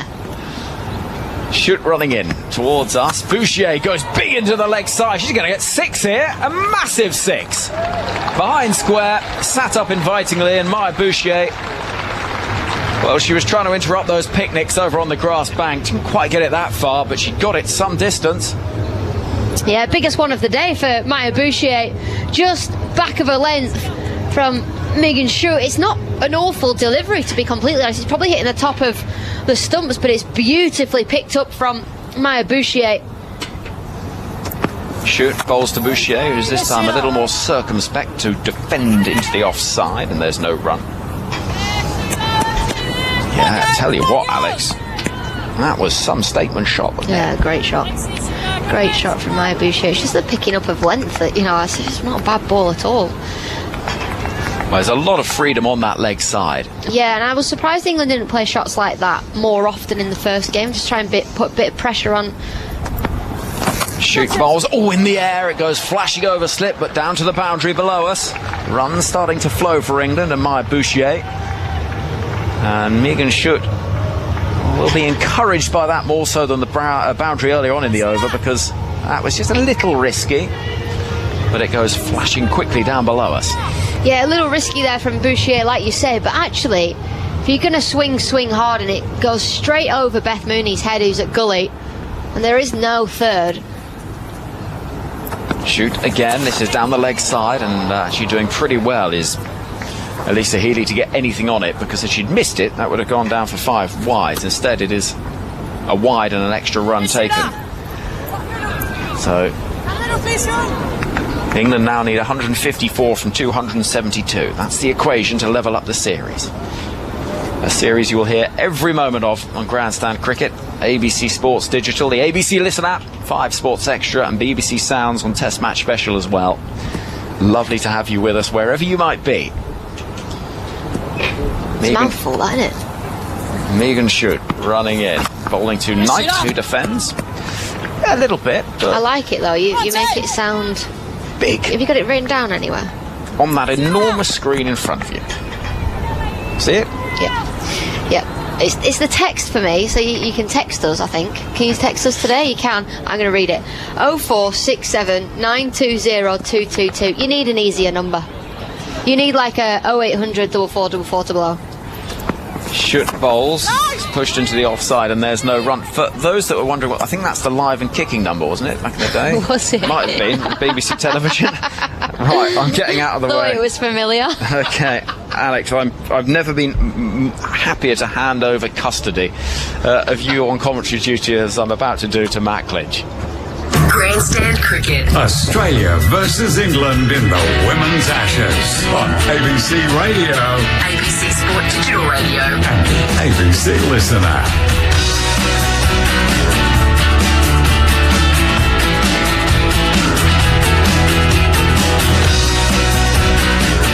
Thank you, Henry. 1 for 27 after 5 overs. Feels like it's an interesting stage, even though we're just at the start of the run chase. England with the ball still swinging a fair bit around, but still relatively hard. A chance to score runs. Kim Garth starts a new over. From the city end, Bouchier struck on the pad. This is close. The Australians gather. Will they send this upstairs? Height is the only question for me here. Is it too high is the question for me as it strikes Maya Bouchier, and she's gone upstairs again. She loves the review, does Alyssa Healy? Still the 2 reviews remaining, so why not get final confirmation here? Well, the only way Australia are going to win this game is taking wickets. We have a player review for LBW. The original decision is not out. I've checked the feet. It is a fair delivery. Can we move to front on, please? Eloise Sheridan is our TV umpire this afternoon. As the Australians gather.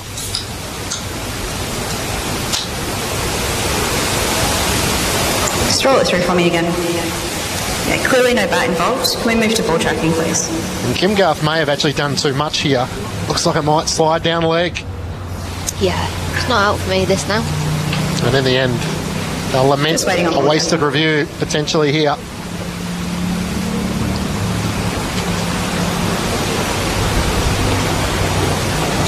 Original decision is not out. Pitching is outside off. Impact is in line. Wickets are missing. Can we go back to Clare Outfield, please? Stay with your original decision of not out and make your signal now. Maya Bouchier takes a deep breath. She's still there. England are yet to lose a wicket, and Kim Garth in the end just swinging it too much, which is the one thing we have seen in the television stats that have been put across the bottom of our monitor, just the amount of swing Australia has been getting compared with England. Maybe bowling just a fraction quicker. Kim Garth and Megan Schutt. Maya Bouchier 17 from 19 in the power play at the start of the 6th over. England are 1 for 27. Chasing 180 for victory. 2 slips and a gully in place for Kim Garth as Bouchier is hitting high in the air. She'll be caught here. Fielder goes back underneath it and takes the catch. The safe hands of Ash Gardner. And Maya Bouchier's innings comes to a close. She survived the review, but she couldn't survive that ball from Kim Garth. England are 1 for 27. Yeah, freebie there for Australia. Maya Bouchier, as you say, survives that LBW. This time she's looking to go down the ground, leg sidey, over mid-on, through mid-on. Thick outside edge, goes straight to Beth Mooney. And Australia have got themselves a freebie there. 2 for 27, England.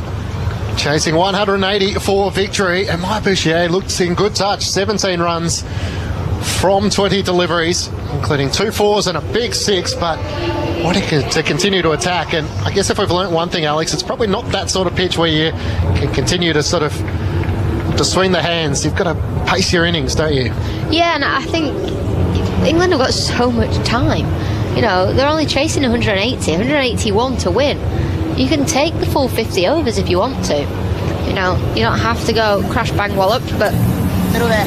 England's 2 best batters are in the middle at the minute. Captain Heather Knight joined by Nat Sciver-Brunt. These are the players who England would so often rely on to try and get them out of a little tricky spot, which at the start of the sixth over, 2 for 27. Partnerships have proved the key. Australia feeling like they're back in the match with 2 early wickets. Kim Garth comes in and beats her straight away. Nat Sciver-Brunt coming forward. I don't think I'll be able to cope if Australia win this game, to be completely honest with you. It would be a hard one to recover from, wouldn't it? Yeah, it would. I'm interested to see how long the quick bowlers feature for. You'd imagine for the power play, and then I wonder how quickly Alana King and Ash Gardner come in. You'd think pretty quickly with England's form against spin. In comes Kim Garth once more behind the umpire. And stepping forward is Nat Sciver-Brunt. Works it off her pads down to fine leg for a single to get off the mark. England 2 for 28 in the sixth over. First run of the over coming and a wicket from Kim Garth. 2 for 8 so far for her. Yeah, not only for England's form against spin recently, I think it's just how the wicket played and how well England bowled spin on this surface. So if you're an Australian spinner and England are 2 down early on, you're thinking, oh, perfect, I'll bowl at the middle order. And you'd think Elisa Healy would have been paying attention and with the logic of, right, let's bring the spinners on. If you're strong enough and powerful enough to hit over the infield, good luck to you. We'll take our chances. Look at this field. There's a short mid-wicket and a fine leg. That's it. Everyone else on the offside. It's an incredible field as Kim Garth comes in and she beats Heather Knight, who comes forward, squared up. Elisa Healy takes it behind the stumps. Good battle at 2 for 28. Great ball, great field. I love this. 2 slips, a gully, a backward point, a cover, extra cover, a mid-off. There's so many people there. Give me a bit of chirp as well, I'm sure. Just letting the England captain and their most experienced all-rounder know about the scenario. England feeling like they got Australia out cheaply, out for 180. In comes Kim Garth, back of a length, and this time Heather Knight's able to work it from waist height through the gap at forward square leg and a single to move to 3. England 2 for 29. So 2 runs coming from that over. Nat Sciver-Brunt is on 1. Heather Knight is on 3. Matt Clinch and Alex Hartley with you on ABC Sport. So the SMS number, if you want to get in touch with us anywhere in Australia, 0467 920 222. And for those in the middle hours of the morning, in the middle of the night in the UK, TMS at bbc.co.uk. If you put a +61 in front of that, would you be able to text it too? Yes. Might cost you a little more. Overseas you got a text WhatsApp? message. No. Oh, well, there you go. You need to get a WhatsApp. Need to get the technology to improve. Yeah, come on. No. WhatsApp's the way of the world, isn't it? Group messages and everyone firing stats around. You've had a couple of good ones today. Yeah, someone sends me a text message. I'm like, whoa, what in the 1992 is this? Now a change in the Australian attack. Annabelle Sutherland is going to come in from the Fitzroy end here at Junction Oval in Melbourne. England 2 for 29. Chance to bowl here to the England captain. Australia with 2 slips and a gully in place. Just a fine leg as the fielder outside. There's a good full delivery from Sutherland to start. It's clipped away to mid-wicket. Kim Garth does the fielding. Yeah, interesting change of bowler from the far end, actually, for me. Although they've got a luxury of having so many bowlers in Australia. Elisa Healy can just see something in the pitch, whether or not they need that little bit of extra bounce. Then you go Annabelle Sutherland. Perfect. Megan Shute, the 3 overs, none for 19. Sutherland right arm over the wicket, comes in. Knight's looking to attack. Drives down to mid-on. It's fielded by Megan Shute, who does the fielding. We have 2 stands to the right of our commentary position, the Shane Warne stand and the Blackie Ironmonger stand. We've got a bit under 3,000 in today, and there's a couple of England flags on the Shane Warne stand side. Annabelle Sutherland in once more, wider on the off stump, and Knight comes forward and just pushes it into the offside where Elise Perry does the fielding at extra cover. 2024, Tammy Beaumont led the way in runs scored for England. I'm going completely off piste, which is totally not like me, is it? Okay. You know, I'm normally, you know, straight and narrow. Do you reckon Shane Warne's got the most stands in the world? I would say so. Yeah. Sutherland in, back of the length, edged down, put down. It's flashing away, and it was Knight, and Beth Mooney got her right hand to it. She couldn't hang on, and it rolls down to the rope for 4. A big chance for the Australian goes begging, and Knight survives with a boundary. Well, smiles on the Australian faces because they know this is a great effort from Beth Mooney. She's off the ground by about 3 or 4 metres, one-handed. Give it the old Will Sutherland in the big bash. That's what she's gone for there. Absolutely. It would have been the catch of the year already, that one. She got up to it, almost got a hand to it, but you're right, it came so quickly. Heather Knight's on 7. Sutherland in once more. Back of the length, and it's turned off her hip to the fielder at mid-wicket. Kim Garth does the fielding. England 2 for 33 in the 7th over. Annabelle Sutherland bowling at about 111 kilometres per hour. Tall bowler. It's just about the ultimate package when it comes to franchise cricket now. Bats, bowls, feels well. Yeah, we were talking on... I know it was on the telly. All-rounders are just so sought after in franchise cricket. Sutherland comes in, Knight is forward, defending into the onside, another dot ball. And you one-dimensional cricketers are almost not needed anymore in franchise cricket. It's very rare because you can get your locals to do your left arm spin if you don't bat, but those all-rounders are the key to franchise cricket. And someone like Annabelle Sutherland, Elise Perry, Nat Siva-Brunt, it's no wonder these players get picked up everywhere. They're the money makers. Thank you, Alex. Alex Hartley with you on Grandstand Cricket and TMS. England 2 for 33. That last over from Annabelle Sutherland going for just the 4 runs. Knight was able to survive. A great effort by Beth Mooney, wasn't able to hang on.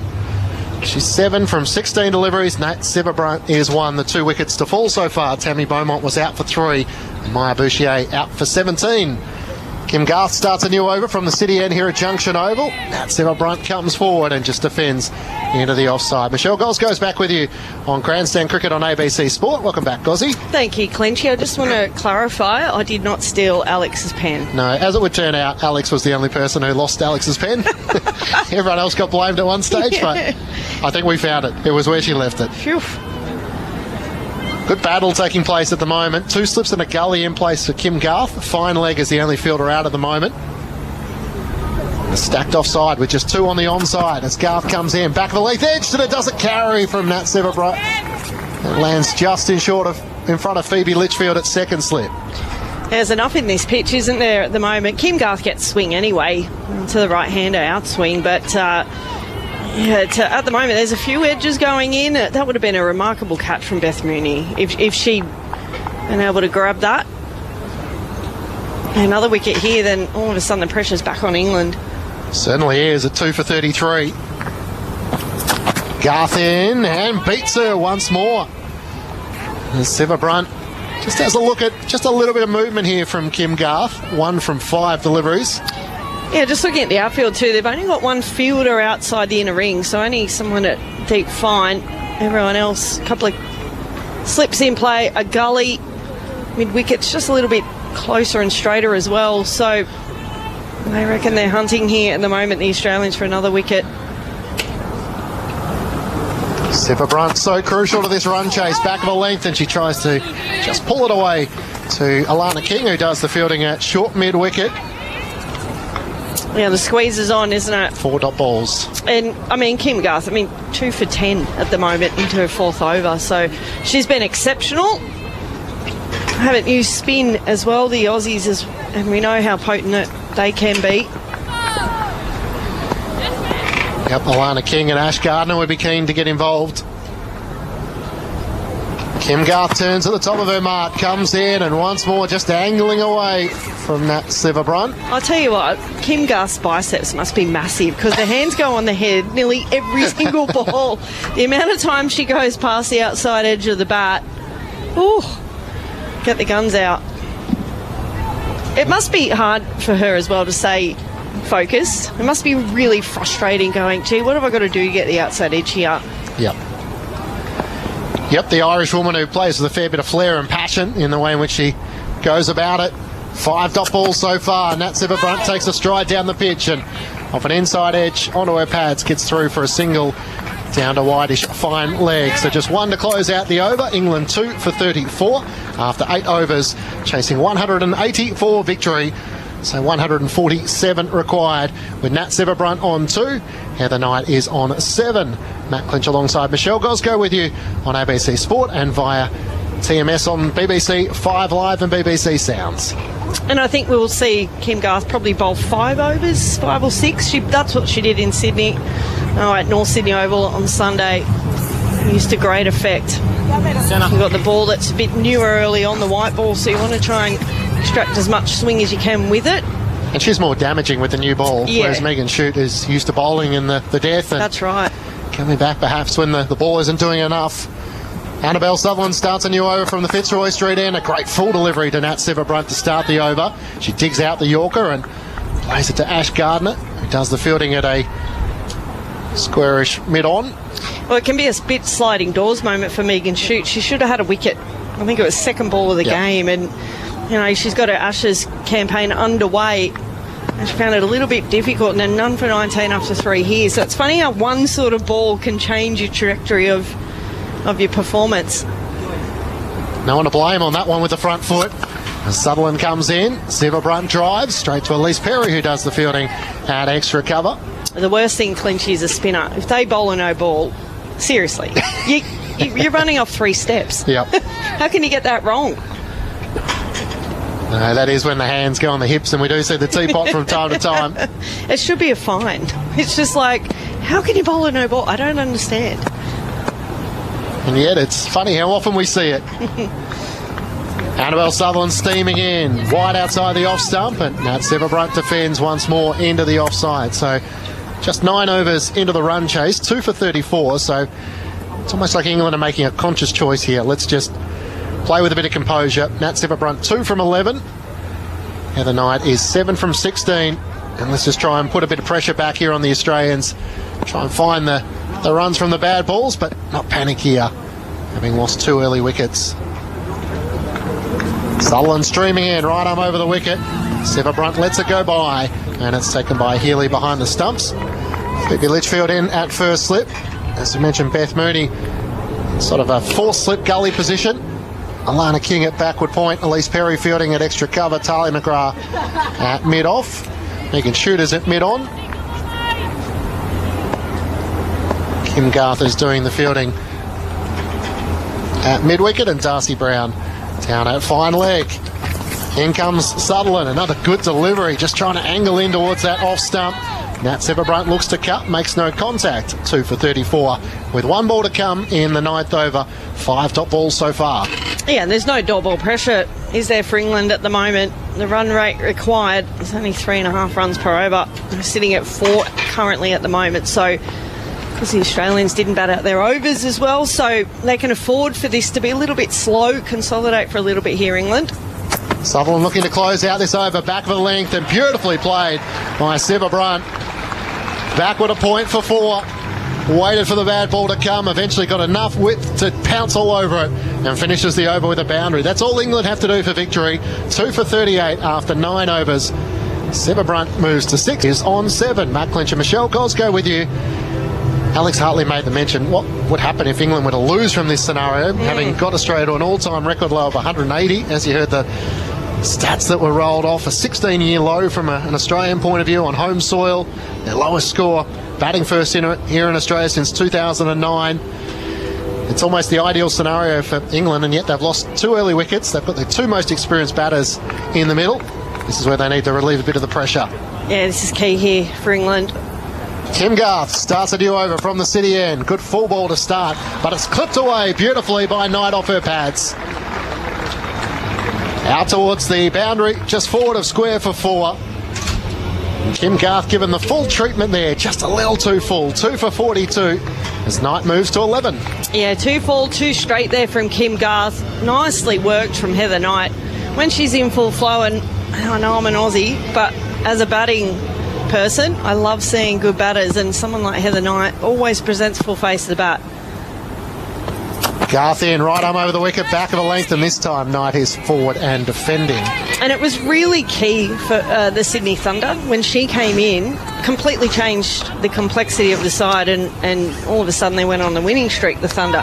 And she went straight in away, and everything came off the middle of the bat. She is pure class, Heather Knight. I'm sure the bat sponsors will be happy with her, because she does often present that full face of the bat Nice high elbow. Scored 226 runs in the WBBL from just 6 games as Kim Garth wide on the crease, and Knight just pushing it out into the offside, and it's fielded out backward point.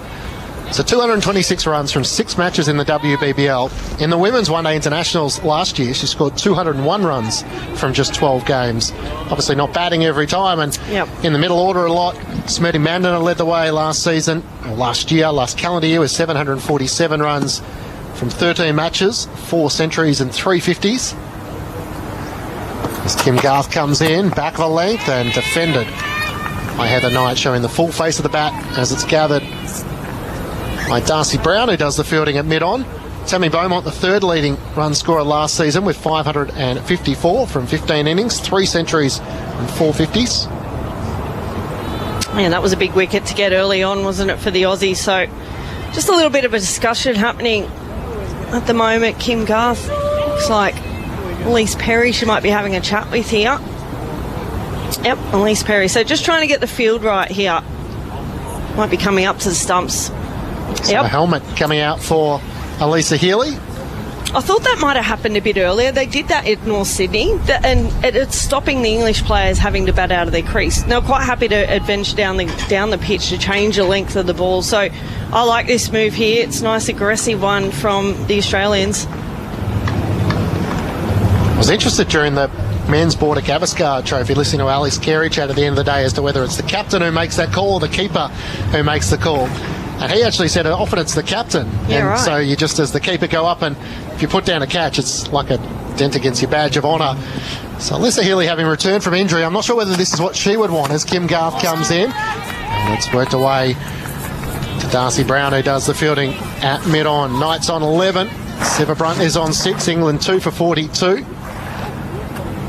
Healy, of course, being the captain, but Perry often pulling a lot of the strings behind the scenes, especially with the keeper involved in so much. And Elise Perry didn't even bowl on Sunday. Wonder whether she'll be utilised today. She only took the 4 wickets last year in Women's One Day International matches. Garth in to close out this over. Full delivery, which is clipped away just wide of the fielder at mid-on. And a single for Heather Knight to close out the over. She's on 12. Just the 5 runs coming from that over. Of course, 5 is more than enough, chasing 180 for victory. Nat Brunt is on 6. England are 2 for 43. Henry Moran about to rejoin you on ABC Sport.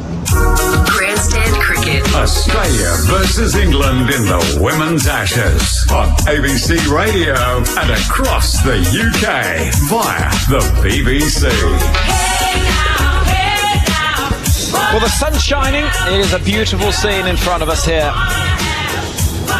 at Junction Oval with, if not the series on the line, you sense if Australia had won today, it would have been a long way back for England, who have to win this outright, this multi-format series. No good drawing it as they did in 2023 or indeed 2017. If they want that trophy back for the first time in over a decade, they've got to win it.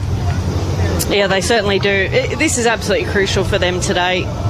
They can ill afford to go in 4-0. So if they can get one back here, and we reach the final one-day match in Tasmania. But you're right, if they lose this, the Australians only require 4 more points throughout the whole series. So, yeah, this is the key partnership, you'd think, for England, wouldn't you? Massive. This phase of the game is absolutely huge. Yep. It really is. And so Darcy Brown at the far end of the ground is going to get an opportunity, and this, I think, will be fascinating because she can be expensive. Yeah, and yeah, that's exactly. Spin. Where's Spin? We saw what happened with the Australian innings, and we haven't seen one in anger yet.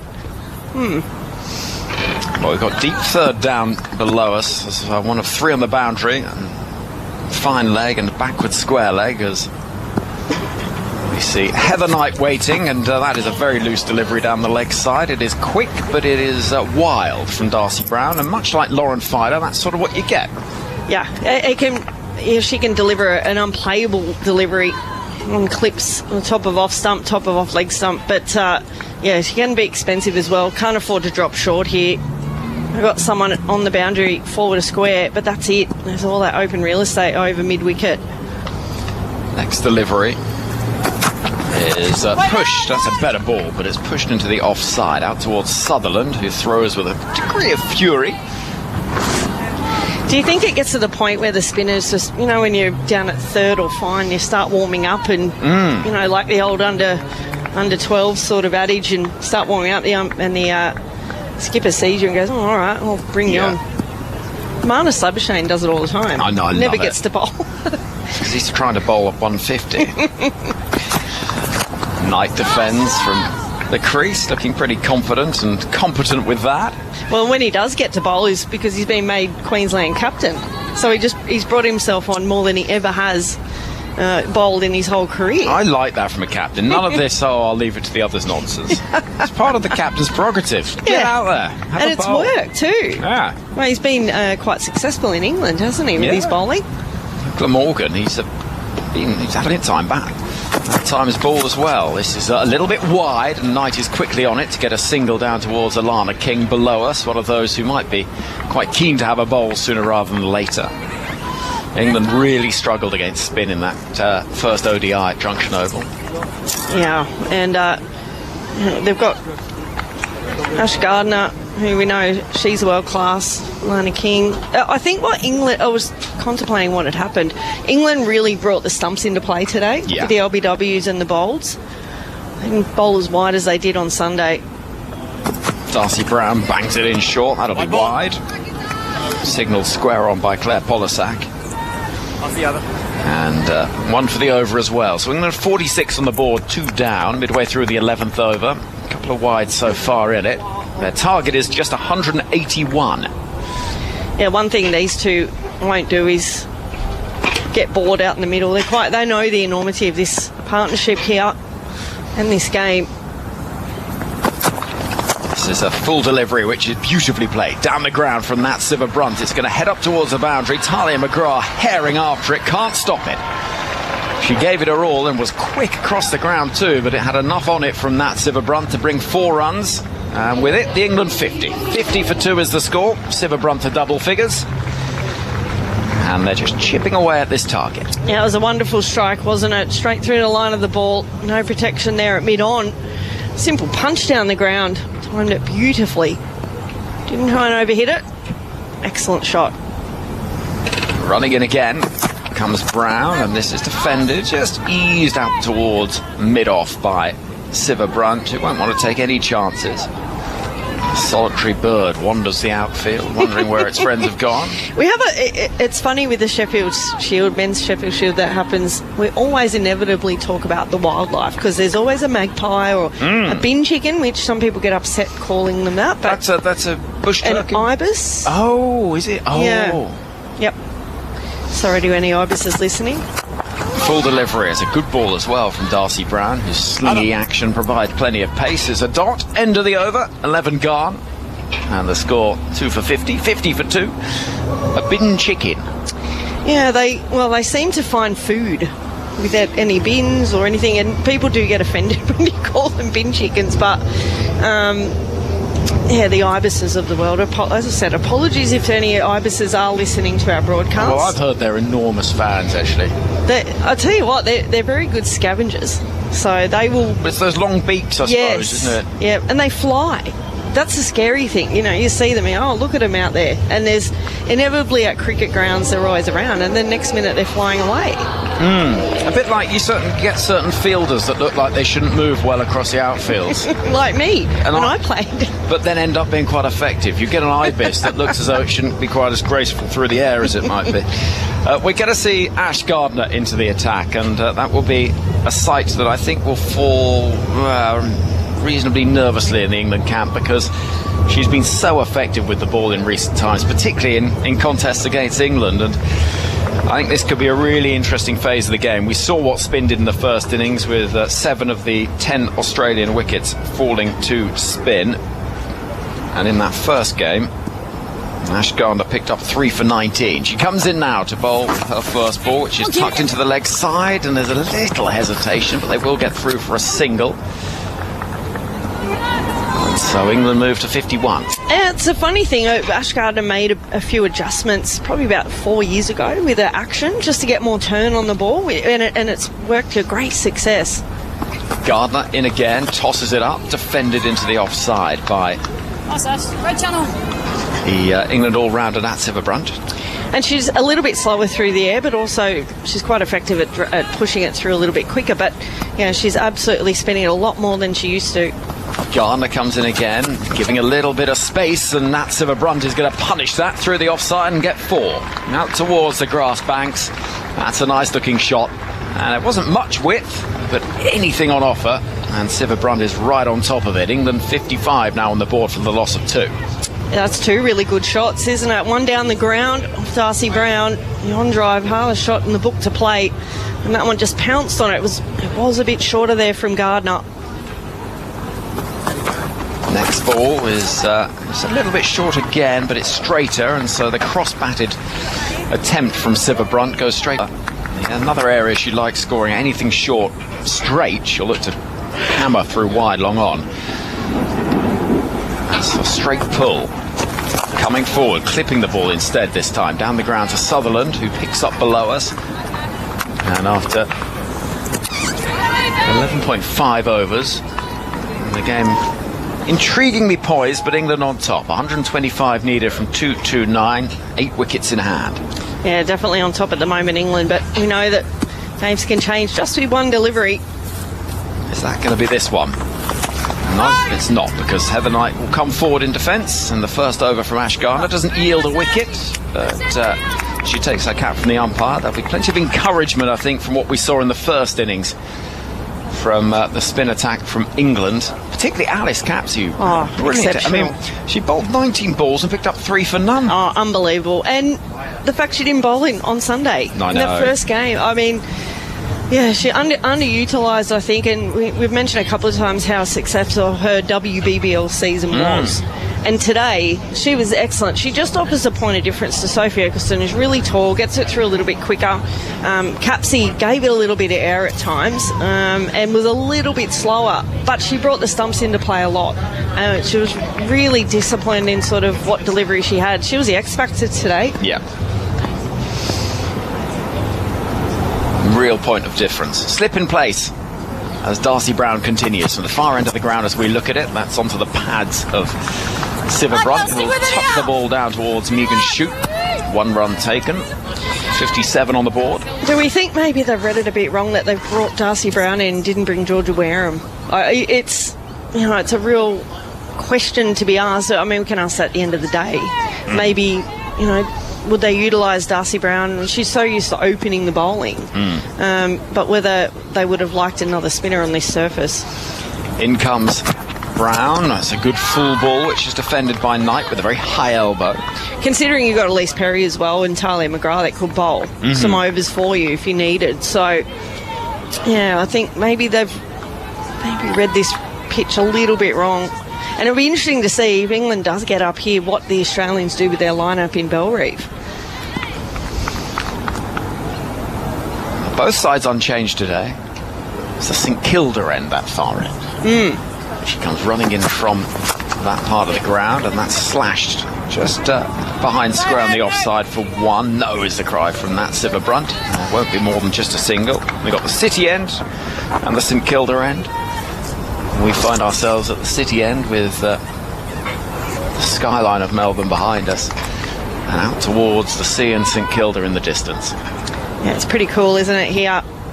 Great facility. Maybe one area is we might have a couple of options for food, possibly a little bit more.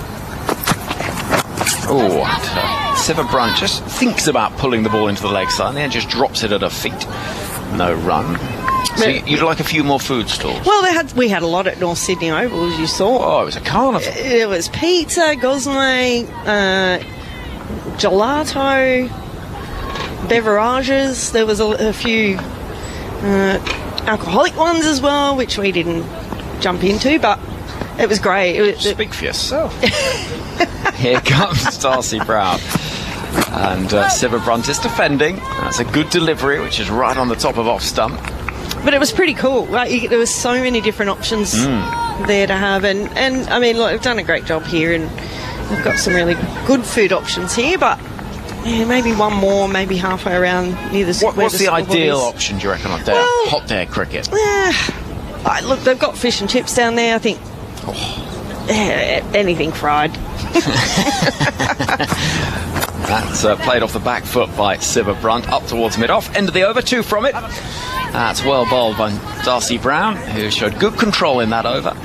And England, after 13, are 58 for the loss of 2. They need 123 runs from 222 deliveries. You're listening to Grandstand Cricket, ABC Sport, with our coverage across this series on ABC Sports Digital, the ABC Listen app, 5 Sports Extra in the BBC, and BBC Sounds.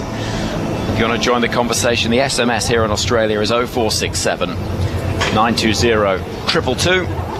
And on the email, it's tms@bbc.co.uk. So, in terms of some stats for you, which I know we always like. Love the stats. Siva Brunt in ODI run chases against Australia. 13 innings, 601 runs, an average of 75.1, and a strike rate of 100. Ooh, wow. She's going some. Yeah. No batter in the world has averaged more than her against Australia in chases. And the next best is Smriti Mandhan of the India great, who averages 46.6. Wow. Well, it's Heather Knight, the England captain, on strike. She's deep in the crease and will get an easy enough single, as it's just dropped a little bit short from Gardner, tucked into the leg side. Worth keeping an eye on the required rate for England, by the way, just so you can just keep a little bit across. Now they're tracking, and it only stands at 3.32, so every over that ticks by with around about that accrued is another over with job done. Siva Brunt will get a single out there at least towards Alana King at square leg, and she gets that. So England 2 from the over so far. Yeah, but England are much more disciplined, I think, with ball in hand at the moment. Just been far too easy for English players to get the bad ball away. And because of that scoreboard, they don't have scoreboard pressure. Pretty much can dictate how quick they bat.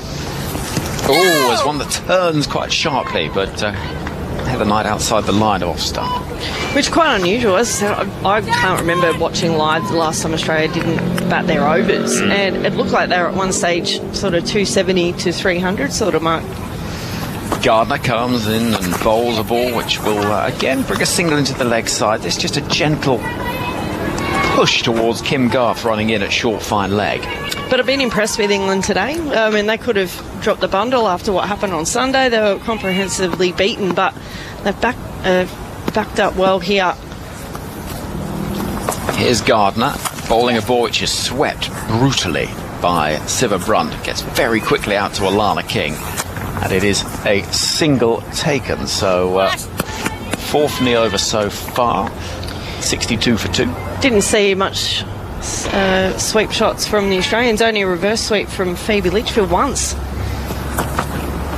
Gardner bowls, playing in front of the pads is Knight, and there is no run. I'm just going to, before you depart, yes, shot this stat towards you. You mentioned Alana King. Well, Nat Siva Brunt against Alana King, 8 innings, no dismissals, 157 runs off 160 balls. Compare that with Heather Knight versus Alana King, 5 innings, 3 dismissals, 18 runs off 32 balls. So it's fair to say Nat Siva Brunt doesn't mind batting against. But Heather Knight's not such a fan. Well, there you go. There you excellent. Are. Love Right a then. Good stat. There you are. Thank you, Show Gosgo. Sarah Elliott's going to join us as well as we bring you every ball of this series. What a great, entertaining couple of matches we've had so far. Contrasting matches, it has to be said. But I think what we all want to see, regardless of who you want to win ultimately, is we want to see a series that's competitive, Sarah.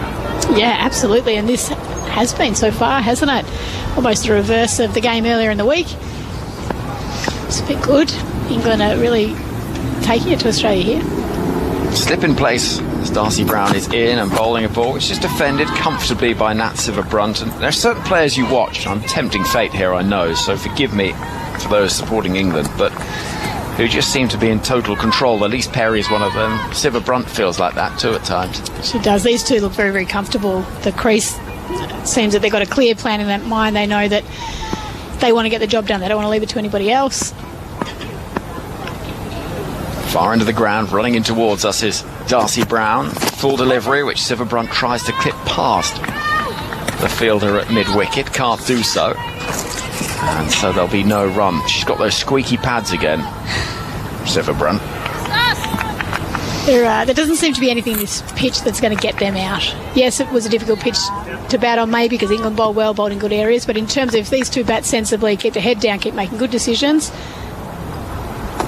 Brown bowls, and again, just up on the toes and defending is Nat Siva-Brunt. Impressed here by Darcy Brown, who seems to have found some real control last couple of overs. That's great. They struggled with their extras, didn't they, in that first one-day international? I think 25 extras, which is very un-Australian. He has 19 wides. Here is Darcy Brown again. And Siva-Brunt will punch into the offside. No run. As things just take a little bit of a go slow out there in the middle with the score at 62 for 2. 4 drop balls to start this over. England 119 required from 211 balls. It's a tough position to be in if you're the Australian captain in terms of creating pressure. It's no scoreboard pressure. You need to create some perceived pressure to try and take some wickets. That's the only way they're going to win this game. Darcy Brown galloping in towards us. It's a full delivery, which is too full and tucked away into the leg side. Out towards the deep. Elise Perry sprints round, but she can't stop it. And if Elise Perry's not stopping it, nobody is. As 4 runs are taken, waiting for that bad ball that eventually came. It was overpitched, it was on the pads, and whipped away through mid-wicket for a boundary. England move forward and on to 66 for 2. It's hard, you're just searching for a wicket, overpitched. Final ball of this 15th over. In comes Darcy Brown, and that's a little short and wide, but not punished. Goes gently towards Gardner on the bounce. As we see in the sunshine, for the first time in this innings, refreshments available for these two sides, and it'll be England who are the happier. 181 is their target to level up the series. Australia bowled out for just 180. Inside of 45 overs, 4 wickets for Sophie Ecclestone, 3 for Alice Capsey. In response, England have lost 2 wickets, both openers, Bouchier for 17, Beaumont for 3, but Knight and Siva-Brunt batting together nicely at the moment. Their partnership just building a bit of stability. England require a further 115 runs from 35 overs. In a moment, we'll be joined by Matt Clinch, but drinks are on the field. ABC Sports coverage in January is all about cricket and tennis. It's gone for 4. Australia have won. Centre Court heats up when the best tennis players from around the world do battle in the 2025 Australian Open. The next big thing in tennis has arrived. Cricket. He's giving it room and he's bowled. That's it. And tennis. Hear it live and ad-free. On ABC Sport Digital. And take it with you on the ABC Listen app. Australia versus England in the Women's Ashes on ABC Radio ABC Sport Digital Radio and the ABC Listen app. Thank you very much, Henry. England are 2 for 66 after 15 overs, chasing 181 for victory. Heather Knight is on 17. Nat Siva-Brunt is on 22. The wickets to fall so far: Tammy Beaumont was out for 3, LBW to Kim Garth, and Maya Bouchier, who was caught by Ash Gardner, having survived a DRS the ball before from the bowling of Kim Garth. She would fall the next ball for 17. At that stage, England were 2 for 27 in the 6th over. So 2 for 66 after 15. Sarah Elliott, this has been a good recovery from England, and their 2 most experienced batters hoping to steer them to victory. Yeah, absolutely. There's really no scoreboard pressure in the game, so these 2 are doing it comfortably at the minute, looking very solid, making good decisions, not taking any high risks. The interesting one for me is that we've only seen 2 overs of spin so far. Yeah. It was really spin bowling in tandem that got the English girls into this game after a promising start with the bat for Australia. They were 2 for 92, and then they had that massive collapse. So would love to see some spinner, Gardner and King, going in tandem here. So if you've just flicked on the radio, 7 of the 10 Australian wickets fell to spin. So Elise Perry starred with 60 from 74 deliveries. She was given out LBW to Alice Capsey in what was a very good review in the end. It brought the breakthrough from an England point of view, and Australia lost 4 wickets for 7 runs across 29 balls. At one stage they were 2 for 92. They then lost 8 wickets for 49 runs, with Alyssa Healy 29, Phoebe Litchfield 29, And really only Alana King with 13 from 39 deliveries in the bottom end. So as Henry May mentioned, Alice Capsey with 3 for 22 and Sophie Eccleston 4 for 35. So Alana King, her patience will be being tested here. She'd be right in the ear of Elisa Healy, Elise Perry, anyone to listen. It's about time the skipper turns to me, isn't it? I think so. She certainly will be in their ears. I'm just looking to see where she is on the field.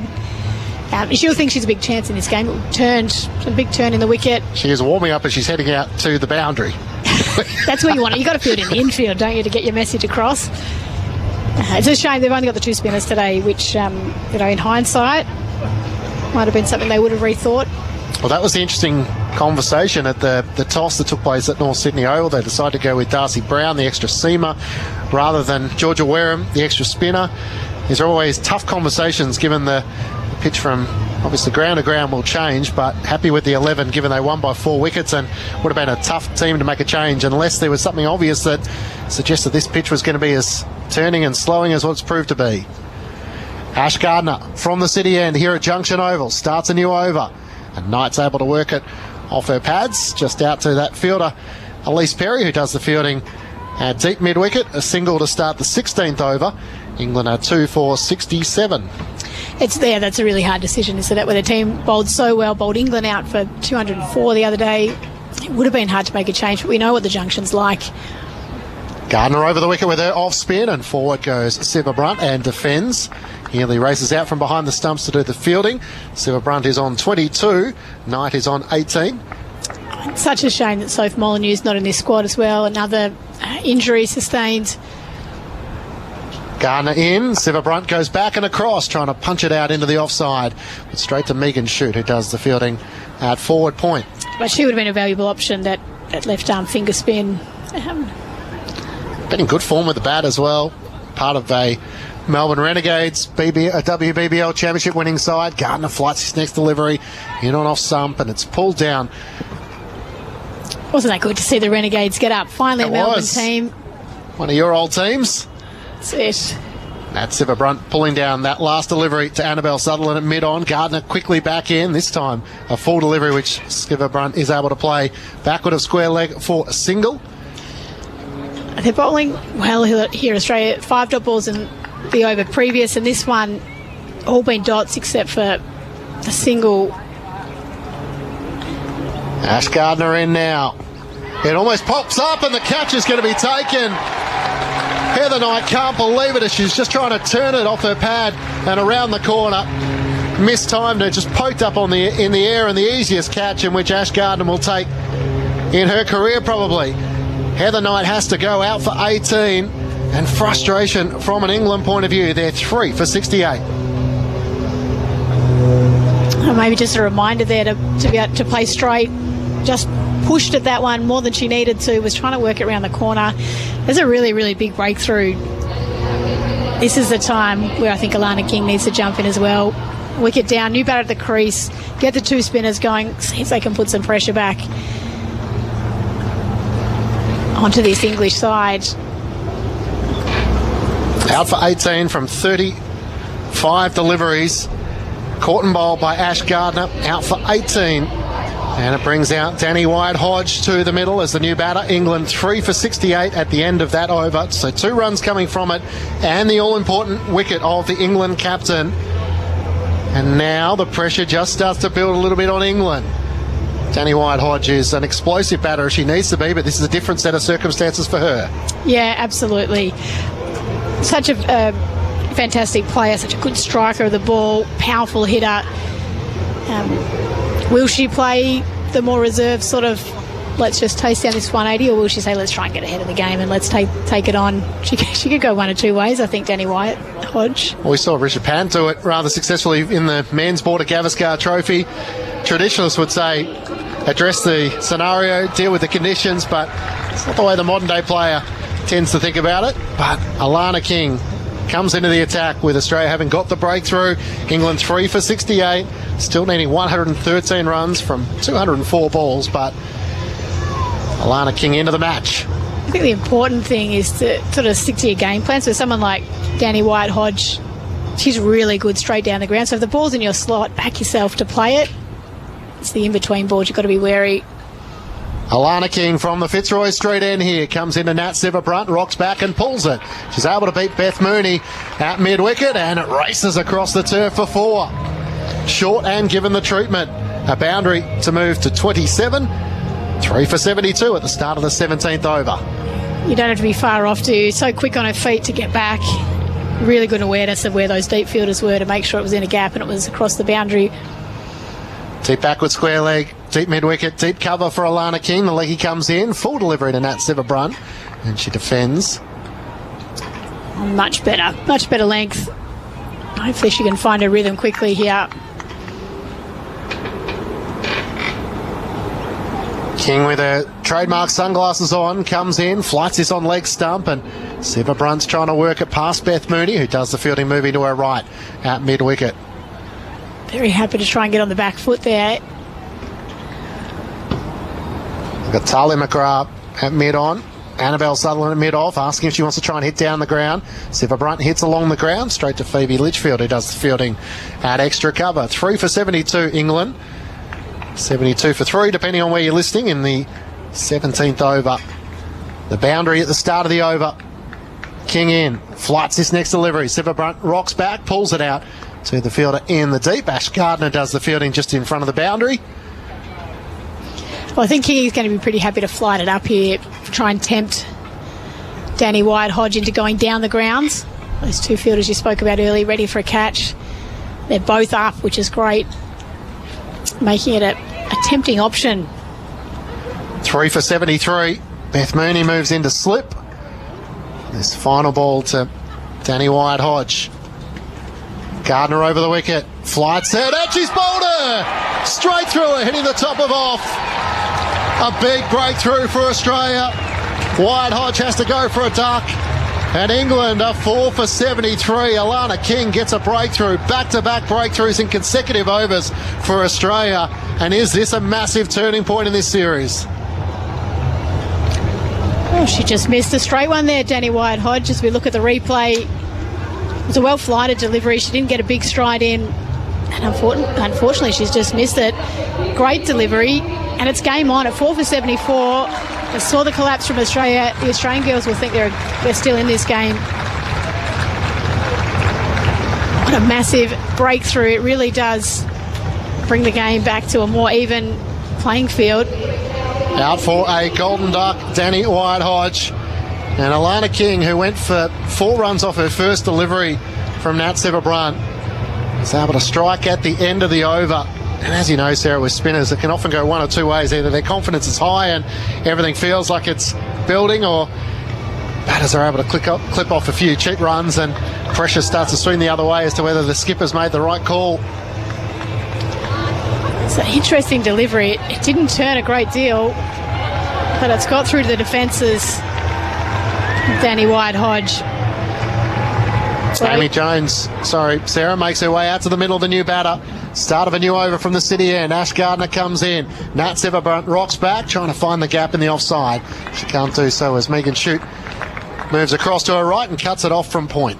Australians are really in there hunting now. Same as with England. The mid-wicket, the cover are pushed in. Gardner over the wicket, flights it outside the off stump, and Sivabrunt defends into the onside where Litchfield does the fielding. It's a terrific contest. Really good contest. Spin versus bat. Crowd of around 3,000 in a Junction Oval as Gardner back for length, and Nat Sivabrunt trying to find the gap in the offside but can't do so. Darcy Brown does the fielding at extra cover. 28 from 45 deliveries. The English all-rounder as Annabelle Sutherland goes back at long on. Gardner wider on the crease, hit in the air, just wide of Ash Gardner, and it beats the fielder at mid-off. It'll be cut off by Sutherland, so just a single for Nat Sivabrunt to move to 29, 4 for 74. It wasn't a convincing shot, was it? It was in the air for a while there. Just got past Talia McGrath, but wasn't timed well enough to reach the rope. Now the new batter, Amy Jones on strike. Nat Sivabrunt needs some friends to hang around with her for the moment.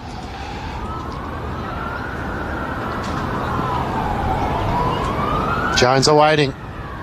In comes Gardner, up on her toes. She just works it back down the pitch. It's terrific, isn't it? This is the mental battle that cricket is. They just need one partnership here, England. The run rate's well under control. They've got plenty of time. But the pressure of losing a couple of quick wickets. 107 needed for victory. Gardner wider and looking to cut. Jones is beaten. Healy takes it high on her top right shoulder. And the end of the over. Just the one run coming from it as Australia look to build pressure. England 4 for 74 after 18 overs. Nat Severbrunt is on 29. Amy Jones yet to get off the mark after 2 deliveries. Matt Clich and Sarah Elliott with you on Grandstand Cricket on ABC Sport via TMS and BBC 5 Extra and BBC Sounds. Maya Bouchier was out for 17. Tammy Beaumont out for 3. Heather Knight out for 18. And Danny Whitehodge, the last to fall, out for a duck. Kim Garth, 5 overs, 2 for 16. Ash Gardner, 4 overs, 1 for 13. Alana King, 1 over, 1 for 5. And she starts a new over from the St Kilda end here. The leggy Alana King comes in and Severbrunt is back and across. She's happy to stay in her crease here. Really looks like she wants to be playing off the back foot. I've seen a lot of LBs, a lot of bowls over the day's play. Alana King over the wicket, back of a length, and it's worked away this time. Pulled away by Nat Severbrunt out to the fielder at deep mid-wicket, where Ash Gardner does the fielding. 4 for 75, Severbrunt moves to 30. King now in conversation with Talia McGrath about some of these field placings. Jones looked to be in some good form. She made her 31 off 30 in the first one-day game. It was caught and bowled by King. Perry at backward deep square leg. Ash Gardner at deep mid-wicket. Deep cover as well. As King draws Jones forward. She just defends it into the offside. Bowling with really good control here. Slip in place, 3 inside the circle on the offside. Kim Garth is catching mid-wicket. Kim comes in, full delivery once more, and Jones just leans forward defending back down the pitch. It's the luxury they have with it. The low total set by Australia. They do have time. Beth Mooney in at first slip. King to Jones once more, trying to draw her forward, and she's beaten as Healy takes it behind the stumps. That's not necessarily always a good thing, having the time. You want to get yourself in, you want to get off the mark, but get up and down the crease as much as you can to as quickly sort of get yourself comfortable at the crease. Alana King's bowling really well here. Singles are hard to come by. Only just missed the off stump with that last delivery to Amy Jones, and she's back and across, defending into the offside. And just the one run coming from the over. So as we saw with England in the middle stages of the innings, Australia now putting the clamps on. 4 for 75 England after 19 overs. Nat Severbrunt is on 30. Amy Jones yet to get off the mark after 6 deliveries. Matt Clich and Sarah Elliott with you from Junction Oval in Melbourne. It's funny, Severbrunt does look the most comfortable of the batters playing the spin at this stage, and she is sort of looking to get deep in her crease, whether that's a deliberate sort of tactic from her end and watching the ball right onto about, trying to play it really late. Anyone else in the team that can roll out a few offies? That's a good question. I'm sure Perry could if she had to. She'd be multi-talented. She can do everything, can't she? Really? Does Phoebe Litchfield bowl? I don't know. Not very often. She can bowl some little offies maybe. Ash Gardner's going to start a new over from the city end, and Nat Severbrunt, who's trying to rock back and drive down to long on where Annabelle Sutherland is, but Gardner moves across to the right, cuts off the single. 4 for 75 at the start of the 20th over. England just need 106 runs for victory. I say just 106, but they have lost 4 wickets, but 185 deliveries still to go. Gardner flights his next delivery. Nat Severbrunt drives into the offside. It's cut off. Talia McGrath moves around to her left from mid-off just when they thought they had an easy single there. The Australian vice-captain prevents the run. What about Georgia Vole? Does she bowl a few little offies in terms of a way to get into this team? Ash Gardner over the wicket. Back and across goes Severbrunt. Can't quite get it past Kim Garth, who does the fielding at short fine leg. Especially while Molyneux's out of the equation. Another batter that can throw out some part-time spin. Georgia Wareham's the one that if Alyssa Healy had her choice again, she might have made a change. Darcy Brown has struggled a little bit here. Gardner around the wicket to Nat Sever-Brunt, who works it backward of square on the onside. They take off quickly for the single, but Alana King swiftly moves around the outfield and gathers to her right. Just the one run for Nat Sever-Brunt to move to 31. England 4 for 76 in the 20th over. Yeah, absolutely Georgia Wareham, but just think if they want to play that extra seamer because they think, is there a batter that can play that role? Gardner flights her next delivery. Can't quite just work it down past Annabelle Sutherland. Amy Jones, 7 deliveries, trying to get off the mark here. Has a look, there's a deep mid-wicket at the moment with 1 ball remaining here from Ash Gardner. Gardner flights it wider on the crease and Amy Jones off a bottom edge. Just drives into the offside and Gardner does the fielding. So just the 1 run coming from that over. We had about the last 3 overs, maybe about 3 runs. The over before that, of course, Alana King got the breakthrough of Danny White-Hodge, who was out with the last ball of the over, but Australia really are trying to press England here. 4 for 70 after 20 overs. Nat Sever-Brunt is on 31. Amy Jones yet to get off the mark. Henry Moran about to rejoin you. Australia versus England in the Women's Ashes on ABC Radio, ABC Sport Digital Radio, and the ABC Listen app.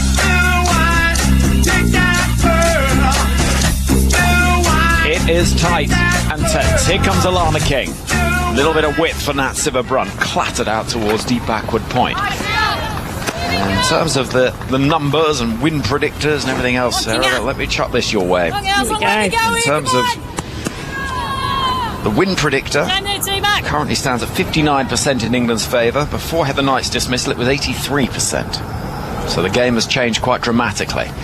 Slip in place. Jones waiting, pushing off the back foot, straight to the hands of Litchfield at cover. Yeah, well, that was a big partnership, wasn't it, to get through? I think the double wickets just put a few nerves through the English batting lineup. Just one partnership, that's all they need.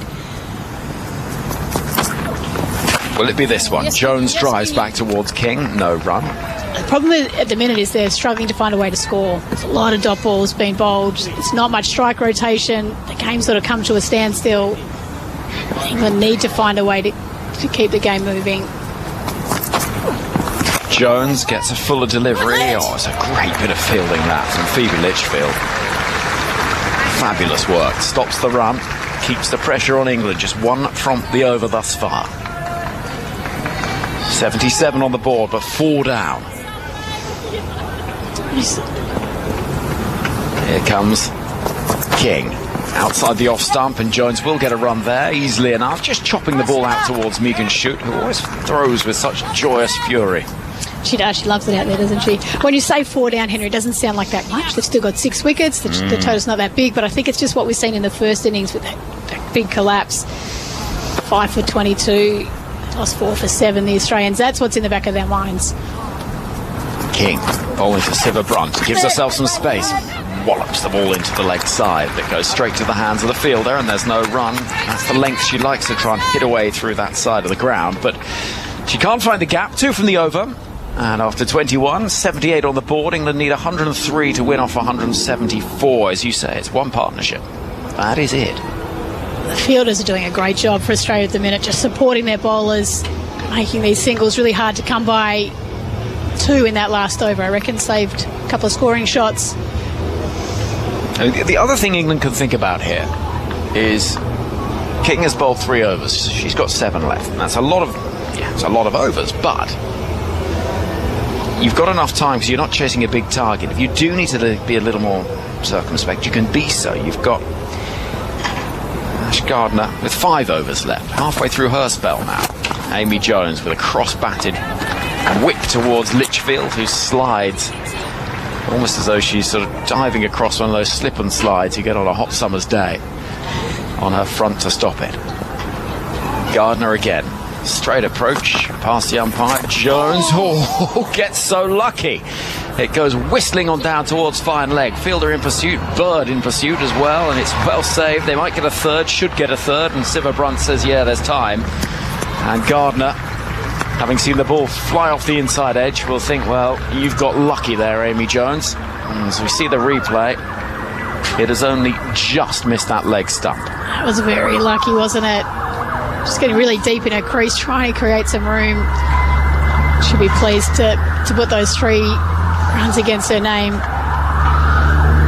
But it's such a mind game, isn't it? It's the perception of they do have plenty of time, and there's only, like you said, about 12 over a spin to be bowled left. That's where the challenges have been. There's plenty of time, but keeping yourself in the game is about to keep concentrating, making good decisions, being okay.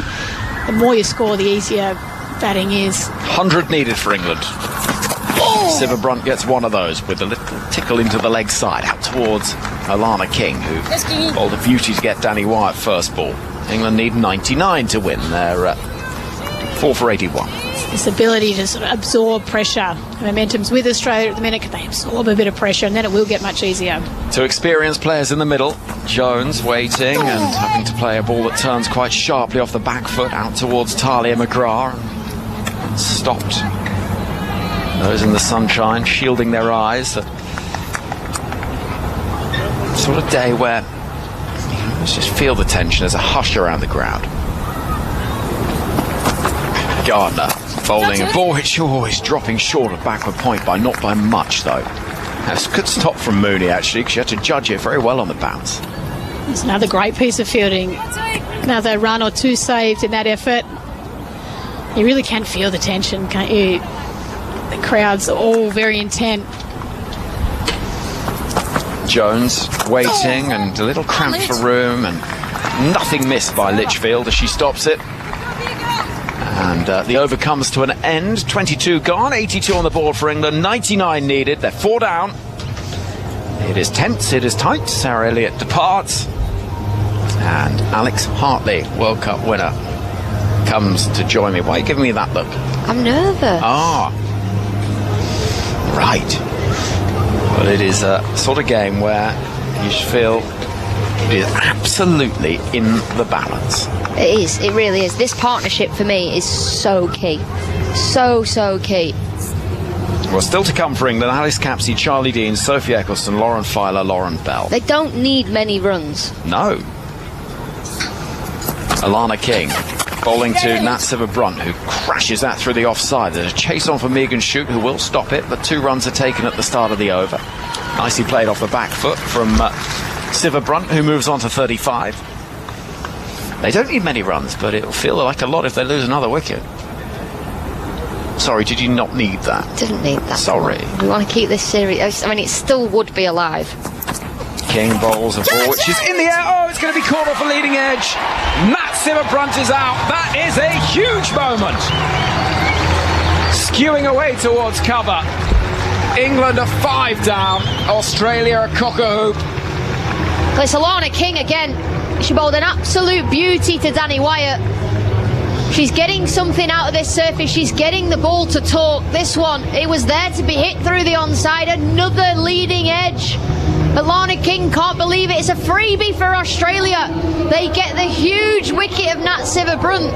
The Australians, they've been bigging Siva Brunt up before this series, saying she's the best all-rounder in the world. Well, they've now gone and got the best all-rounder in the world again in the 30s. England 84 for 5. They are struggling here. This is a huge moment in this game.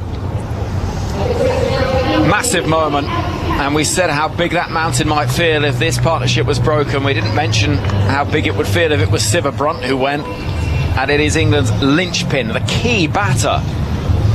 The one that averages more than anyone else when it comes to run chases against Australia comfortably. But she's gone. And England find themselves rocking. And having done so well with the ball, 181 feels a long way away now. 84 for 5, with Alice Capsey coming to the middle, having had a torrid time in the first game of this tour. Well, hopefully that first innings will have given Alice Capsey some confidence. She was outstanding with the ball. She needs to step up with the bat here. Here comes Alana King to the right-handed Capsey, defending into the offside. Capsey, who scored 4 from 20 in the first game, but she picked up with the ball in this game, having not bowled in Sydney. She got a highly impressive 3 for 22. King into bowl to Capsey. Plays that nicely into the offside. We'll get a run out towards deep backward point and Megan shoot. As we see Australia buzzing, rushing around. You can barely look, Alex. It's all right. It is. I'm just nervous. I know you are. Here is King. Bowling to Jones, and wait is the cry. And there's always a degree of panic when Amy Jones plays that shot, where she takes a little step back, exposes the stumps, and it's the first time she's been bowled like that. She misses. She's on 4 from 18. England need 96. No scoreboard pressure in terms of the time. Jones defending, no run, because as the over comes to an end, England need 96 from 162 balls. They've got so much time, but they haven't got the wickets now. So much time. So much time left in this game. They've just got to be patient. But you can't allow a bowler like Alana King to settle, so there's that fine line of trying to score, even if it's 2 or 3 and over. As soon as she settles into a spell, she will bowl those wonder deliveries like she did to Danny Wyatt. She will get the ball to nip off the surface, turn off the surface. You've got Ash Gardner at the other end. The Australians, they're all over England here. Was that poor batting from Siva Branch? It's unlucky. It pitched outside leg. It's there to be hit through the onside. Did she close the face of her bat slightly early? Potentially. But it's very rare she makes those mistakes. This is played defensively by Capsey at the start of the over. Down the ground it goes. England need Alice Capsey to stick around here, to stand up. You see Charlie Dean warming up on the sideline, looking on nervously. Hit it into the ground, and Capsey will not find a run there. She's got 1 from 4 thus far. So England lost a wicket to spin every 16 balls in the first game. Gardner bowls to Capsey, who's driving with good control down the ground, but no run. Ash Gardner was outstanding in the 2023 Ashes, picking up 28 or 23 wickets, can't remember. She picked up 12 for in the test match, including 8 in the second innings. Left alone outside the off stump from Capsey, who's playing with confidence out there, looking too rushed.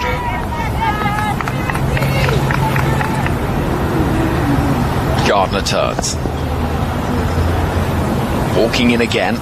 It's a bowl to Alice Capsey, who plays off the back foot, looking for a run. There's not one there. It's a risky, even thought. England 85 for 5. There's just something about the Women's Ashes that makes me more nervous than watching any other form of cricket. This is defended by Capsey. Happy just to push it back towards Ash Gardner. I think it's because it's the best against the best in the women's game. It's history. It's so long since England have held the title. I had a feedback session after the last Ashes series that was over here in 2022. It's like, okay, Alex, you know, you were nervous, you were in the game, it was great, but you've got to watch. You know, you got so now I'm nervous, I don't want to watch, but I'm like, I have to. I've got to do my job. I want to go hide under a rock and come out and England have won and it's all fine. It's all fine. I'm afraid you become a broadcaster, you should probably do your job. You can't hide from it. You've got to follow it. There was 27 dot balls out of 37 deliveries between Heather Knight and Nat Siva-Brunt's dismissal. Really good pressure from Australia. Tossed up, driven by Jones, and good stop from Alana King. Australia missing nothing. Well, there's one thing you can guarantee here is Australia are going to bowl their spinners for as long as possible. Yeah. Before they have to bring the seamers back on. Here comes Alana King once more. In past the umpire. Jones will sweep and get something on it. It's going to race down to the boundary. Every run so valuable. And the ball gets there. And I think it's signalled as runs. I think there was a little bottom edge on that from Amy Jones. She stands at 8 from 21 now, as that is given as runs. It's just a little bit down the leg side. Nicely put away. That wicket of Nat Sivabrant taken by Alana King, that's the first time in all international formats that King has dismissed Nat Sivabrant. Jones waiting for King. Playing nicely off the back foot into the offside for a single. And we'll be hoping that that boundary settles a few nerves. They're almost Bon Jovi territory. Halfway there, but not quite. No matter what happens in this game, whether England get over the line or not. Here is King.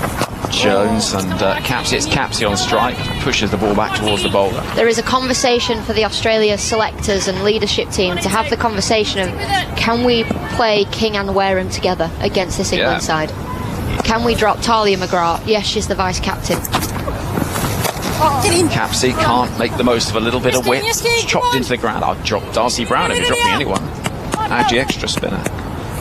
There are options, aren't there? There's been talk on, can you get a Vol in instead of Talia McGrath? Well, if you don't want to get rid of your quick Darcy Brown, can you bring in Wareham? Here is Alana King. Balls to Capsey defending, and there's no run. So midway point in the innings. England almost at the midway point in terms of the runs they need. They are at the midway point in terms of the wickets that they've lost. It is tense out there at Junction Oval. Every ball of this Women's Ashes series being brought to you across Grandstand Cricket and Test Match Special. Alex Hartley. You'll be joined in just a moment by Matt Klitsch. Women's International Cricket. Australia versus England in the Women's Ashes on ABC Radio. ABC Sport Digital Radio. The ABC Listen app, BBC 5 Sports Extra and BBC Sounds. Thank you, Henry. 5 for 90. It is that stage of a match where you either feel sick or you feel comfortable watching what's going to come. Well, what do you feel? Excited. Well, you didn't give that as an option. No, I did not. No, I think if England get there, they're going to have to do it the hard way. It might be a few don't look now sort of moments, but Australia will feel like all of a sudden they've wrestled their way back into this match, and this is a familiar story we've seen. This is interesting for me that Annabelle Sutherland's coming back into the attack. Is it Annabelle Sutherland? It is Annabelle Sutherland. Which again, as Henry may mention, 7 of the 10 Australian wickets fell from spin, so traditionally that's been the outcome. Annabelle Sutherland back into the attack. None for 8 from her 2 overs, but maybe Lisa Healy's starting to do the maths. But at 5 for 90, you would have thought, keep attacking. Put the pressure on England. Capsey on 1, Jones is on 9 as she awaits this first ball from Annabelle Sutherland, and she just pushes it down to mid-on where Darcy Brown does the fielding. You mentioned we're interactive, Alex. 0467 920 222 is the SMS number, as Ange from Melbourne has been in touch. Mentioned trying to force a way to get Georgia Wareham into the side. Surely Talia McGrath is the obvious out for the third one-day international. Her batting isn't there. She hasn't been bowling much, despite being vice-captain. How tough a call is that? Annabelle Sutherland comes charging in, past the umpire once more, driven by Jones, but straight to Talia McGrath on cue. He does the fielding at mid-off. There's also the conversation. I completely agree. For me, she misses out. Somebody like Georgia Wareham or Georgia Vol comes in. However, if Australia win this game, they're 2 from 2. Do you change that winning side? Do you change that winning formula? If they don't win this game, you see that weakness in England's lineup, the spin, and you go, well, we've got to try and find another spinner from somewhere. Which I don't think Australia really have too many options. Sutherland over the wicket comes in, chopped away by Jones back with a point. Just wide of Ash Gardner to pick up a single. Jones moves to 10, England 5 for 91. Yeah, there's no Sophie Molyneux. Nope. Just Jonathan. Both of them not in the squad. Nope. Molyneux injured. Jono not selected? Not selected. I mean, you're at home, you can do what you want. You can add to your squad, surely. Grace Harris is playing in the WNCL today. Scored 140 from 78 deliveries. Just reminding the selectors that she's available. 140 of from 78. I hate the Australians, man. They're all so good. Well, to be honest, she's a level above the WNCL when she's going. Sutherland is worked away off a middle stump by Alice Capsey. Plays it back with a square and picks up a single down to Elise Perry to move to 2. England are 5 for 92. This is big innings for Alice Capsey. She's been out to Australia for a few seasons now to play in the WBBL. England have invested a lot in her, promising youngster coming through the ranks, and it feels like it's coming at a time where they need her to stand up. Yeah, and she's only been out there for 12 balls, but actually this partnership's been pretty good from England so far. Sutherland, slower delivery, wide outside the off stump, chopped away by Jones down to third, picks up a single. Both of them doing exactly what they need to do. Just stick around, be boring, play boring cricket. 88 off 145. It's definitely easier to score against the seamers, so I am surprised that Australia have made that bowling change. But Ash Gardner can't bowl forever. She's only got 10 overs, so it's how do you utilise those? 3 off this over so far. Sutherland's next delivery is let go by Alice Capsey, and that is the end of the over, as you heard there. 5 for 93. Sutherland 3 overs, none for 11. Capsey on 2. Jones is on 11. 26 overs in the books. Also on the SMS, 0467 920 222. And from 11 tuned in. Loving the call from the ABC team and TMS, cheering on the Aussie women, as always. In my 60s and have followed cricket all my life, a wicketkeeper from Adelaide. I have great respect for Meg Lanning and I rate her as the best ever. Knowing of her decision to retire, I respect her privacy. I'd just like to ask how she is going. That's from Michael. She's still playing some cricket. She's playing for Victoria in the WNCL. Played for the Melbourne Stars in the WBBL. Plays Women's Premier League, which comes around sooner than what you expect. Alana King from the St Kilda end here at Junction Oval. Starts a new over. Jones is forward. Off the outside edge, they decide against the single as Brown moves around to her left and does the fielding at backward point. 5 for 93 at the start of the 27th over. Yeah, still tearing up domestic cricket, Lanning, isn't she? Just going to go over to the WPL. Certainly is. The Lucky King comes in, wide of the off stump, and Jones is looking to drive, but straight to Phoebe Litchfield, who fields an extra cover. If she's your fave, there's plenty of ways of getting your fix of Meg Lanning all around the world. Relinquished the captaincy for the Melbourne Stars in the last WBBL season. King flights the next delivery. Forward comes Jones, and off an outside edge, it's fielded by Beth Mooney, who comes out from the slips. It's not a lot of time to ask questions when Alana King's in full flight. She's got the sunglasses on in between deliveries. Flights it from hand to hand and then is ready to go once more. Into Jones. Wide of the off stump.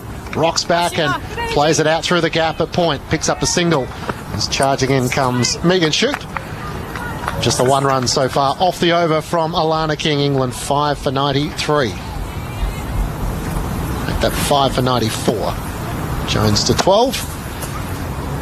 Capsey on 2, awaits King, comes forward and defends as King does the fielding. Solid there from Alice Capsey, just on the front foot, just patting Alana King back towards her. That's all Alice Capsey needs to do here. On ball to survive here from Alana King. Capsey awaits the next delivery. Full outside the off stump, she drives down the mid-off where Annabelle Sutherland does the fielding. End of the over, England 5 for 94 after 27 overs, just the 1 run coming from it.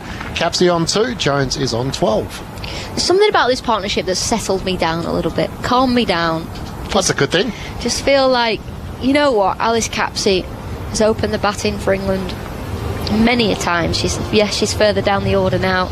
She's not scored a mountain of runs like she did at the start of her career, but she is a batter, so she's a batting all-rounder. So I'm just taking those positives, you know? This partnership is now up to 10 from 28 deliveries. Annabelle Sutherland is going to continue her 4th over from the city end here at Junction Oval. Ash Gardner's bowled 7 overs, 1 for 18. And Sutherland starts a new over and down the leg side to start. A shot required from Amy Jones and a wide is called, 5 for 95. Need a heart rate monitor on you. You got the watch? 91 at the minute, my heart rate. It's probably a little high, isn't it? Yep. I reckon it is quite high. 5 for 95 England. As Annabelle Sutherland in, past the umpire once more, slower delivery, and this time from Amy Jones as she looks to drive. Back down the pitch and Sutherland does the fielding. What were you like when you're playing, when you're in the dugout watching? No good either? No, I was fine. You're okay? Absolutely. Because you're in the game. In the game, you know, it's a strange thing to say, but it's out of your control, and I know this is out of my control, but I care so much.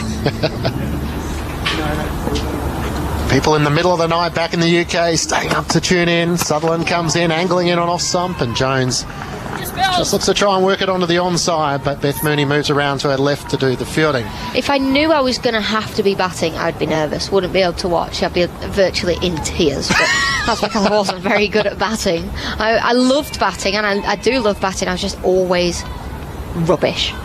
I would, if there was 12 in a team, I'd be 12, not 11. Right. Amy Jones is awaiting Annabelle Sutherland as she comes forward and pushes it into the offside, straight to Phoebe Litchfield, who does the fielding. Annabelle Sutherland bowling around 101 kilometres, the one wide to start the over, 5 for 95. Only got out once in international cricket, though. That's my... That's your claim to fame. Yeah. Who got you out? Hector Bisht. Left-arm spinner. It's no good when you get out to the fellow spinners. Sutherland out the back of the hand, and Jones is trying to turn it down to mid-on where Darcy Brown does the fielding.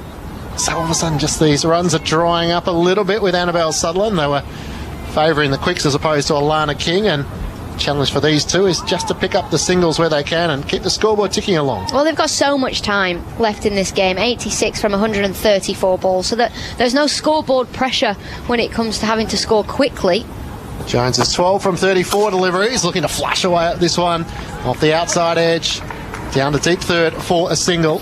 Jones to 13, 5 for 96 with 2 runs coming so far off this over.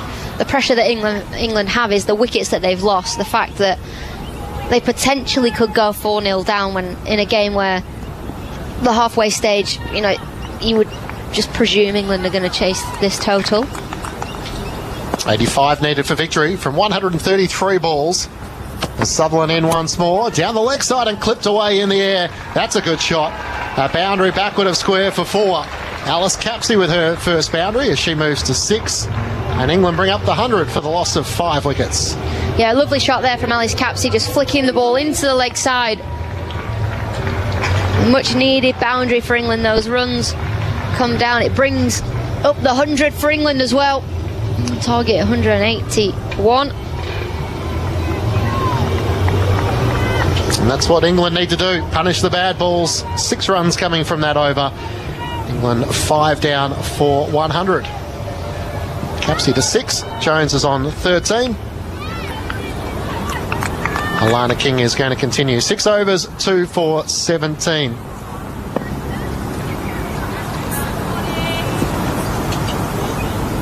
Crowd of a bit over 3,000 here at Junction Oval in Melbourne. There's some flags to the right of us. There's a gentle breeze going across the ground.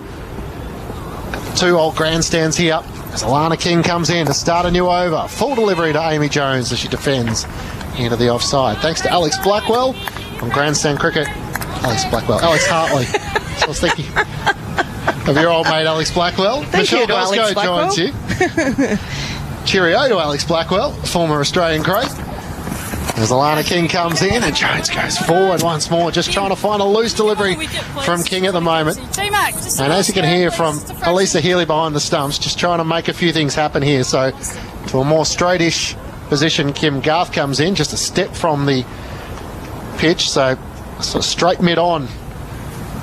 As Alana King comes in, Beth Mooney in at slit, wide of the off stump, and this time Amy Jones can rock back and play it out to Megan Shute, the fielder at deep cover, to pick up a single. Jones to 14, 5 for 101. Clingy, I used to hate it when that fielder was there, and even more so now at mid-wicket, sort of straight little mid-on, almost one step away from the pitch.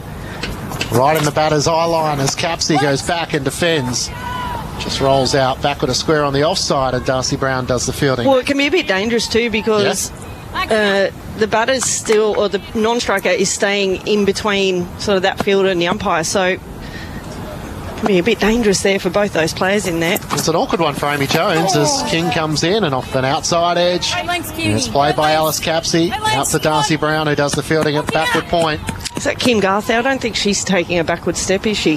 No, I think she's pretty happy with her position. In fact, she's a bit straighter now. A little bit like some of the other players looking for some chances to get involved in the game. You heard the shout of catch as Capsey came forward. It was only in the air momentarily, and it was wide of Phoebe Litchfield. Had extra cover, landed well short of Annabelle Sutherland at mid-off. The end of another good over from Alana King. Just the one run coming from it. And England are 5 for 101, 101 for 5 after 29 overs, needing 80 runs for victory from 126 deliveries. With Alice Capsey on 6, Amy Jones is on 14. Matt Clinch alongside Michelle Gosgo. Yeah, it's funny because England did the same thing. Heather Knight was in that position when they were bowling, and Phoebe Litchfield was out in the middle, and she was trying to maybe go, you're not supposed to run on the pitch, are you, as a batter, even at the non-strikers end. And for one ball, she stayed sort of in between the umpire and that fielder, Heather Knight.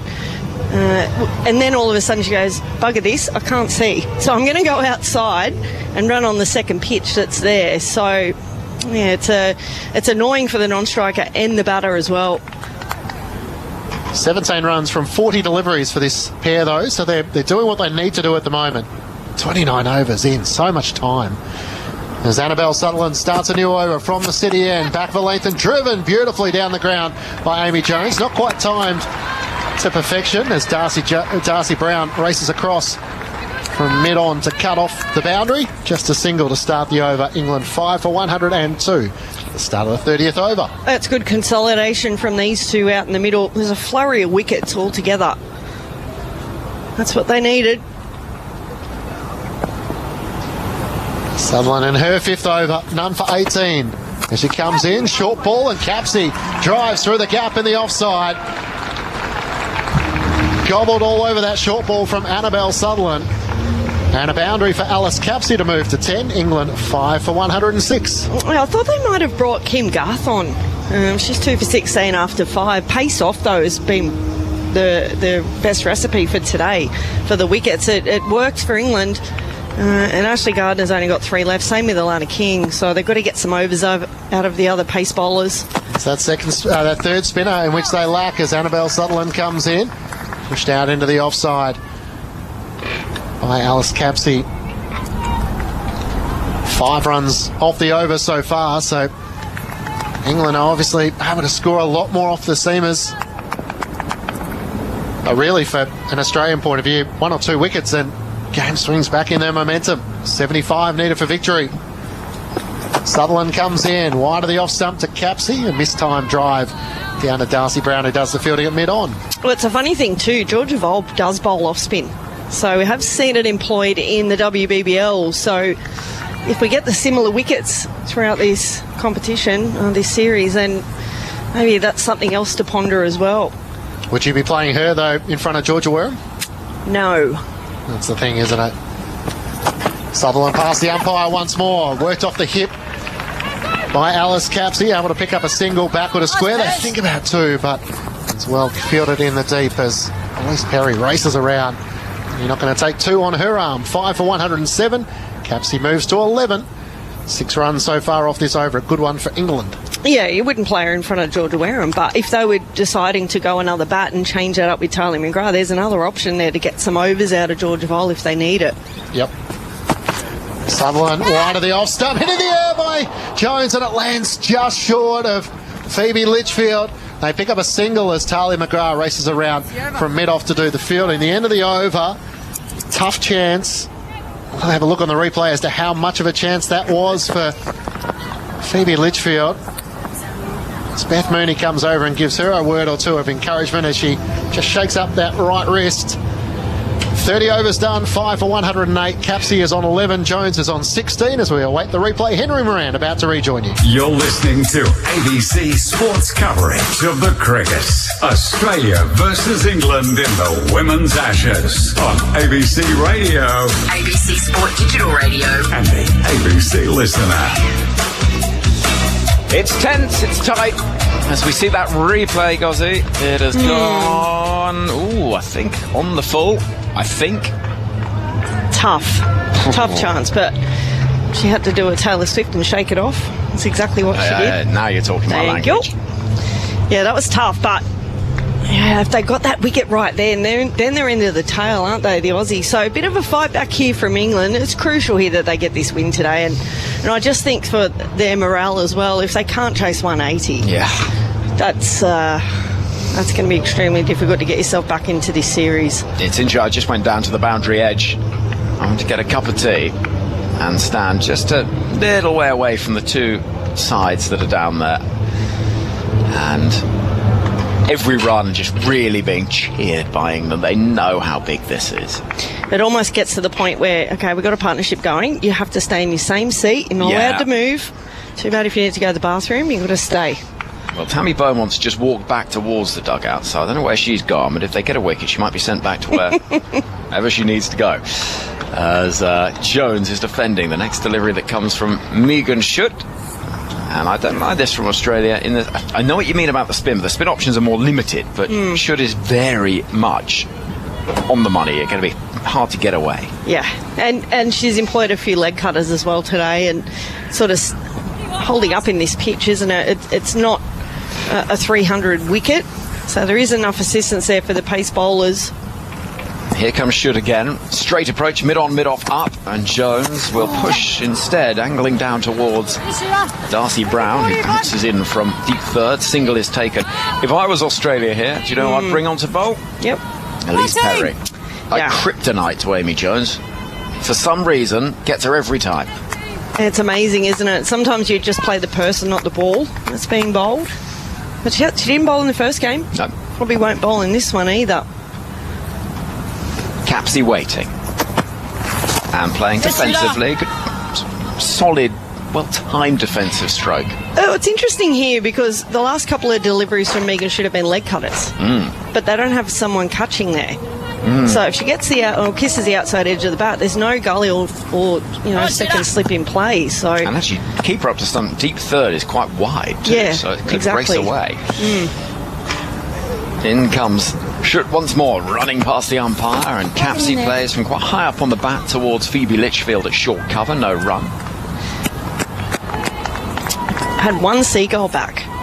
Now, I have a grouping of bin chickens. Yeah. It's called a skip.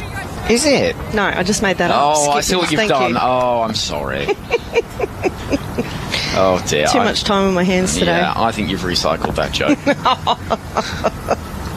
Here comes Schutt bowling to Capsey, who will get a run there. Nicely played off the back foot, out towards Alana King. Deep backward point. 1 run is taken. The requirement for England, 72 runs, 71 runs, 115 balls. I actually made that up. It's a good joke. Thank you. I enjoyed it. We'll leave that. We'll park that. Get that back out during the test match. I hope so.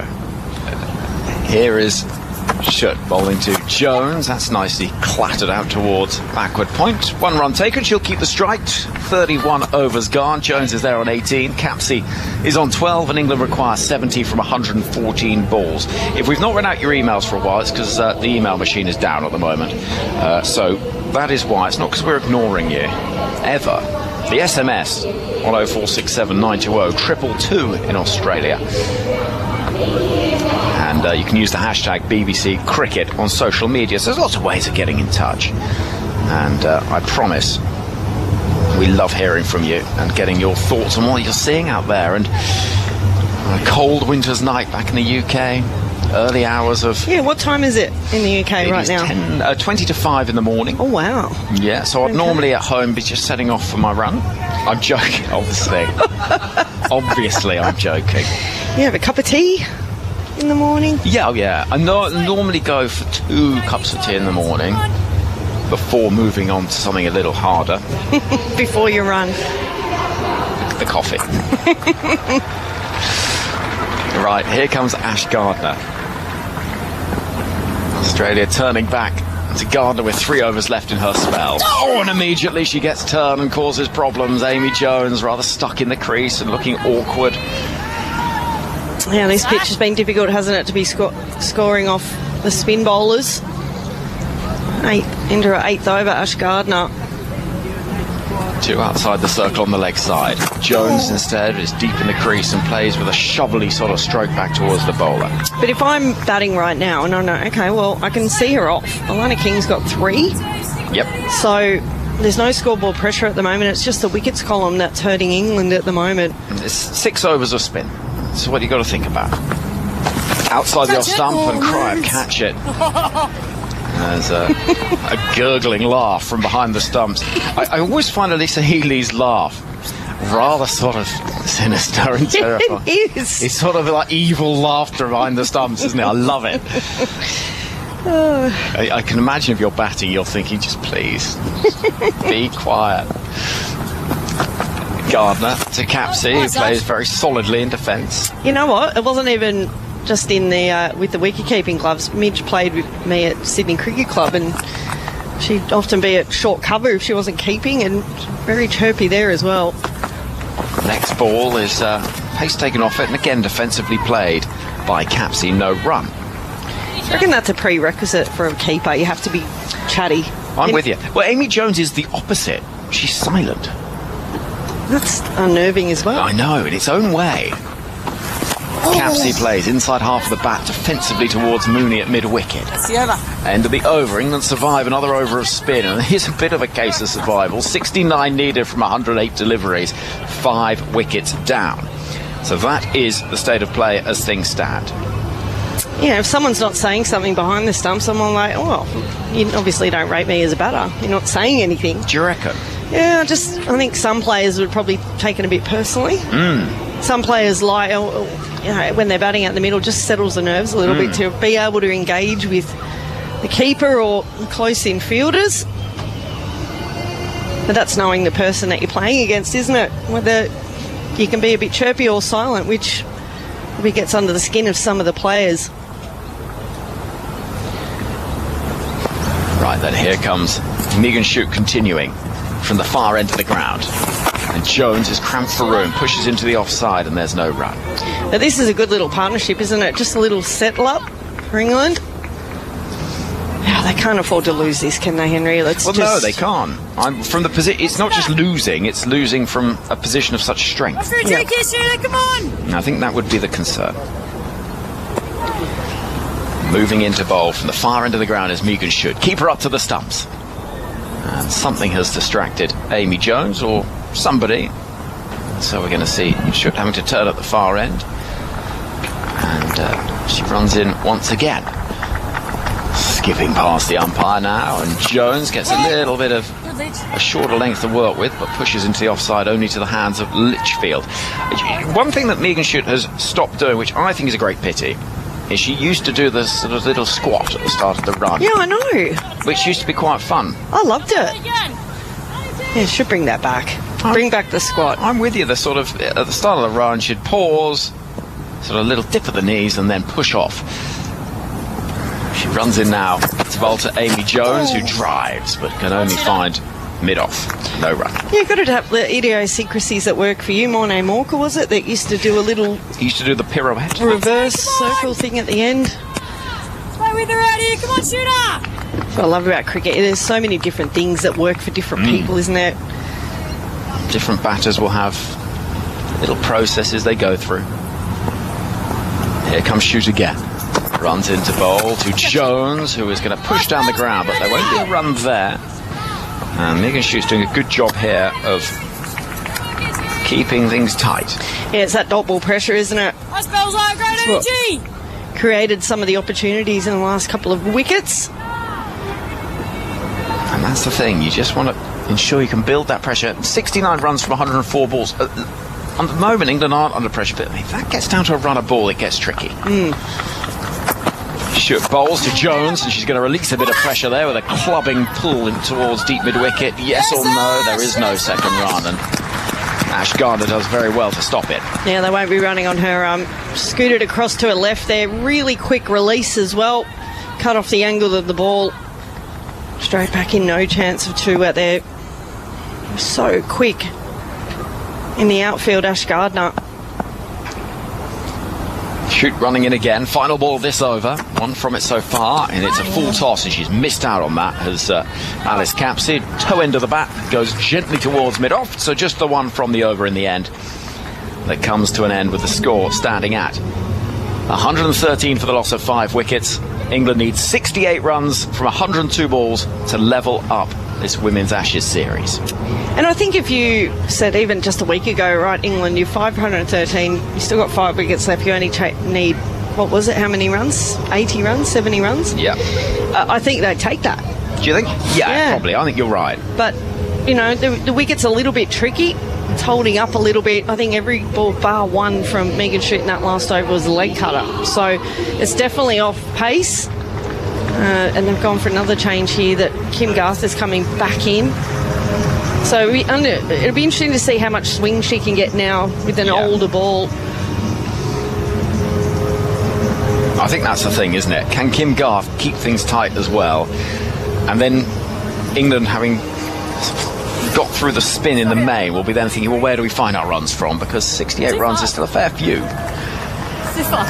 So keep her up to the stumps means that Amy Jones can do little in terms of working the angles by coming out of her ground. So how's she trying to play this? Well, nicely first up, driving towards deep cover and shoot. As spectators walk around the concourses below us, 1 run taken.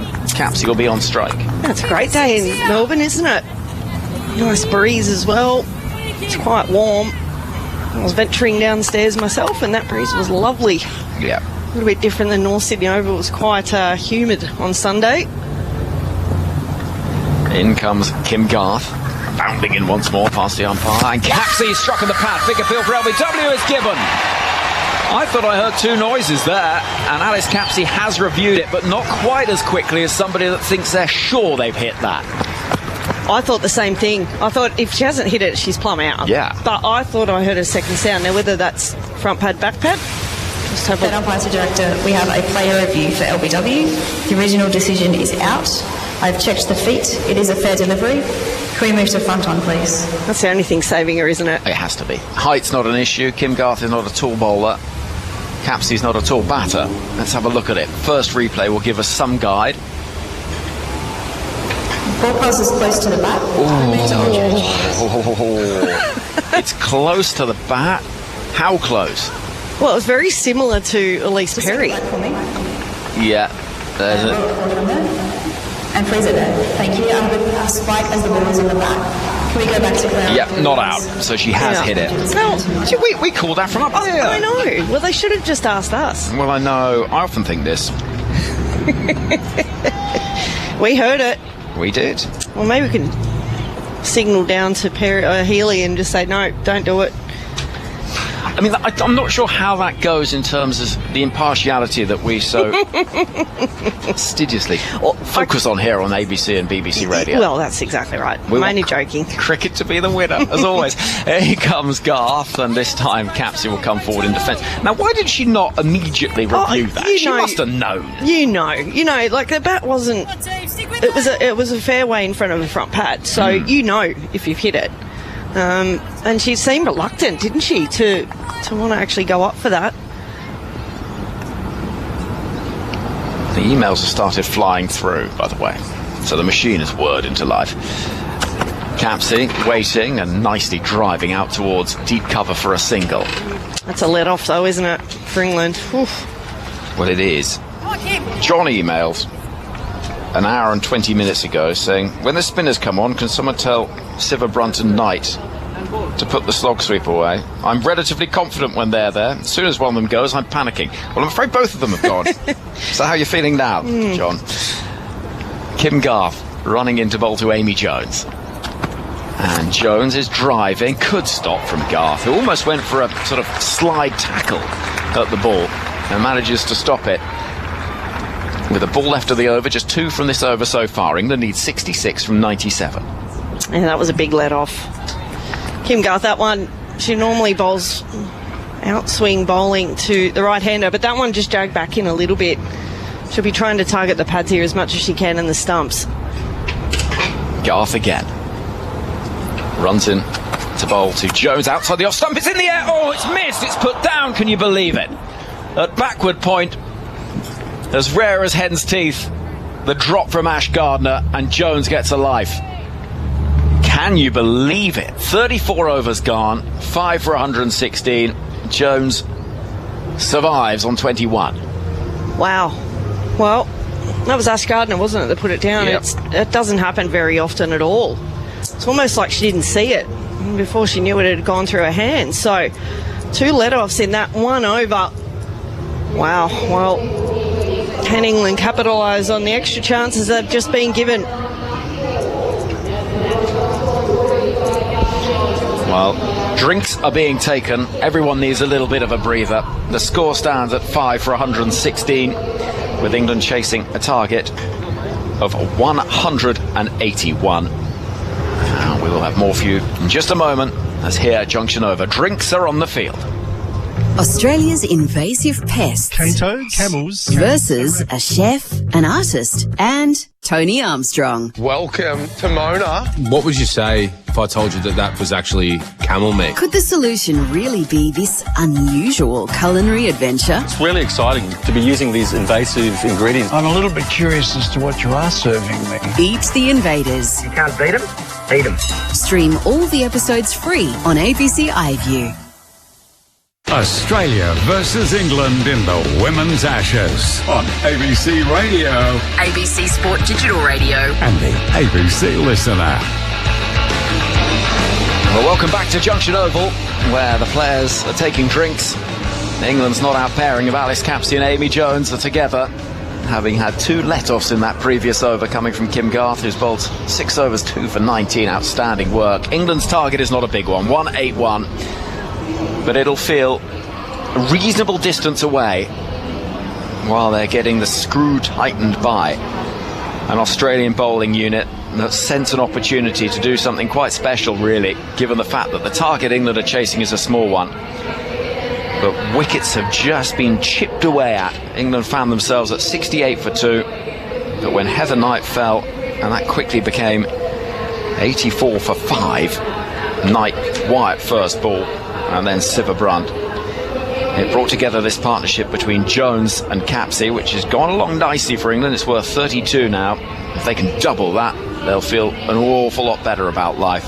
65 needed, 96 balls. 50-over cricket can sometimes be accused of lacking intensity in the middle overs. Not a bit of it today. No, absolutely not. I think that drinks break has fallen at exactly right time for England. And you can reassess. There were 2 chances in that last over. Well, 1 chance, actually. The other one was given out, but was reviewed and wasn't out. But, yeah, just to settle it a little bit between these 2 in the middle and Capsey and Jones, and just go, all right, how are we going to approach this? Do we try and see Alana King out if we can get it 2 or 3 off her? Kim Garth, who's going to be troublesome to score off as well. But, yeah, I just think that fell at the right time for them, because at the moment the Australian team's hunting as a pack. And that's what they do so well, I think, Australia. And it's something that is discussed quite a lot around the world. When Australian players feature in franchise league cricket, yeah, they're brilliant competitors and they often provide match-winning performances. But they are nothing if not a team that is greater than the sum of their parts. And when they come together, there's just something about this team that really does create an incredible unit. Alana King back into the attack. Amy Jones forward in defence. So King has got 3 overs left. She's got 2 for 18 so far. Well, even when I was playing, there's just a belief you can win from anywhere. It doesn't matter what it is. You know that you've got the stock. We know that we back everyone to do their job. And we know you can win from any position.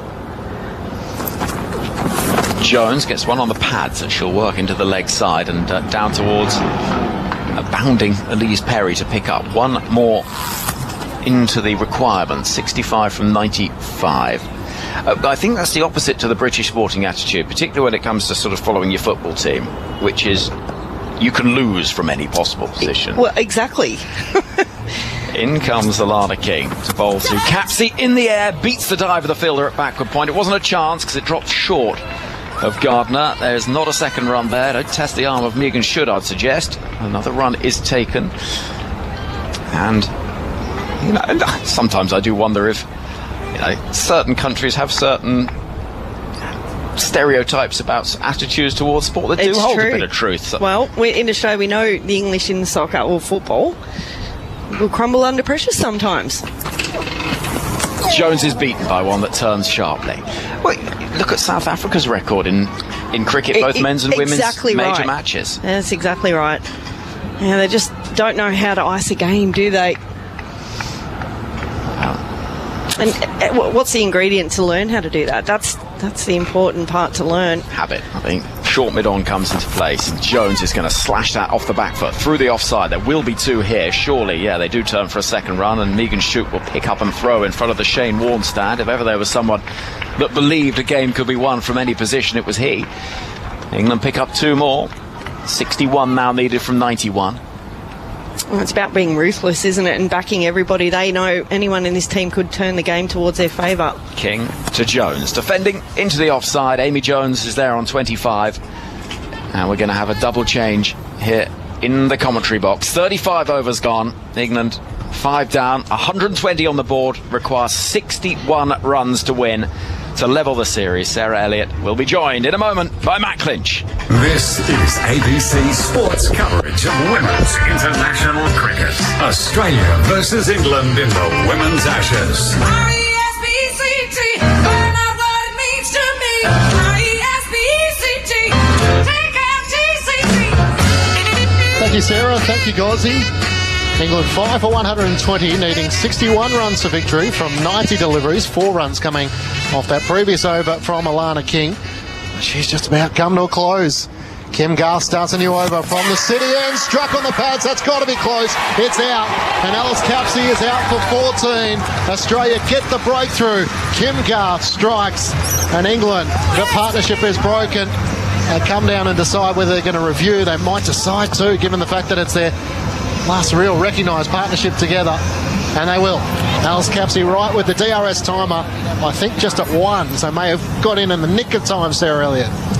Yeah, well, she doesn't look particularly hopeful, does she? But I think how valuable this partnership is in the context of the game, they're going to have a look. I've checked the feet. It is a fair. She was lucky on that last one to get a little bit of bat on it in the previous over. This one, I'm not sure she's going to be as lucky.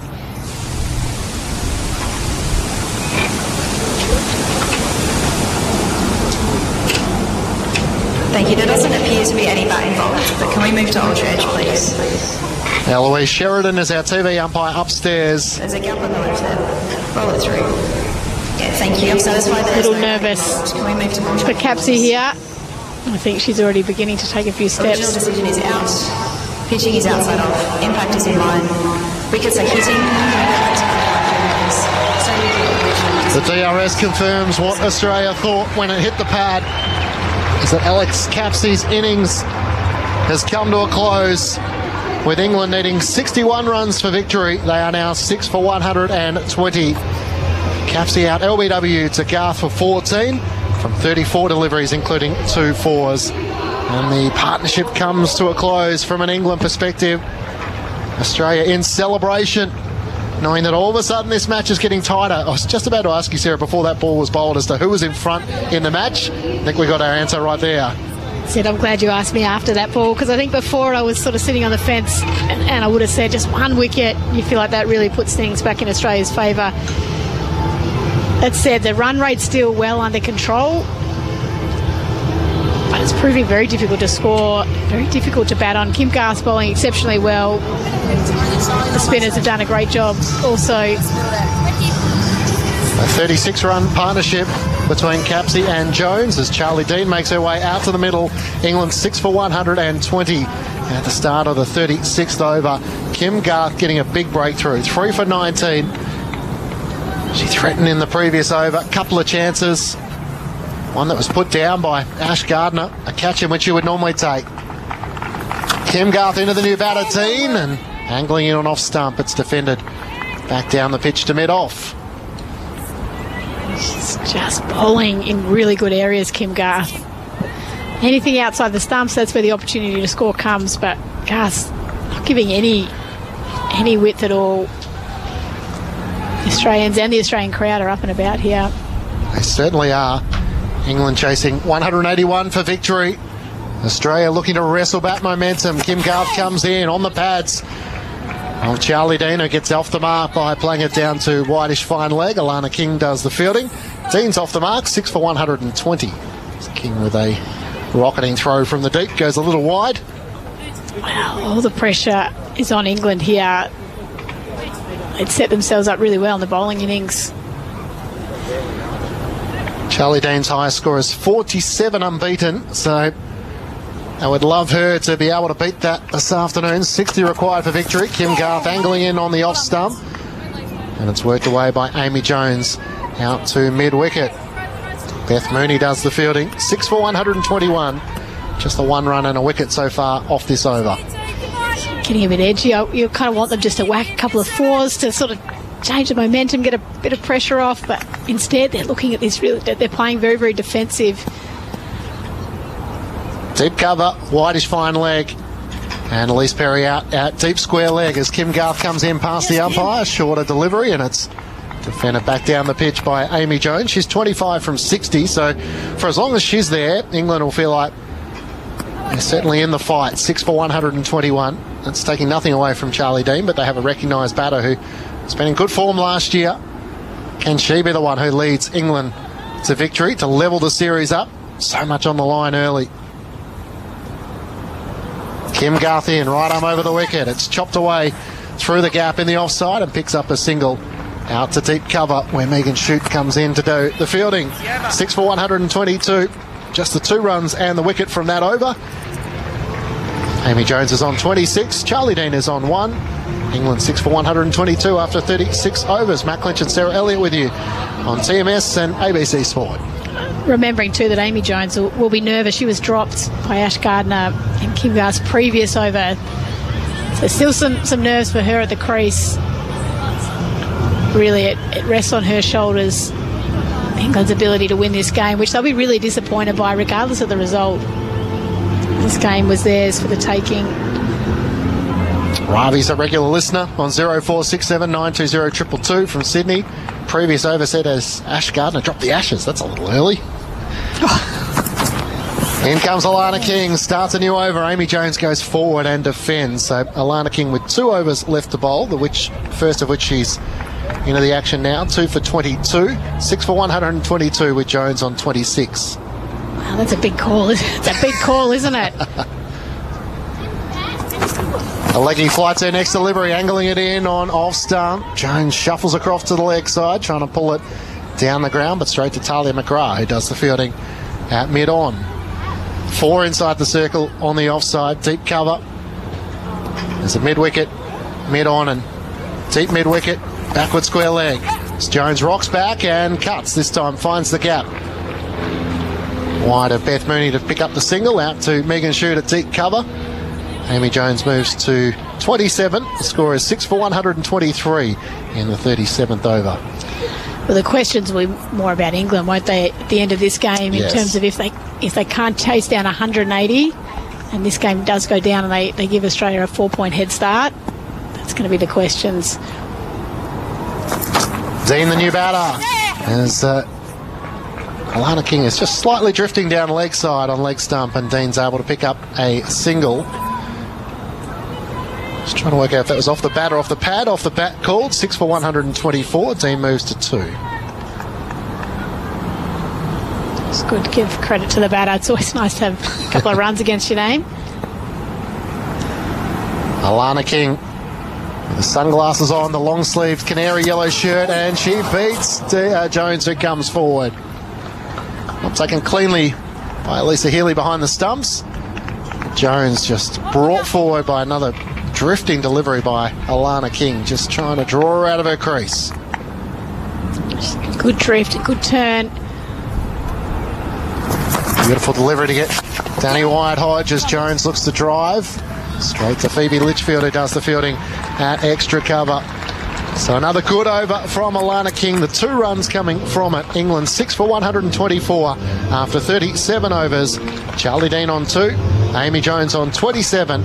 Matt Clinch and Sarah Elliott with you via the ABC and BBC. After England won the toss, elected to bowl first, they did the job getting Australia out for 180 from 44.3 overs. Elise Perry starred with 60 from 74 deliveries. It was a crucial DRS decision which got the breakthrough. Out LBW to Alice Capsey. She picked up 3 wickets, 3 for 22. Sophie Elston picked up 4 for 35. England in response. Tammy Beaumont 3, Bouchier 17, Heather Knight 18. As Kim Garth starts a new over, comes in and it's pushed out into the offside by Charlie Dean. Fielded at point by Ash Gardner. She's bowling exceptionally well here, Kim Garth. Just her consistency, the area that she's putting that ball, really cramping up the English batters. Really giving them nothing loose to score off and asking a lot of questions with the LBW, with that tight line. Garth in past the umpire once more, angling in on middle stump. You can hear Healy getting excited as Dean works it off middle stump. Out to Elise Puria, who does the fielding at deep square leg. A single to Dean to move to 3, 6 for 125. Happy to see Charlie Dean play these deliveries as it's angling into middle stump. It's just that angle in. Seems like the only scoring option is on the leg side. That brings with it great risk. Lisa Healy is up to the stump, so you can't move around in your crease. Kim Garth comes in once more. Fuller delivery, which is driven back down the pitch by Amy Jones, who's on 27. Dean on 3, 6 for 125. Kim Garth 3 for 22 in her 8th over. England needing 56 runs for victory. It really does change stuff when the keeper comes up. It's a lot more pressure or restricts the batter's options in terms of scoring.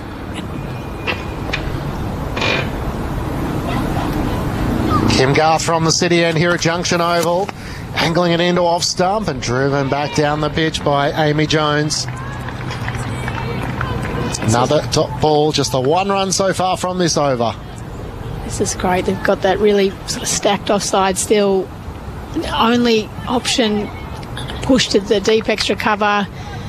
There's plenty of space on the onside, but that's what Kim Garth wants the batters to play. She wants them to play across that line. Garth in, just a little short on this occasion. Jones can't score as she looks to work it off her pads. It's fielded by Beth Mooney. Out mid-wicket. 6 for 125. It's been very patient here. Taking the game deep. England happy. The run rate's still under control. It's just over 4 and over. Jones taking her time in between deliveries as well. Trying to make Kim Garth wait a few moments as she comes in, looks to drive straight into the offside where Phoebe Litchfield does the fielding. Throws to the non-strikers end. And the end of another good over from an Australian side of things, just the 1 run from it. As the pressure starts to build once more on England. 56 runs required for victory, 72 balls remaining. The Aussies needing 4 wickets for victory. This is a terrific battle. This is what Ashes cricket's all about. We thought Australia had sort of battered themselves out of the game. They're bowled exceptionally well. It's funny the different story that can be told. You know, look at 6 for 125, run rate under control, but the pressure that's in this game, the pressure on these 2 English batters is immense. It makes it a totally different game. Would you say the pitch has been a monster? Has it been unplayable at times, or? I don't think so. I think it's certainly been difficult to bat on, but I don't think it's a monster. No. Alana King starts the over. Dean's going a wrap shot. This will be caught. Beth Mooney takes the catch. An interesting shot selection. And she's going to have to go out for 3. England are now 7 for 125 at the start of the 39th over. And Alana King picks up a 3rd wicket. But questions will be asked about that shot from Charlie Dean. Trying to relieve the pressure, but it comes undone. Well, it's such a high-risk shot for really not much value. The pace of Alana King, she was never going to get more than 1 or 2 at most off the shot. You can see what she was trying to do. She was trying to score. Australians had slowed the run rate right down. Pressure was sort of building, perceived pressure anyway. And in trying to release that pressure, Charlie Dean's chosen not a great option. And that's terrific bowling, not just by Alana King, but it's been partnership bowling. Kim Garth's been exceptional up the other end. Ash Gardner also bowling really well. Really, our team wickets, the fielding's been great as well in terms of that pressure on. There's been no let-offs, no easy singles. Some terrific dive saves as well that's saved a couple of runs. Alana King is in her final over. It's the decision about whether to try and take the spinner on or wait for the quicks to come back in the attack.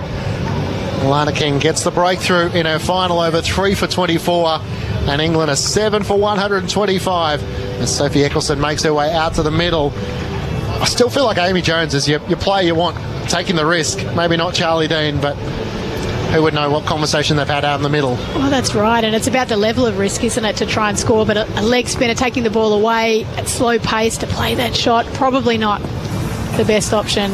All of a sudden, 56 runs for victory looks a little further away. King comes into Eccleston, and edge, and it's taken by Healy. Alana King's on a hat-trick. England are 8 for 125. And Alana King in her final over is spinning this match Australia's way. Well, the crowd are absolutely loving this. It wasn't, an unplayable ball. Short, she looked to get on the back foot to really punch it through that offside, and she's got the under edge of the bat. Great catch. The Australians celebrate as they should. 8 for 125. This wasn't the script that we thought we were going to see. Terrific work from the spinners. Alana King, well bowled. We saw Australia lost 4 for 7 across 29 balls. England now all of a sudden. Alana King on a hat-trick, having lost 2 wickets in 2 balls. And 56 runs, looks a long way away. Wow, Eccleston, you thought she might have offered a little bit in terms of being a batter that could have gone with Amy Jones. 16 off 17 in the first one-day game. Not to be. Lauren Filer makes her way out to the middle, the highest score of 8, and Alana King is on a hat-trick. Listen to the crowd here at Junction Oval. Alana King on a hat-trick, comes in. Fightless beaten. She comes forward protecting all 3 stumps. And big relief there, the England fast bowler. He goes down and has a chat to Amy Jones. What would you like me to do here? Oh, that is a very good delivery for a hat-trick ball. Spun it away, looking for the outside edge. Finally did well just to keep her bat straight and not get enticed by it. King with 2 wickets to start the over, comes in and Fiedler's drawn forward once more. Healy takes it behind the stumps. She doesn't want this over to be done, Alana King. You can see she's loving every moment of this. Alana King has 2 balls here. 8 for 125. Can she get one more here? Fiedler looking to protect her stumps. A full ball hit straight to Kim Garth. She can't hang on to it. And they scamper through for a single. 8 for 126. Lauren Fiedler is off the mark. Oh, wow. Wouldn't that have been something? Kim Garth looking at her right hand as to how that did not stick. It came at her quickly. Needless to say, if the fast bowler was on the bowling end of it, she would be letting everyone know about it. So she did have a drop catch, didn't she? A few overs ago, she was not happy at all. Beth Mooney out of slip, moves to point. Last ball from Alana King. Jones shuffles across and momentarily looks to pull in the air. It lands just short of Kim Garth. 10 overs from Alana King, 4 for 25, including 2 wickets in that over. England 8 for 126 after 39 overs. Amy Jones is on 27, Lauren Fiedler is on 1. England needing 55 runs for victory. Wow, this has been something of a bowling display here by the Australians. The game's certainly not over, but they've put themselves in the box seat now. I did not think this would be the way the game would play out at halfway, Matt. Chasing 181 for victory. England had their work cut out for them at 5 for 84, but a good partnership between Jones and Capsey seemed like it was going to steer England to victory. All of a sudden, Australia, as they so often do, find a way to wrestle their way back in this contest. And Alana King with 2 big wickets. And Amy Jones now just has to take on the responsibility, maybe. Try and play a single-handed role. We see a bit like Maxwell the other night, not running on anything. Problem is she's at the other end. As Lauren Fiedler at the start of a new over. Kim Garth comes in and it's wide of the off stump. And terrific to see Alana King has got a standing ovation, pointed out by Gozzy there. She walked back towards the Shane Warne stand. Terrific spell, terrific couple of spells, bowled exceptionally. She's on 49 wickets in her career before this match, so all of a sudden passes the 50 wicket milestone and moves past that in good style, picking up 4 to 53. Kim Garth comes in and beats everyone. Pass Filer through the legs of Healy and down to the rope for 4. Well, it's a great story, the Alana King one. Really started her career in Victoria, struggled to really sort of cement that spot, didn't really sort of fit into the team dynamics. Thought she could get more out of herself, so made the trip over to Perth and has never looked back since she moved over there. Off a very bottom edge from Lauren Filer, which went through the legs of Healy. and a boundary. 8 for 130. The first boundary in 59 deliveries. Fowler to 5. Kim Garth back of a length, and Healy takes it just under her right armpit, just outside the off stumpers. Fowler backs away onto the onside. Wasn't a convincing leave, was it? Off cutter that she could just sneak in there. Sort of jumped out of the way of it. 4 inside the circle on the offside. Deep third, fine leg. Deep backward square for Kim Garth. Bowling it, Lauren Fowler, who's on 5. Over the wicket, full delivery, angling on the stumps, and once more somehow misses the stumps and trickles down to the rope for 4. Kim Garth throws her hands on her head. We get some debate here whether it was bat or pad. The umpire has called leg buys. Alyssa Healy, you might have heard in the effects mic, said she smashed it, which no doubt is the keeper trying to keep her pride intact. It's a boundary for England, which they'll take them any way they can come at this stage. 8 for 134. I think it was off the pad as it just somehow missed the leg stump. So it's not far off LB then either, is it, if it's not off the bat? But it's been their biggest over for a long while. 4 leg buys and a 4 off Kim Garth, who's getting a bit frustrated here. She is charging in towards the stumps. Lauren Fowler for the moment is doing her bit. She plays late and it off the outside edge runs down backward a point where Ash Gardner does the fielding. 8 for 134. 8 runs so far off this over. 1 ball to come from Kim Garth. Fowler is on 5. Jones is on 27, having to watch so much of what's happening at the other end. It's such an entertaining contest. This has got me really drawn in. And the crowd, you can hear, everybody's watching. All eyes are on the cricket. Women's Ashes, the second one-day international from Junction Oval in Melbourne. Good full delivery from Kim Garth, and it's worked out by Fidler down to Annabelle Sutherland at mid-on. The end of the over. England are 8 for 134. Fidler's on 5. Jones is on 27. Henry Miranda about to join you. Australia versus England in the Women's Ashes on ABC Radio, ABC Sport Digital Radio, the ABC Listen app, BBC 5 Sports Extra, and BBC Sounds. I'm broke, but I'm happy. I'm poor, but I'm kind. I'm short, but I'm healthy. Yeah. Well, England don't quite need a miracle, but they need something pretty special from the final 2 wickets. Amy Jones perhaps holds the key. She's 27 from 72, which is not exactly speedy going, but it is resilience that England need and an experienced head to try and get them over the line in a game that 9 times out of 10 you've got to win. Well, 10 times out of 10 really in this circumstance. Chasing 181 against Australia, in Australia. You don't get many more opportunities. Yeah, absolutely. It's a ground that's reasonably small. It's got a quick outfield. But it's been the pitch. It's been a little bit slower. Spinning nicely. Both bowling groups have done exceptionally well.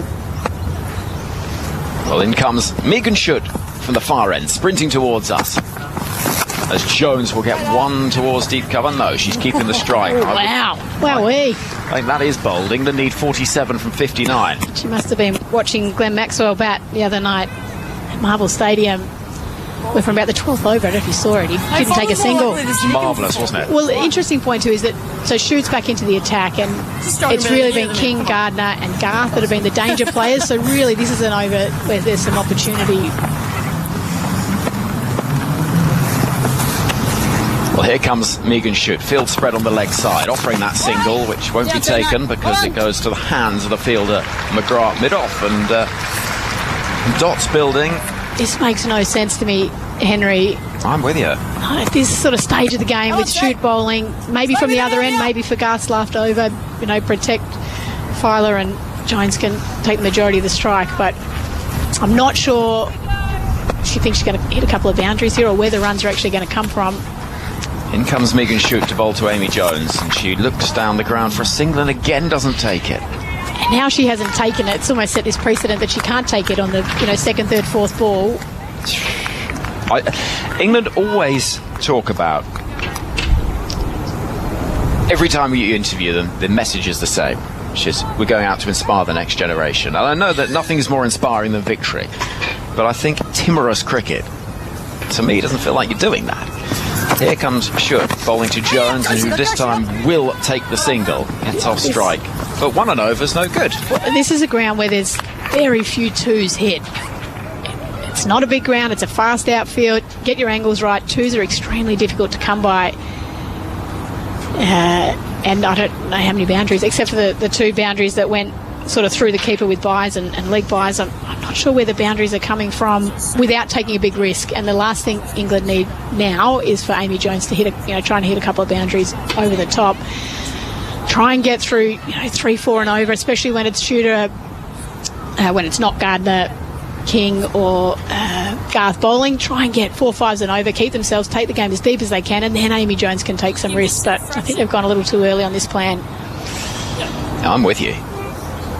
Let's just hope Filer doesn't get out this ball and prove us both wrong. Here comes Shoot, keeper standing up to the stumps, and it's defended into the ground. There is no run, because suddenly a runner ball becomes very hard to get in this circumstance. Absolutely. And it's now 46 or 55. And they can't take a single now.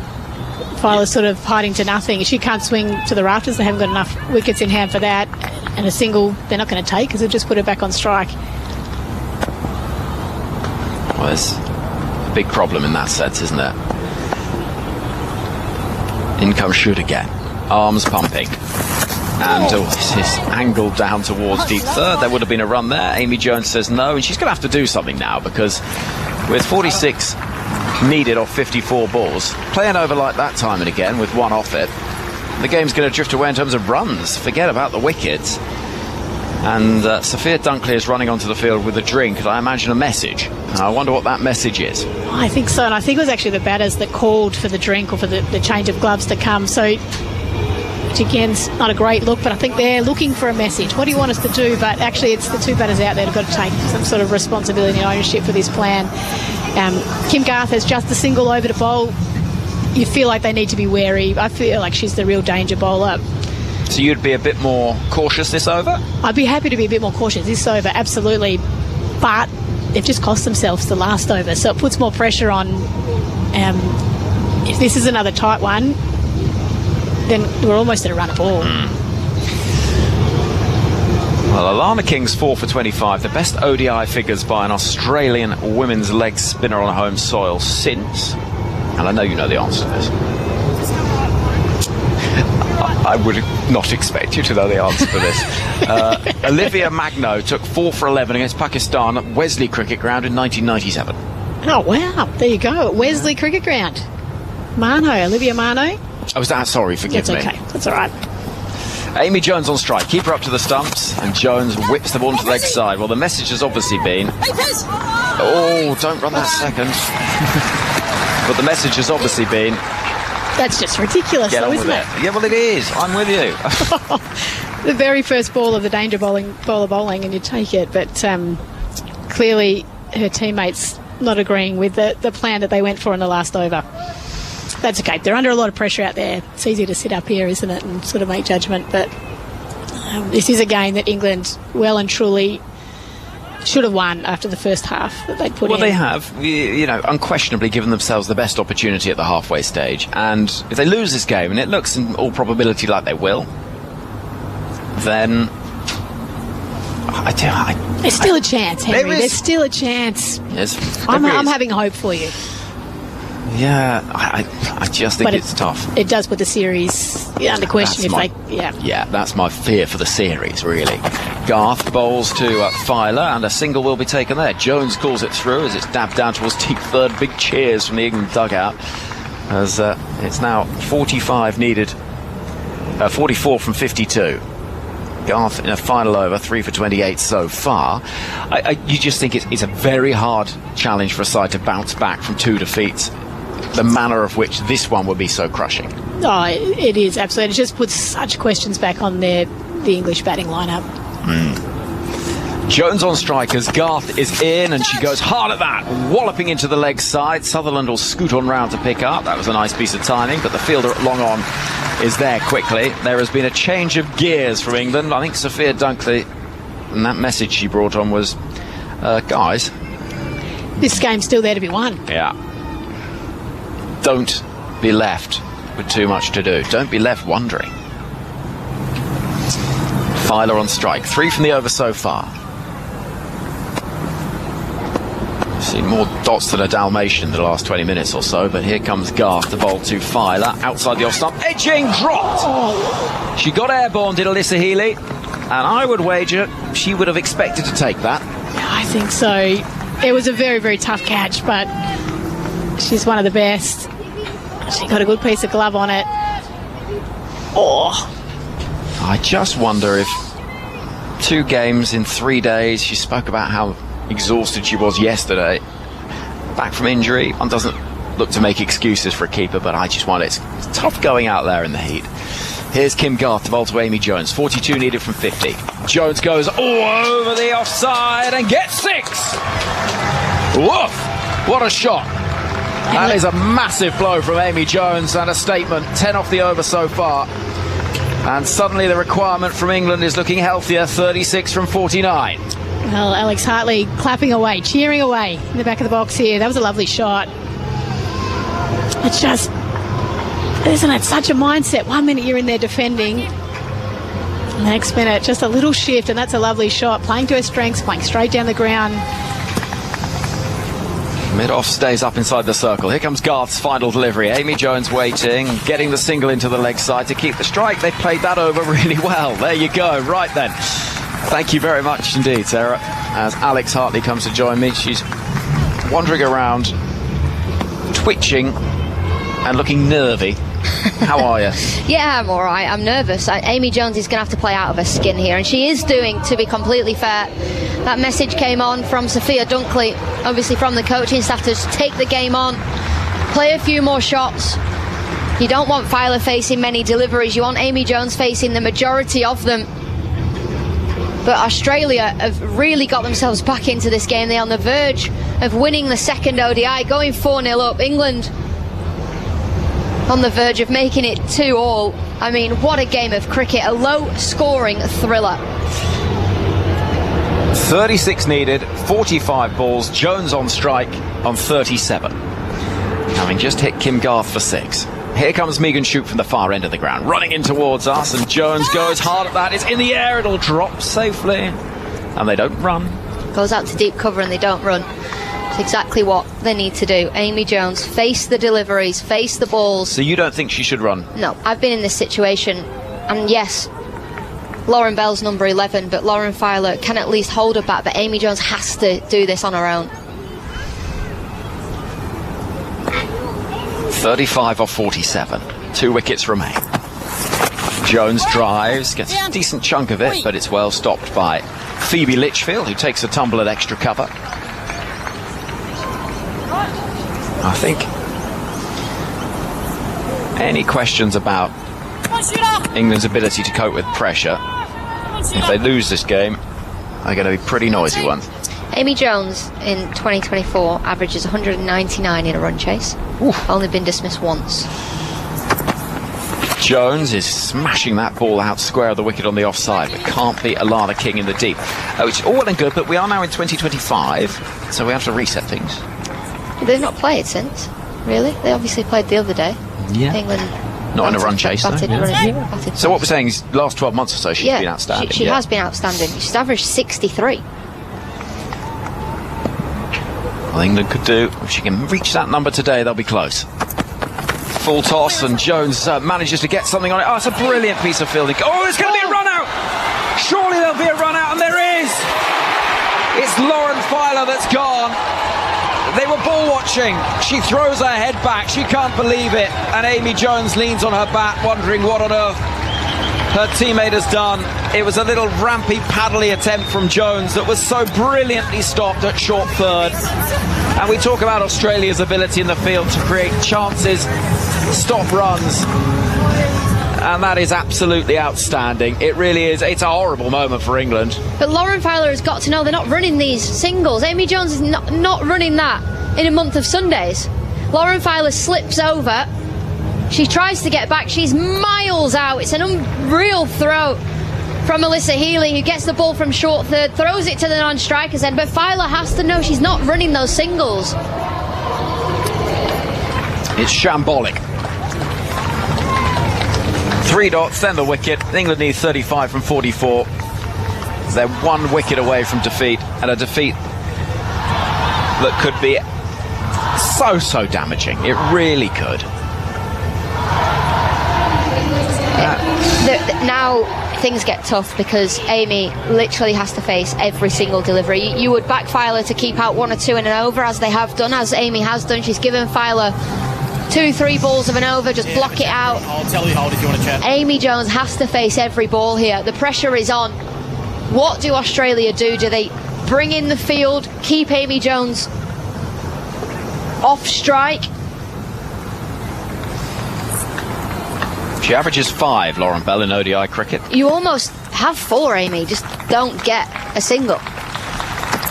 Shoot balls to Jones, who defends. We're going to see a wicket maiden. So you've got to bring your square leg up now. For me, you've got to bring your cover up, and because then you've got 6 balls at Lauren Bell. Kingy! Yeah, there is. Kingy. You can hear Alyssa Healy there. Kingy come up. Yes. Square leg comes up into mid-wicket. Squeeze, happy to be hit for 4 because you're bowling at Lauren Bell, England's number 11. 1 ball left of the over, 35 needed from 43, but England are 9 down. Amy Jones on strike. Shoot is into bowl to her. It's clipped away into the leg side. You know what? She might have got that one, and she has.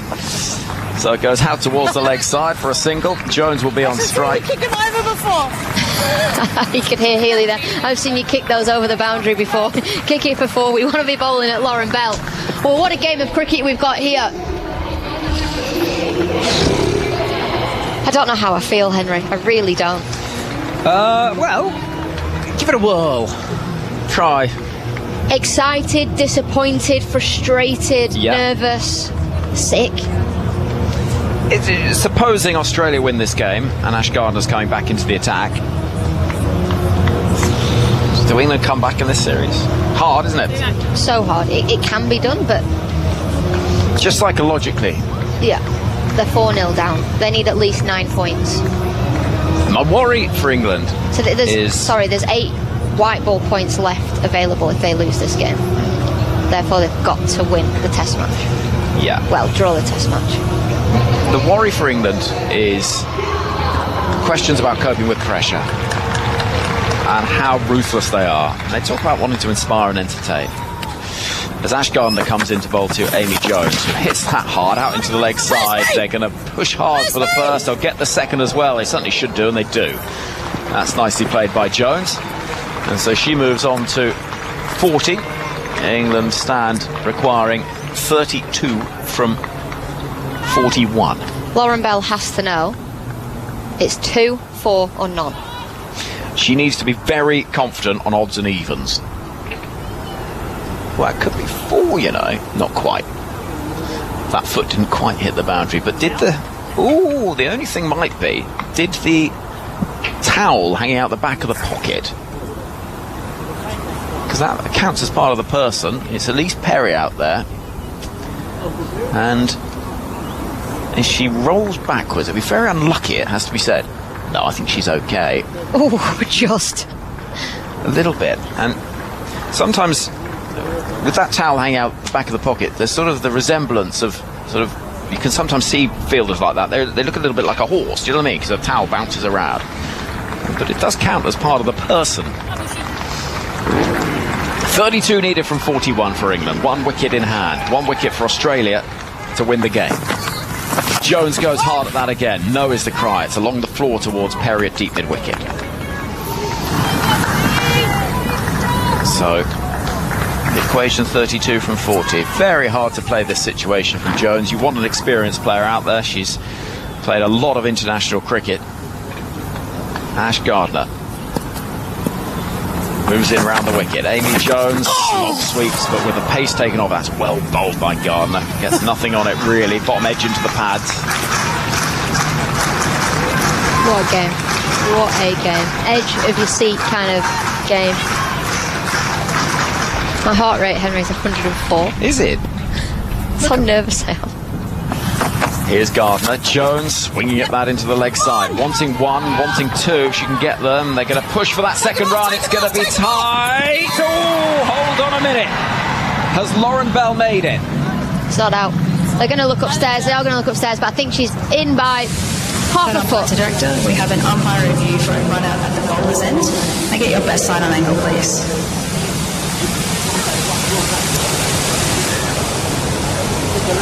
Oh, it's close. She's home by a foot. The runners may have that and ready to make my decision on the screen. By a foot. And it is 2 runs. Whew. And breathe and relax. 30 needed from 38. What did you say your heart rate was? It's gone down to 98 now, but it was 104. Have a look. Yeah, keep calm. Yours 47. I'm virtually on the edge of death here. Keep calm, everybody. Burning calories, that's all I'm saying. Well, you know. I've got clammy hands. Feel my hands. Oh, they are a bit, aren't they? Jones with a drive, which will only find Sutherland. They won't take the run. 1 ball left in the over. We'll see the field coming up. Will it, though, for Ash Gardner? I think it's going to stay the same. 1 ball left. Can Amy Jones punch the ball down the ground? Ash Gardner wants mid-off up. She's getting mid-off up inside the ring. She's getting square leg up. For me, I'd bring mid-on up as well. Try and get a mid-wicket in. No, there we go. So square leg staying out, going just a little bit further round. And short fine is coming to short mid-wicket. And now Alana King comes in. I'd bring mid-on up. Yeah, I would too. I would. Easy run into the leg side, Yeah. I would have thought. Keep Jones on strike if she can find it. 30 needed off 37. And the ball is hit back towards Gardner. And on the bounce is collected. So Lauren Bell will be on strike.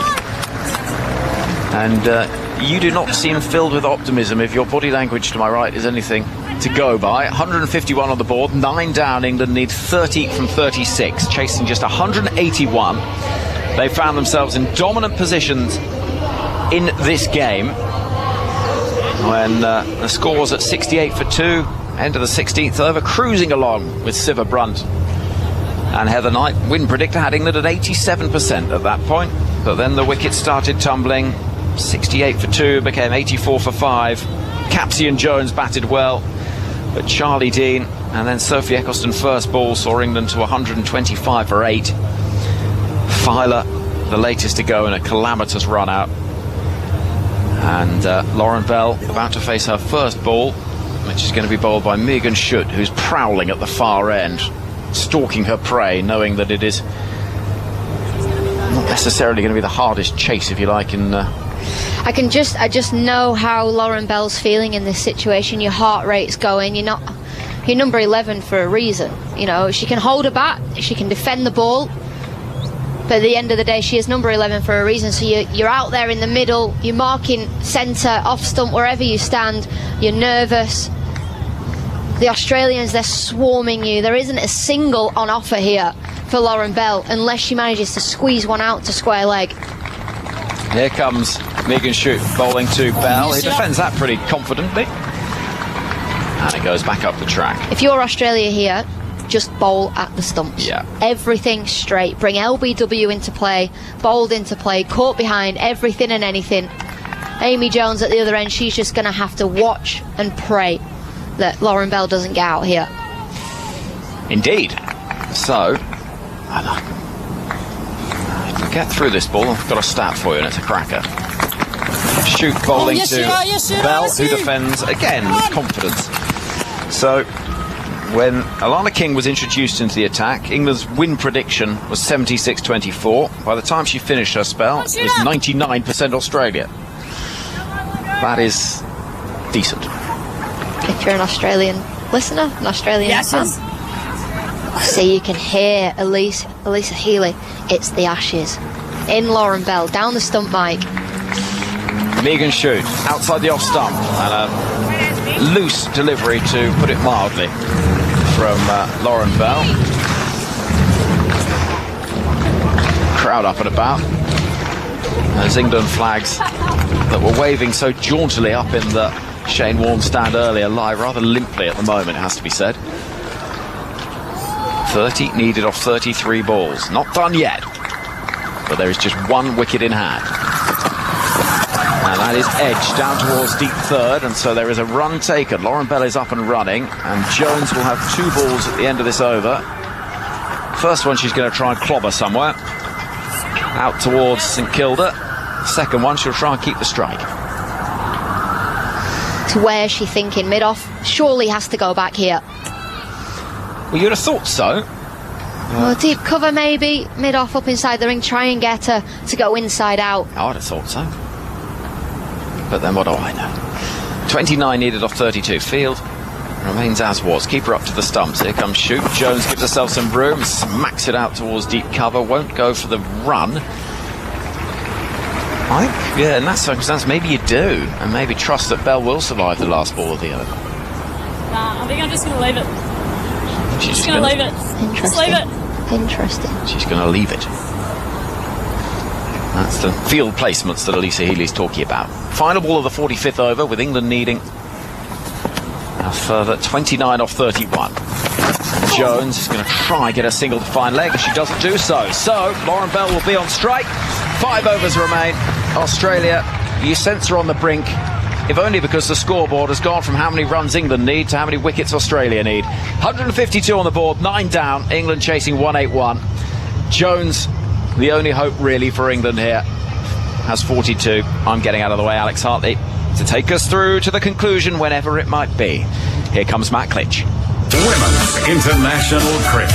Australia versus England in the Women's Ashes on ABC Radio, ABC Sport Digital Radio, and the ABC Listener. It's another manic Monday.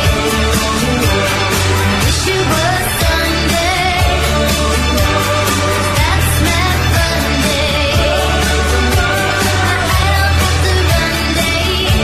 It's just another manic Monday. Jackie Henry, 9 for 152 as we get a shot of Lauren Fiedler, who's put her head with a bag underneath it. She doesn't want to watch either as Ash Gardner comes in. 1 wicket needed for Australia as Lauren Bell. Or a nicket. Goes back and across. Almost nicks it.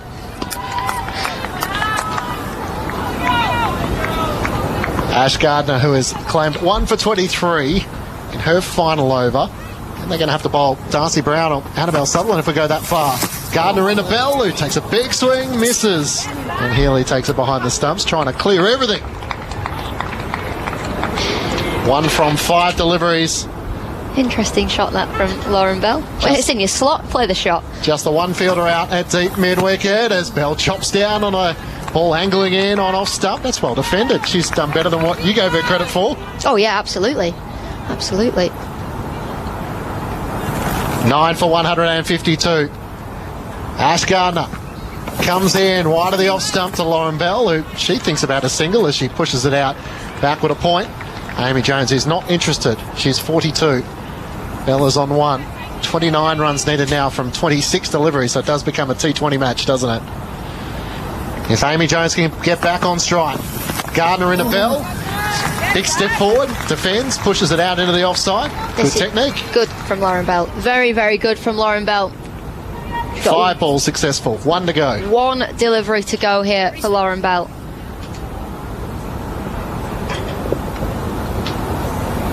Ash Gardner comes in over the wicket, quicker ball down the leg side. And Lauren Bell survives the over, which brings about applause from those with English loyalty. 9 for 152. England need 29 runs for victory from 24 deliveries, and Amy Jones with 42 from 94 deliveries. The game rests on her bat. I'll tell you what, no matter what happens in this game, 1, it's been an absolute belter, and 2, just how well has Amy Jones done with the bat in hand. She's 42 off 94 balls. We were talking about earlier, averaged 63 in 2024, but averaged 199 in the second innings, having only ever been out once. Crowd here is 2,826 in a Junction Oval for this second of the women's one-day international matches. Well, the rest of you are missing a belter. They certainly are, those listening on radio or following abroad. Amy Jones gets the strike, and Megan Shute is going to bowl her 9th over, none for 26, with England 9 for 152. Australia need 1 wicket. England need 29 runs from 24 deliveries. Alana King is out at deep cover. There's deep mid-wicket and deep backward square. 4 inside the circle on the offside. Short fine leg and short third. And there's Alyssa Healy here, just taking her time, taking time out of this game, making sure she's putting her gloves on slowly, making Amy Jones wait for her. That's experience. Megan Shute has been waiting for minutes as she starts to charge in from the Secunda end to Jones, who shuffles across, hits in the air off the outside edge of the land. Safe in front of Alana King. They take the first. They won't get back for a second. Jones to 43, but Bell is on strike. 9 for 153. Amy Jones was going. She was running. It was actually Lauren Bell that said, we're not going to make that. So it was good from Lauren Bell. Amy Jones thinking there was 2. There was never 2 there. Need everyone on the same plan. Jones and Bell meet in the middle of the pitch. Discuss as to how Lauren Bell now is going to try and deal with Megan Shute. Well, Amy Jones will just be telling her she's bowling those back of her hand slower balls. She's bowling the cutters. She's bowling the leg cutters. It's a slower ball. Treat her like a spinner. Then just adapt to the quicker delivery. Alana King heads in from deep cover. Shute angling in on off stump, and Bell comes forward and is beaten. 9 for 153. 28 runs needed for victory from 22 deliveries. Australia need 1 wicket. How are you going? Yeah, fine. What about you? I'm in the contest. I just can't believe how good this game of cricket has been when Australia were dismissed for 180. Yes. I just presumed England would knock it off. This rivalry continues to deliver. Shute full delivery. Bell somehow keeps it out. Well played. A single so far from this over from Megan Shute. And Lauren Bell is being tested, but for the moment she's surviving. The challenge is getting greater for Amy Jones at the other end, though. She looks relaxed, though, at the other end. She's swinging her arms, she's doing her gloves, she's got her bat just resting on her leg.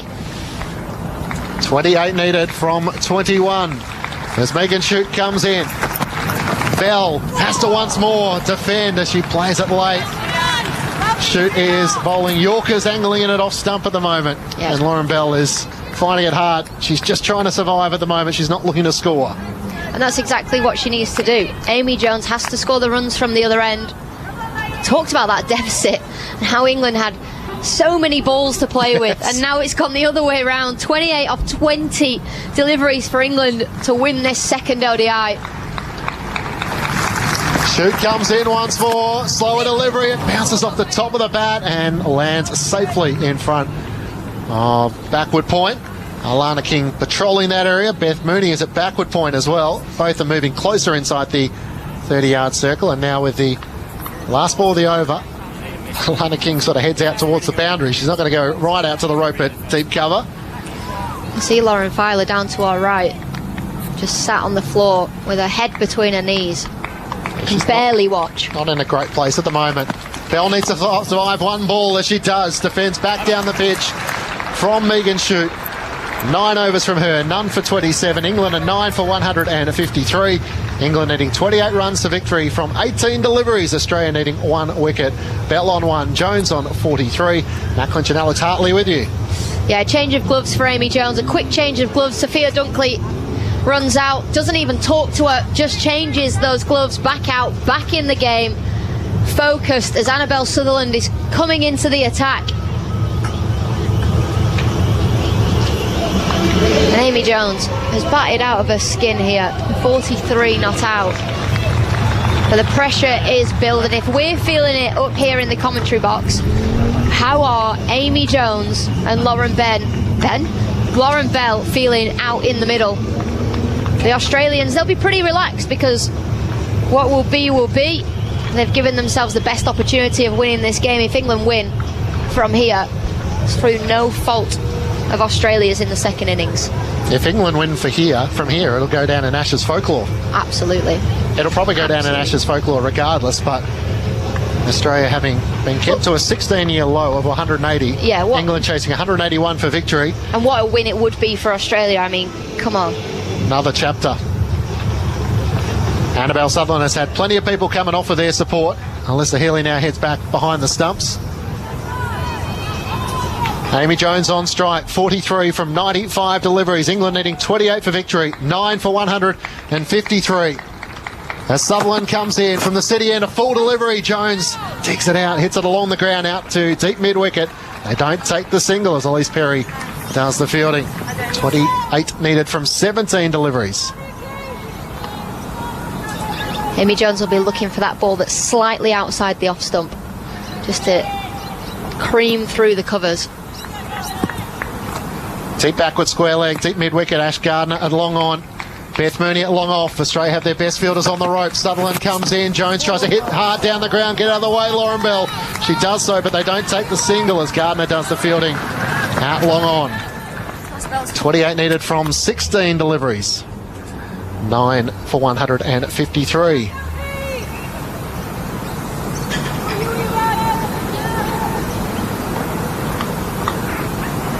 Australia with 4 inside the circle on the offside. There's Annabelle Sutherland trying to get this final wicket. Amy Jones looks to attack. Full delivery. Sutherland almost hangs onto the catch as it's hit back at her like a rocket. Got hands to it. Almost had to protect her face trying to hang on to the catch, and it goes down. Jones decided trying to hit back down the ground was her best option. And 28 runs needed for victory from 15 deliveries. Another chance to try and hit down the ground for a boundary. I mean, there's not much Annabelle Sutherland could have done about that. There's been a few drop catches for Australia today. They stick or they don't. She's done so well. 1, to get her head out the way. 2, to get her hands in line with the ball. Amy Jones has a life. Is that the little nugget that England need? Is that the let-off? She crunched it, Amy Jones, but unfortunately couldn't get it wide of Annabelle Sutherland. 28 needed for victory from 15 deliveries. Sutherland into Jones, shuffles across to the offside and beats the off stump as Jones once more tried to swing away. 28 runs needed from 14 deliveries. 9 for 153. 4 dots so far from Annabelle Sutherland.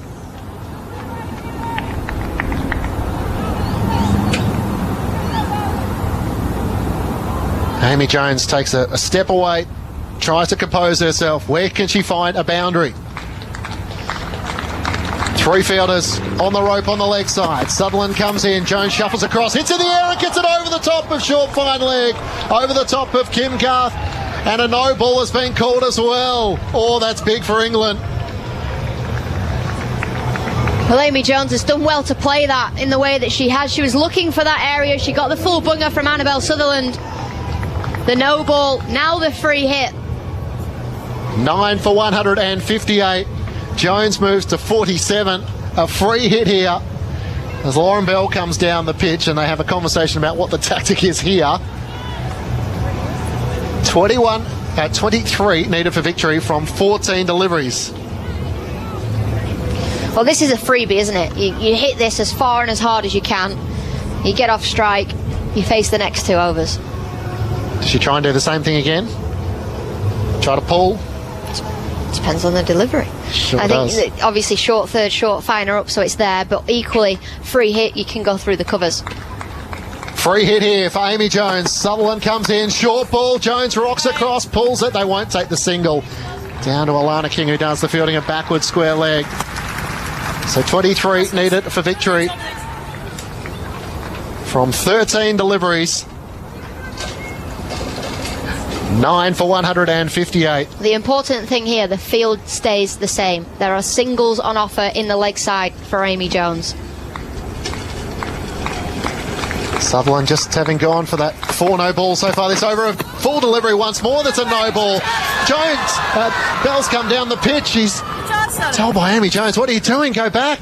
It's a no ball. Well, it was a single, so it was the last ball of the over, so you can see what Lauren Bell's thinking. Just get Amy Jones off strike, but there's another no ball here, another free hit.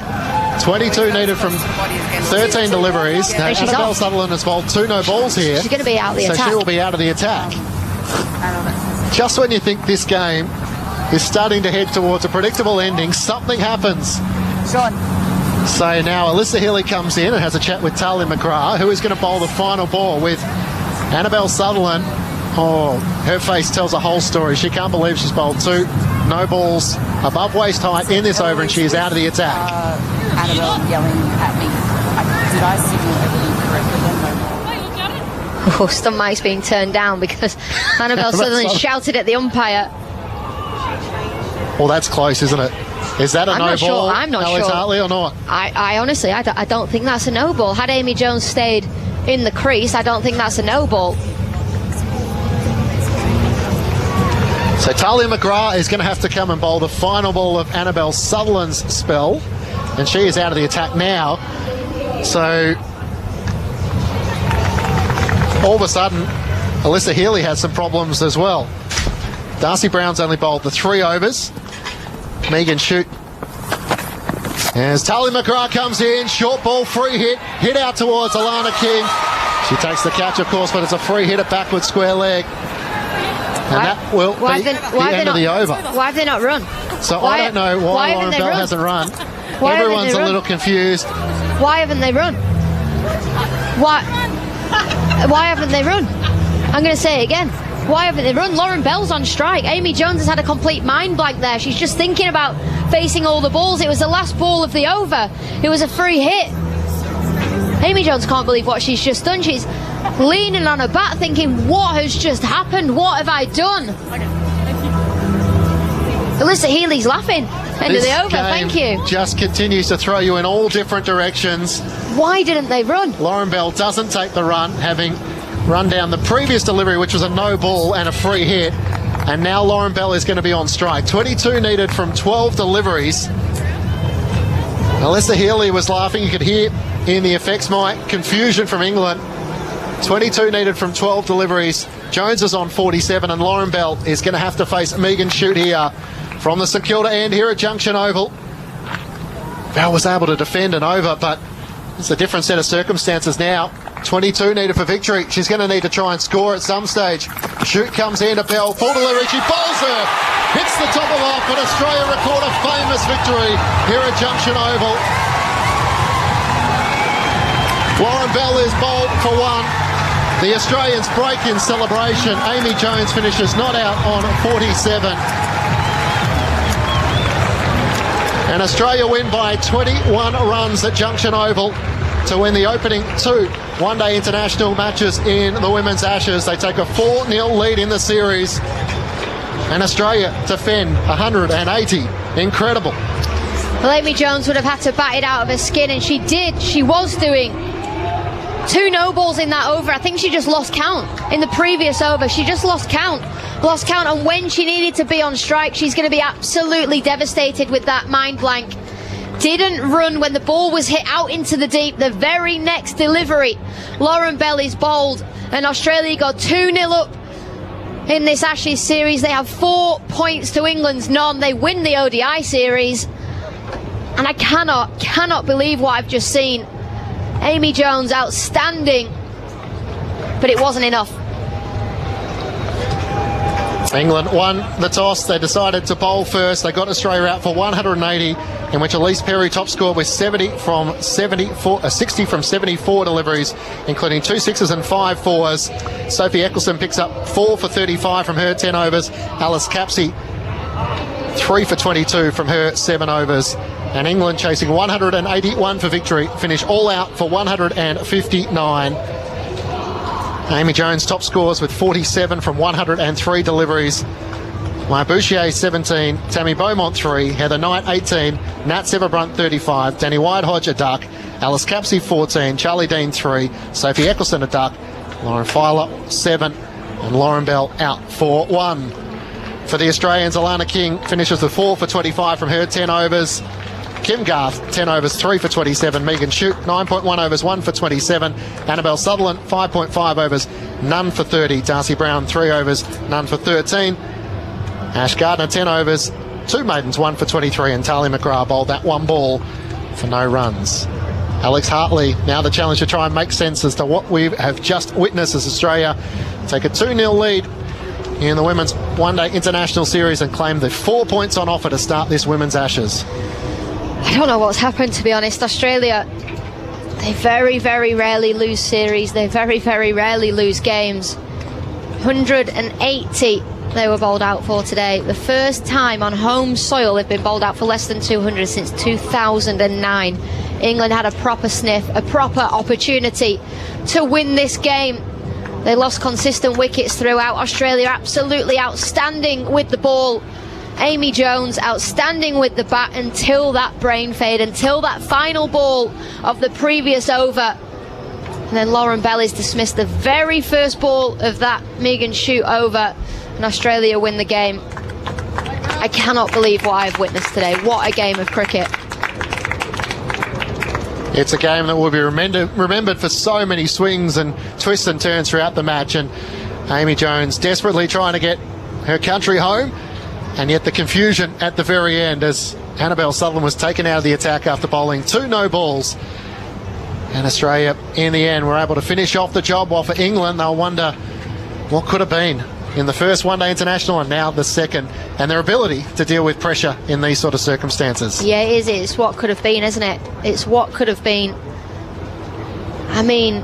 You know these series are going to be tight. You know it's going to be moments that define it. They do, and those moments do define games of cricket. And I genuinely believe, had England taken that single, Amy Jones is on strike for the last 12 balls England could get over the line. Amy Jones was so in control of what was happening until that one ball, until that very moment where the brain fade happened. They didn't take that single. And we're going to go down to Henry Moran. Thank you very much indeed. Elise Perry with me on the boundary, just smiling, Elise Perry. And good teams win difficult games, and that felt like a difficult game at the halfway stage. Yeah, it was.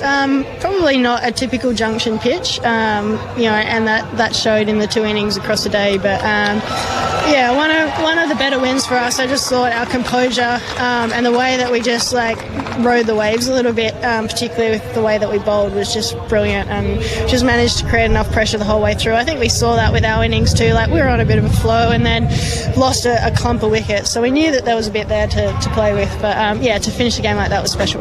What was the message at the halfway stage? We just knew we had to bowl well, but probably not overdo it. Just keep asking enough questions, all those kinds of cliches. But I think it felt like that wicket, particularly for the spinners today, was giving them enough. So we just had to put the ball in the right spot. You know, we didn't have a lot of runs to defend. I just thought how consistent all our bowlers were was just brilliant. Alana King, best figures for a leg spinner here for almost 30 years. It was some performance.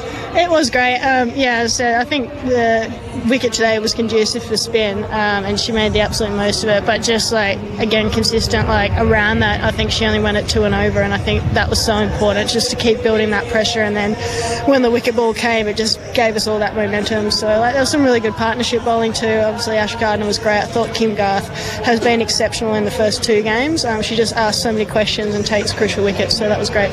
What about you with the ball? Are we going to see that at any point? Oh, we've got a lot of options. Yeah, I'm certainly available to bowl, but in saying that, you know, we've got a great squad of bowlers that are doing a really good job. So, you know, if that changes and I'm needed, absolutely. But yeah, as I said, I think our bowling unit today was phenomenal, and you know, if there's no place for me, that's totally fine.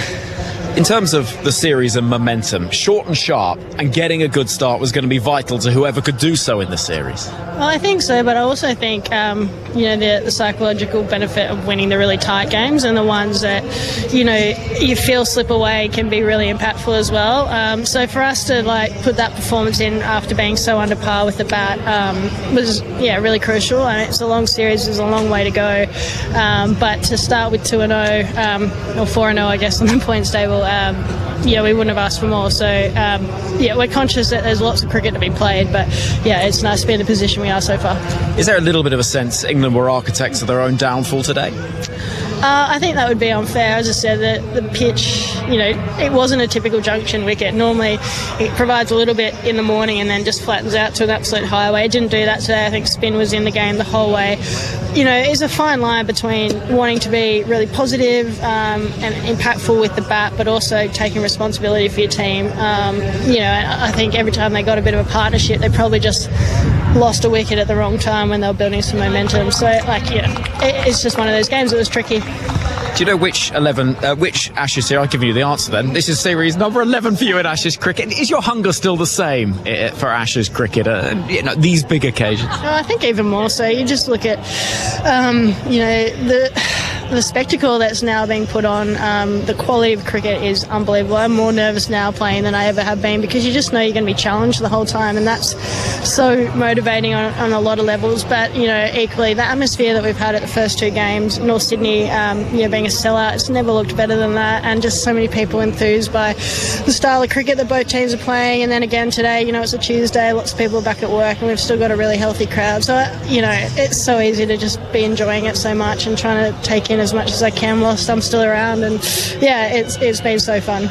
Well played today. Many congratulations. Thanks, Elise. Good to speak to you. That's Elise Perry down here on the boundary edge, and the England captain Heather Knight is with me as well. Heather, your reaction to a disappointing afternoon? Yeah, frustrating. Felt like it was there for the taking. I think we bowled brilliantly, particularly at the back end, to bring it back from 130 for 2 to 182 out was an outstanding effort. I thought Sophie and Alice, the little golden arm, bowled brilliantly, alongside Lauren Bell again, who's bowled brilliantly so far this series. But yeah, frustrating. I think obviously the wickets cost us a little bit. It wasn't a straightforward wicket, but I think probably need to be a little bit braver. Can we find a way to put pressure back on their bowlers? But yeah, we obviously fought really hard at the back end, but unfortunately, those wickets through the middle and at the start cost us. Where do you think it did go wrong with the bat? Losing wickets. I think we just need to be a bit braver. I think we need to. We've got so much talent in this group. We just need to be a bit more braver. Go for our option. Try and find a way to put their bowlers off a good length. Like the wickets have spun a bit more than we've expected out here. They've been obviously hard work up front as well with the seam and stuff like that, but we've got to find a way to combat that. Can we put them off their length, change what they're trying to do, and then find a way to get that big partnership, which we've lacked so far. This is a message we've heard before. World Cup game, need to be braver. High pressure situations, need to be braver. How do you change that? I think we were really brave with the ball. I think there's been so many situations when we've been under the pump where we've reacted brilliantly. It's just that those little things, and it's just knowing what that looks like as an individual. And obviously just as a batter trying to dominate yourself on the game, not necessarily about your strike rate, but it's about your presence, how you run, how you look to put the bowler off what they're trying to do, I think. But yeah, look, we've been here before, Henry, 4-0 down. We've been 6-0 down, and we managed to come back into the series. So it's really important we keep believing. We're really close. We're so close, and things can change very, very fast in the next game. So we've got to keep believing that we can do it. As a captain, is this the toughest job? Short turnaround time, making sure everyone's up and ready and good to go? We've got a training day this time, so it's a little bit more than obviously this game. But a little bit. I think being really honest with ourselves about what we can do better is really important. But we'll have a quick turnaround. Lovely place, Hobart, to go visit. So yeah, look, we'll be really clear on how we want to go about things. We'll have one training session and then get ourselves up, no doubt, for the next game. There were a few mistakes in there during the batting innings, run-outs, clearly the run that wasn't taken at the end from the free hit. I mean, those are things that as a captain must be really frustrating. Yeah, I guess so. It's always easy to look on from the outside and judge that when there's no balls and bowlers changing and stuff like that. Things can be hard to read, but a little bit of an error, but just trying to find ways to think really clearly and communicate when we're under that sort of pressure. But I thought Amy did a brilliant job to even get us close. Let's take the positives, particularly with the bowling performance. It feels as though you've made some little dents in the armour of this Australian batting lineup. Oh, certainly. I think we bowled brilliantly to bring it back. We were a little bit loose up front and gave them a few mini four balls, but I thought the way we fought back was outstanding. Sophie in particular and a few of their batters we've managed to keep quiet, which is a really good thing and a real positive that we can take from this game. Some will say, 4-0 down in the series. I know England have come back before. It's very hard to come back here. What's your message? Keep believing. We're so close. We're so close to winning things. We just need to do a few things better. We feel like it's in our control a little bit. We just need to go back to the way we want to play, be brave and keep believing that we're good enough. Thank you very much. Cheers, Heather. There we go, Heather Knight on the boundary edge. And before that, Elise Perry. Thank you very much to Henry Moran. Great to hear the reactions from both players after Australia's 21 run victory over England. Matt Clinch alongside Michelle Gosgo and Sarah Elliott for another 4 minutes or so. So just some rapid fire reactions after what Gossie was such a chaotic finish and another enthralling battle in a low scoring run chase. I'm a little bit lost for words, actually. I can't believe what we just witnessed here. Sometimes the lower scoring games are the better ones, and it was all on the line there for England. Some way Australia knows how to find a way to win, don't they? And there were some errors in there that were taken. That no ball that should have been ran, that single on that last ball, which would have got Amy Jones back on strike. And just some. I think the dot ball pressure got to them in the end. So they were running out of balls in the end, which it was absurd sort of halfway through the innings. So, I mean, look, it's going to be very difficult for England, isn't it, from now on? So, it's all or nothing down in Belrive. Sarah, your reaction? And England, as you can hear from the description from Heather Knight, I guess the questions come quick and fast. They've come back from challenging positions, but it makes trying to claim the urn just that little bit harder now. Well, absolutely it does, not just for being 4 points down in the series, but just the sort of emotional load that takes, losing a game like that. It was theirs to lose, really. I mean, the game should have been won. They should have chased it down sort of 45 overs, 40 overs. Certainly it was a difficult batting wicket. It's very easy up here to sort of pass judgment, but it just seemed like they sort of batted themselves into a hole. They thought, this is a low total, we're just going to build this partnership, and all of a sudden Knight and Sivabranch are out, and the pressure from there just built. And I think they probably really need to have a look at their tactics on how they played. Like, credit to Jones, she batted well, but I'm just not sure she controlled the innings as she needed to in the last sort of 10 overs. Not taking singles that were on offer, then that mix up with a run out. I just think it's a little bit negative. They just didn't read the situation as best they could. And that's the questions that they're going to need to wrap their heads around pretty quickly to get some confidence. Lots of positives. They bowled outstandingly well, and the upside is they've got so much still to offer with the bat. We haven't seen the best of them. We know they're a really attacking batting side. I think they need to bring that to Belrive, and like they said, play with confidence, play like they've got nothing to lose, which really they do. And Elise Perry summed it up pretty well, didn't she? One of the better wins in which we've been a part of. We rode the waves of momentum backwards and forwards, and the psychological belief you get from winning the close ones. And Annabelle Sutherland will probably need a arm around herself from the 2 no balls and taken out of the attack. Interestingly, one of the byproducts of that, Australia wanted to review that no ball decision, but technology doesn't really allow for the no ball review. Yeah, it was a funny one, wasn't it? I reckon the second one wasn't a no ball. We had the batter advance down a couple of steps down the wicket. That changed where the ball was landing. It's got to be around your waistband, right, from your position when you're in your stance. So I think she was a little bit unlucky, but they've got to really clap Tony McGrath. None for none off 0.1. So Clutch hadn't bowled a ball in the whole game and comes in and gets a dot. So in all that confusion, it was a dot on that free hit, which Amy Jones should have got back on strike, but just completely forgot that she was out in the middle batting. And finally, Sarah, Lauren Filer, there'll be some scars from both sides, won't there, as they look back as what they could do and turn their mind to Friday in Hobart. Yeah, absolutely. They've got to focus on the positives. I mean, that's just a mix-up, that run out there. I don't think that was Filer's fault particularly. She slipped over. I think it was more their mindset of taking the game on. And the way they were running between wickets, it wasn't taking the game on. It was showing very little confidence in Filer as a batter. That, to me, is the bit that hurts more than she slipped over, she got run out. So, yeah. Australia winners by 21 runs. Alana King is the player of the match from her 4 wickets.